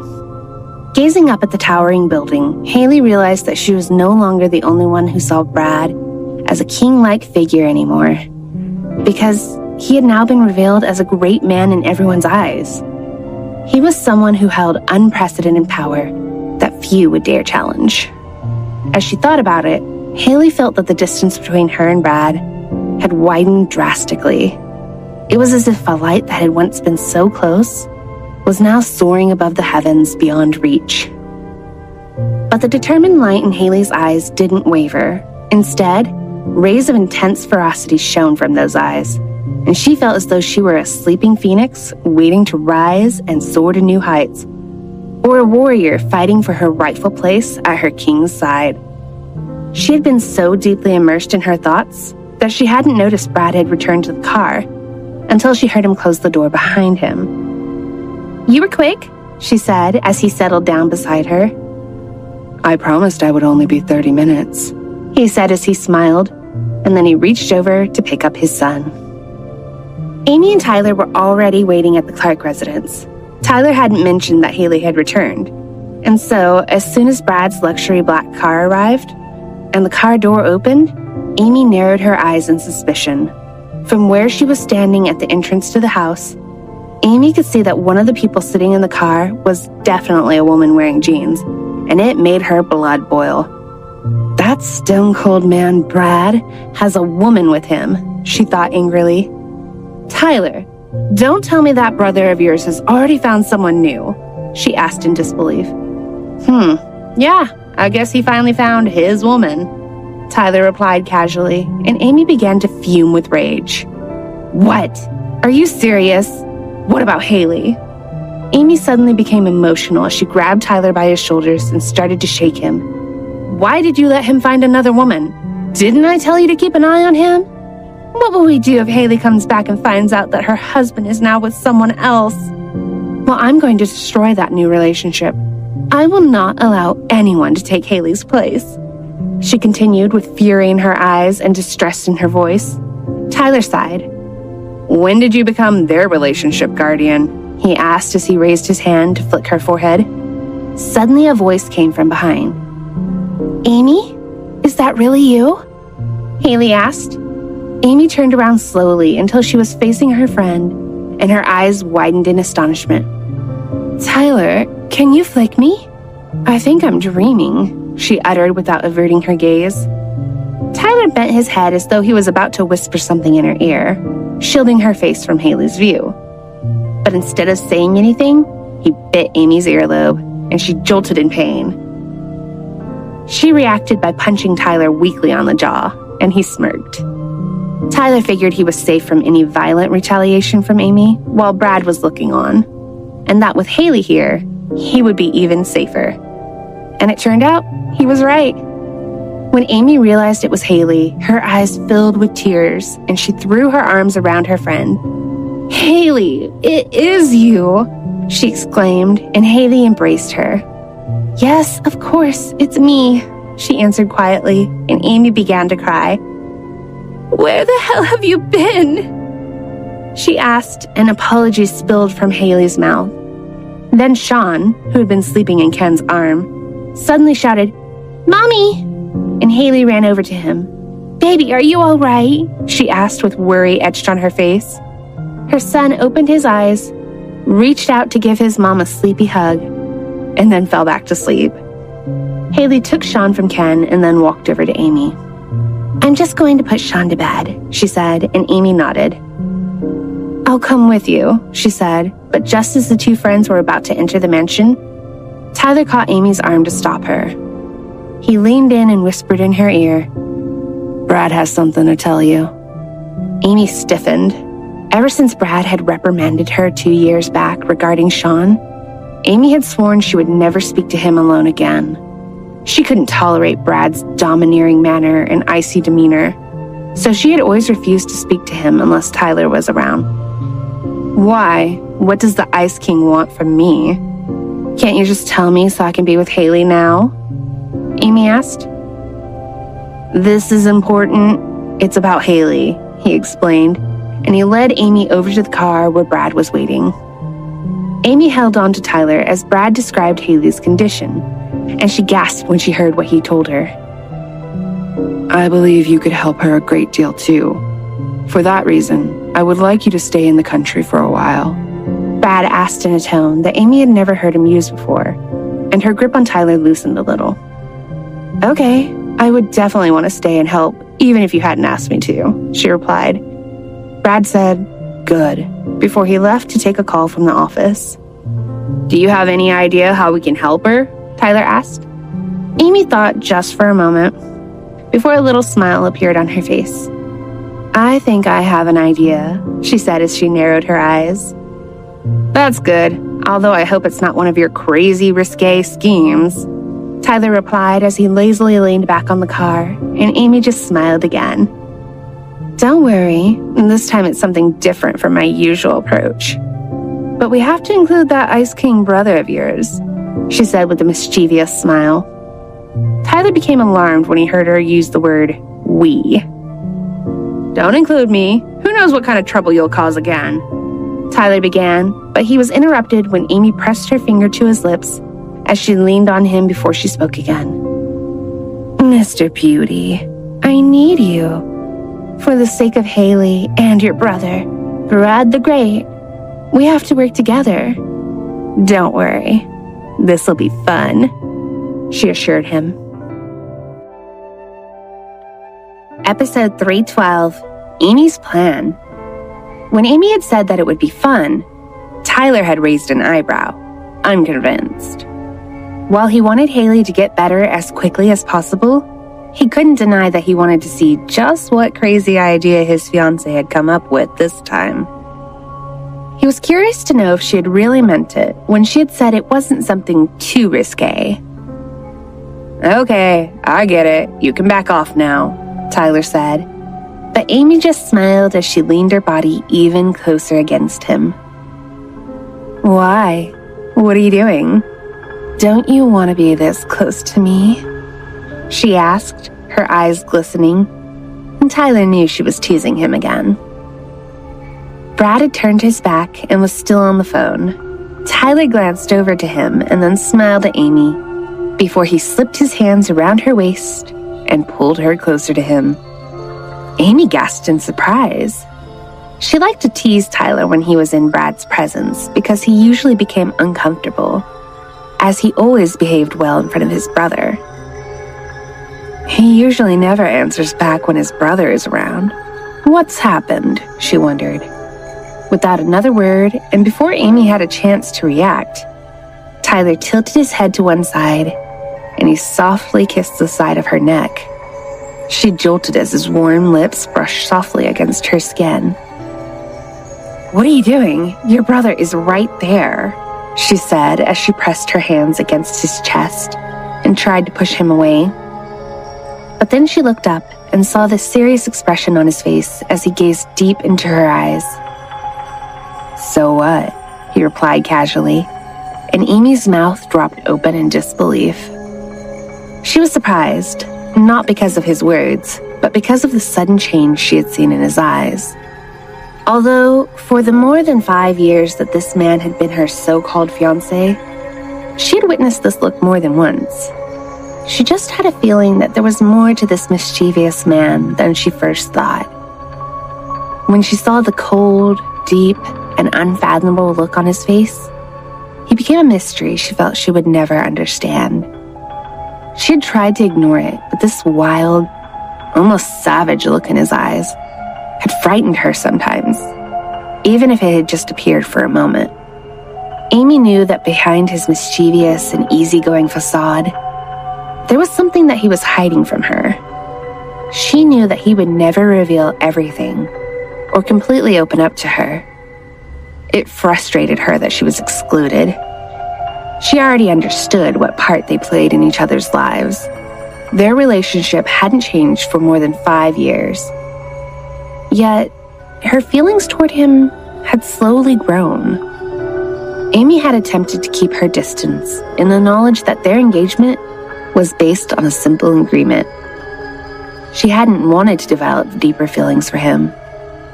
They had flirted with each other like teenagers every time they met and treated the intimacy between them as if it were nothing more than a game. But they had no real relationship. They were a couple in name only, playing games with each other. They had no meaningful conversations, made no declarations of love, and had no idea of what they really had between them. But Amy couldn't deny that she was having fun. She didn't dislike this kind of easygoing relationship. She had fun whenever she was with Tyler, and she loved teasing him, making him flustered, and causing him trouble in any way she could. He made her boring life more exciting. But she didn't know how long they would remain like this. Would they just stay like this forever? "But you used to be so well behaved if your brother was around," Amy said, and in an instant, the wild look was gone, and once more, the mischievous and playful Tyler was back. It was truly as if two different personalities lived within the same body. "That's why you're trying to take this opportunity to tease me? Too bad, Miss Fake Inappropriate. Not anymore," he continued.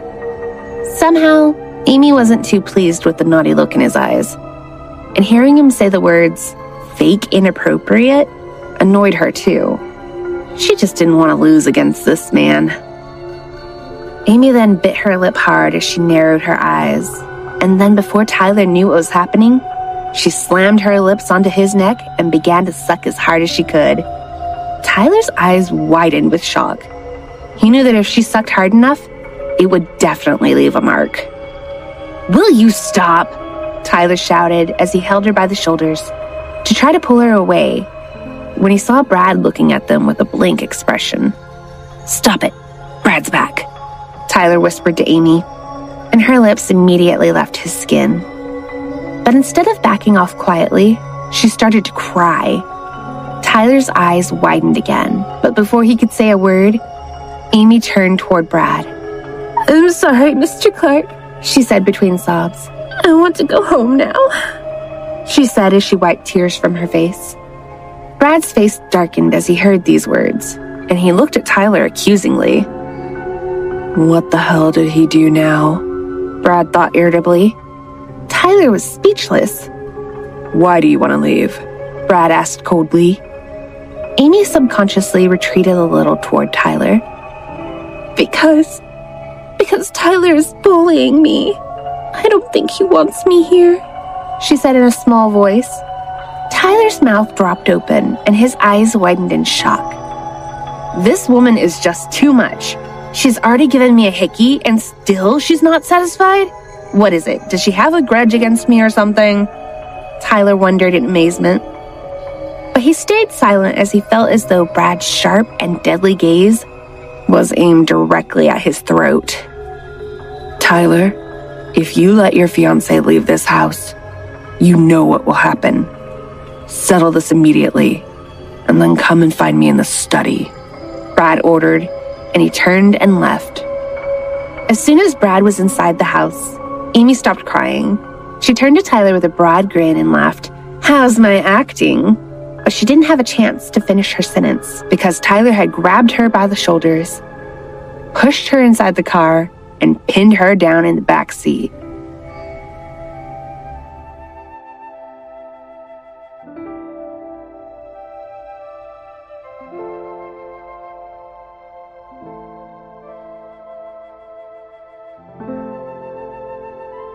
Episode 313, Tyler's revenge. You're really enjoying causing me trouble, aren't you? Tyler asked, as he held Amy's hands above her head. Amy, who had quickly recovered from Tyler's swift move and seemed to be taking it all in her stride, just smiled sweetly. What? You deserve it, she said before her eyes fell on the mark she had left on his neck. So you're still not satisfied? You wanted to get your own back after I bit your earlobe. I get that. But giving me a hickey wasn't enough for you. He asked as he looked at her in disbelief. Well, kind of, she answered coolly. Tyler just closed his eyes and took a deep breath. He hadn't been aware that the reason Amy had messed with him wasn't that he had bitten her earlobe, but because she had been getting a little frustrated with him. Fine, but I'm warning you, don't you dare say you'll leave this house again, even if it's just a joke. You understand? He warned her sternly as his grip on her hands loosened. But she didn't flinch, and instead, she grinned at him like a mischievous imp. But what if I do? She whispered playfully and seductively, teasing him again. But Tyler, who usually answered back quickly, remained silent, and his grip on her hands tightened while his eyes remained fixed on her. What's this, Mr. Beauty? Don't tell me you're now falling for my gorgeousness. But she wasn't able to finish her sentence because, to her surprise, Tyler swiftly moved to slam his lips onto the nape of her neck, and he started to suck. He was both hard and yet gentle. He made exactly the same move that Amy had made on him. He had acted so quickly that she didn't have a chance to react. And by the time she realized what was happening, Tyler had already lifted his head and was staring into her eyes. If you insist, then every time you say it, I'll just punish you like this every time, Tyler said with a glint in his eyes. But it wasn't Amy's plan to lose to Tyler at all. His face was still close to hers, and his lips were still within reach. So, the next moment, Amy lifted her face and caught his lips with hers, although she wasn't able to hold on to him because he still held her hands above her head. This unexpected move caught Tyler off guard. He had believed he could at least prevent her from being so stubborn by trying to give her a taste of her own medicine, but the situation seemed to be getting worse. While kissing him, she didn't let him breathe, and before he could pull away from her, she bit his lower lip gently and didn't let go until Tyler finally gave in and released her hands. Are you trying to rip my lip off or something? Tyler complained as she gave him a sexy smile when she had released his lip from her teeth. Now that her hands were free, she lifted one and touched his lips, as though she were trying to soothe any pain she had caused. I would never do that, okay? I wouldn't want to spoil your beautiful face. I just wanted to say, don't even think about threatening me, my dear Mr. Beauty. She replied with a fixed smile, and Tyler could only pinch the skin between his eyebrows. Damn it, this woman really is something. She's giving me a headache, he thought. He sighed and held his hand up in surrender before he helped Amy to sit up. He didn't actually dislike her being playful like this, and somehow he always found it cute if she refused to let herself lose to him. But sometimes he felt an overwhelming urge to win her over for real and make her submit to him. And that was why he could only surrender before he lost control again. At least not here and now. They were still seated inside the car when he spoke. Anyway, stop fooling around for now. Someone really needs your help. Tyler's tone changed, and he became serious and calm. Amy took a deep breath, too. She understood that Hailey's problem was not easy to solve, and that was why she needed to plan carefully. You guys still haven't told me what happened to her, but never mind. I'll talk to her before I let you know about the plan tomorrow. But I don't understand. Why does Brad the Great seem so impatient? Hailey's only been back a few days, right?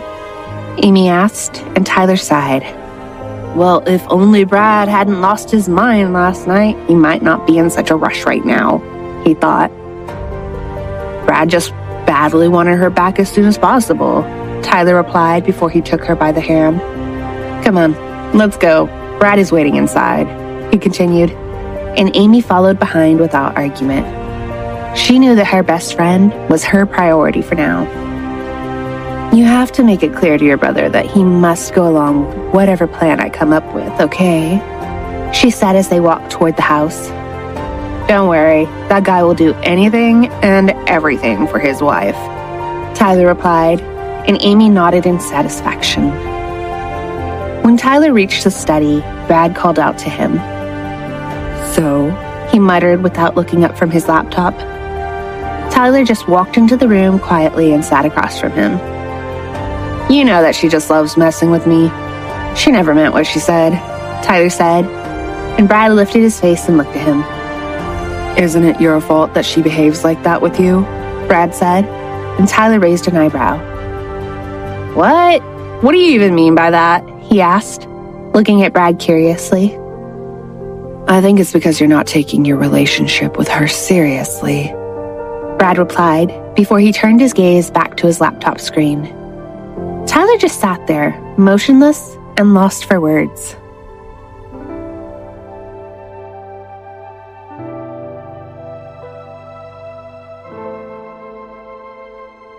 Episode 314, The Tables Are Turned. Brad's words completely floored Tyler, and although Brad appeared focused on his work, he was actually waiting for Tyler to start talking about his relationship with his fiancée. But as usual, no words came out of Tyler's mouth. Brad knew that, unlike him, Tyler wasn't the type to speak about his feelings. So although he had been asking him about his relationship with Amy, he still wouldn't open up about it, even after all of these years. When are you going to marry Amy? Brad asked as he looked up from his laptop again. Once again, Tyler averted his gaze.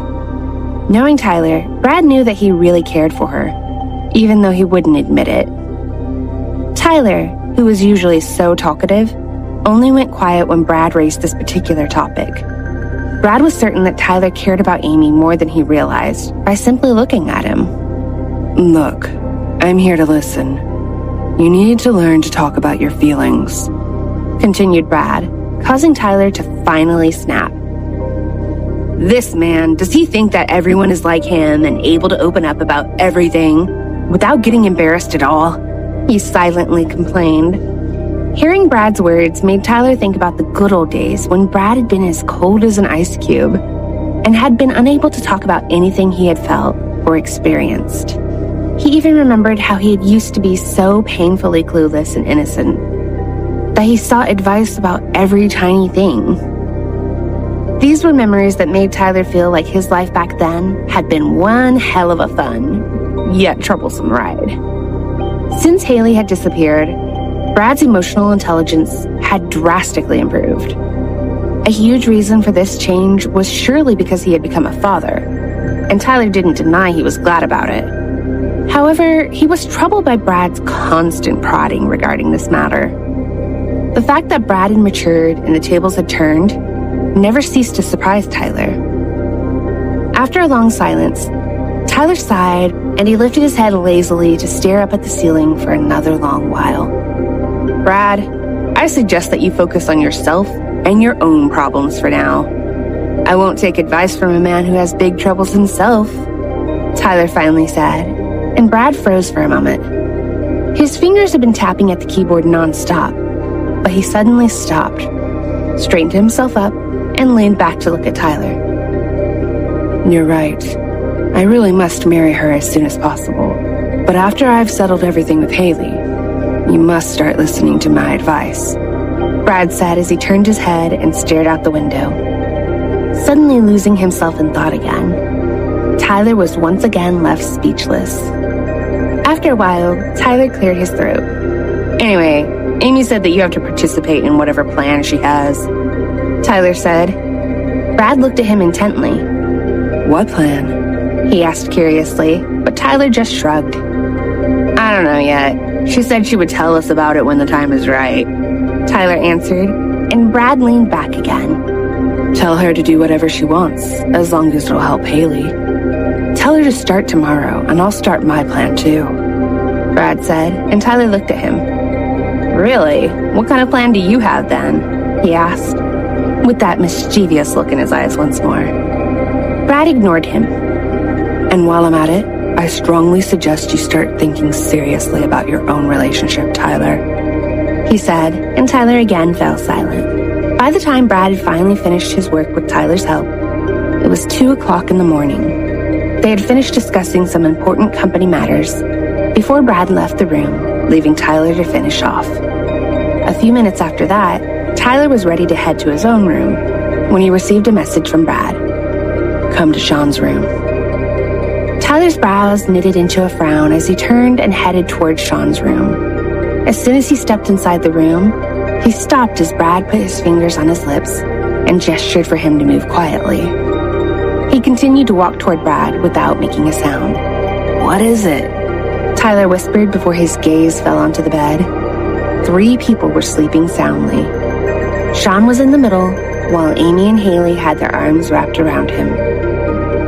At first, Tyler didn't understand why Brad had called him here, but now that he was looking at them, it dawned on him what Brad was going to say, and it turned out he was absolutely right. Your woman is stealing my place, Brad said coldly, and Tyler looked at him in disbelief. After everything he had thought about Brad becoming more emotionally mature, he wondered whether it was true at all. Hey, can't you at least let them have this night? They haven't seen each other in such a long time, Tyler whispered, but Brad's expression didn't change. Tyler could see the jealousy in his eyes growing as he watched the 3 figures sleeping peacefully. As he watched him, Tyler pinched the space between his eyebrows. Ugh, damn it. This guy is still such a pain, he thought. Okay, I get it, but I don't understand how you can even be jealous of a woman, Tyler complained, and Brad's brows knit into a frown. Sean already took half of her attention away from me. I can't afford to have someone else to... Brad began, but Tyler didn't give him a chance to finish, and he cut through Brad's words. Yeah, I get it. I'll take my woman. He clamped his mouth shut when he realized what he was saying.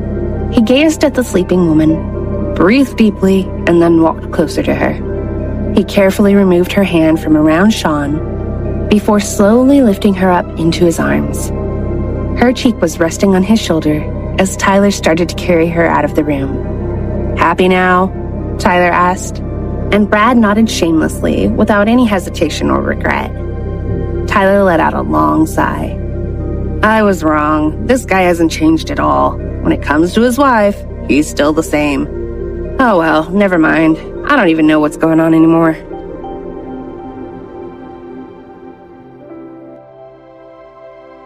Episode 315.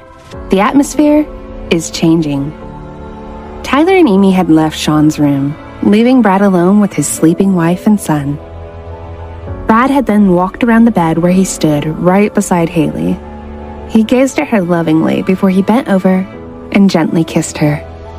It was a simple peck on the lips, but full of warmth and love. His gaze was burning, yet gentle. Seeing his wife and son sleeping soundly and peacefully gave him a warm feeling inside, and as he watched them, his only thought was that he would never let them be parted again.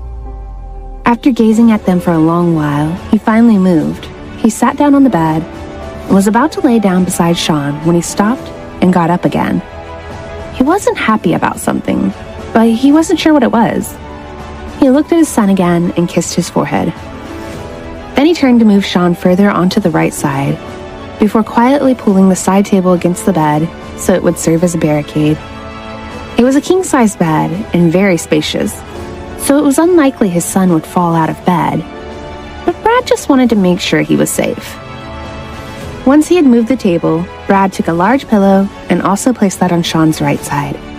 Satisfied that Sean was safe, he walked around to the other side of the bed, and he gently moved Hailey toward the middle of the bed. Finally, he lay down beside his wife.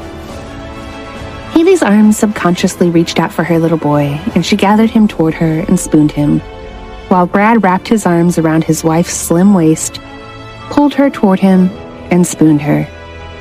As he held his beloved wife, he felt his fatigue take over. He started to relax, and in no time, his eyes had closed, and the family of 3 were sleeping soundly together. Meanwhile, Tyler was standing in front of the guest room with Amy in his arms. He was feeling troubled because, for some reason, the guest door was locked. He didn't understand because the room was always left open. He couldn't call for the butler or one of the maids to open the door because he was holding Amy in his arms.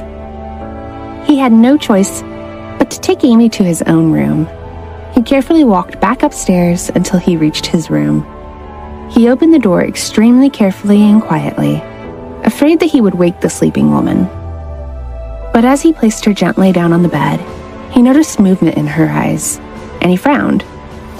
Then he realized that she had been feigning sleep the whole time.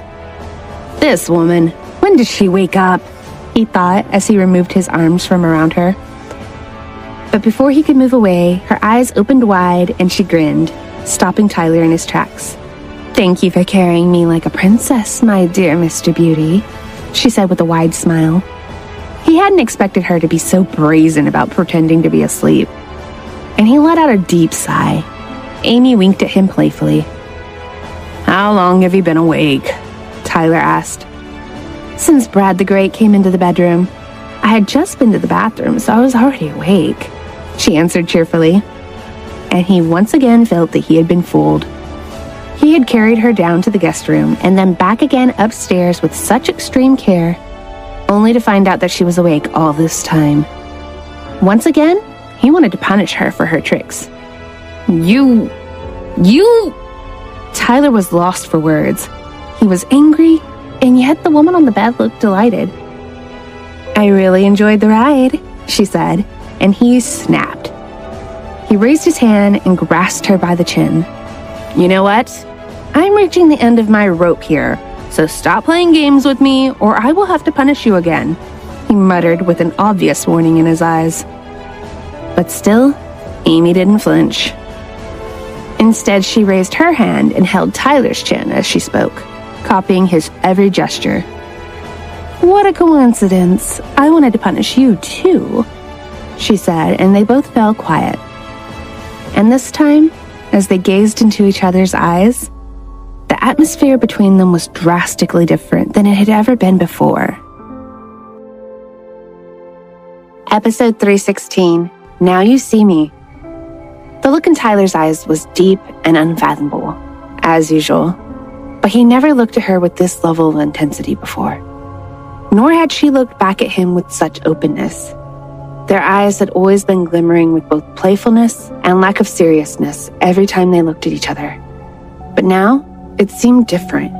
Amy was charmed by the beauty of his eyes. They were as deep as a bottomless abyss. His gorgeous nose and sexy lips were causing havoc inside her, almost causing her to lose any control she had over her emotions. Even though resisting the urge to playfully flirt with this beautiful creature was hard for her, she felt like the atmosphere between them had changed, and it was too much for her to take. The extremely rare, solemn, and earnest look in his eyes destroyed her usually unbreakable composure and self-restraint. They gazed at each other quietly and intently. It was as if they were suddenly in a staring contest, where the first to look away would lose. Neither of them seemed to be willing to back down, causing a stalemate between them. Seconds went by in the blink of an eye.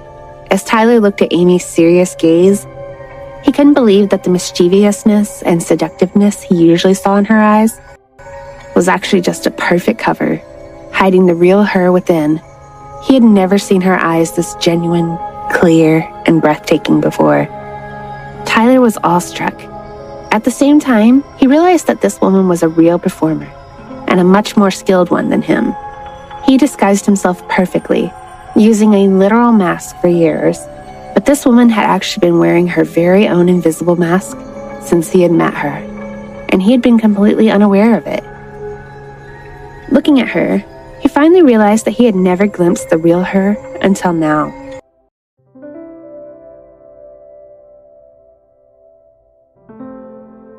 And for some reason, he suddenly felt like his heart was getting heavier.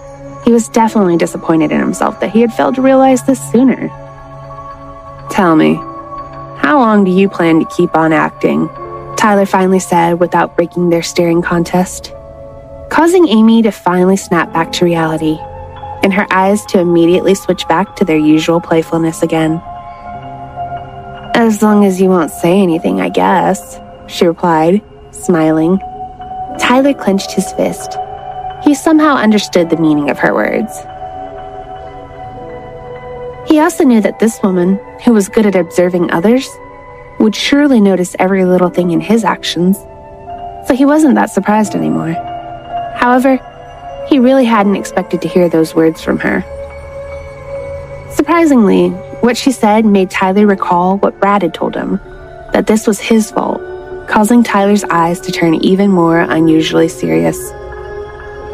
"Oh well, no worries, Mr. Beauty. I was enjoying that, but sometimes when I get lonely and I can't..."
you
you.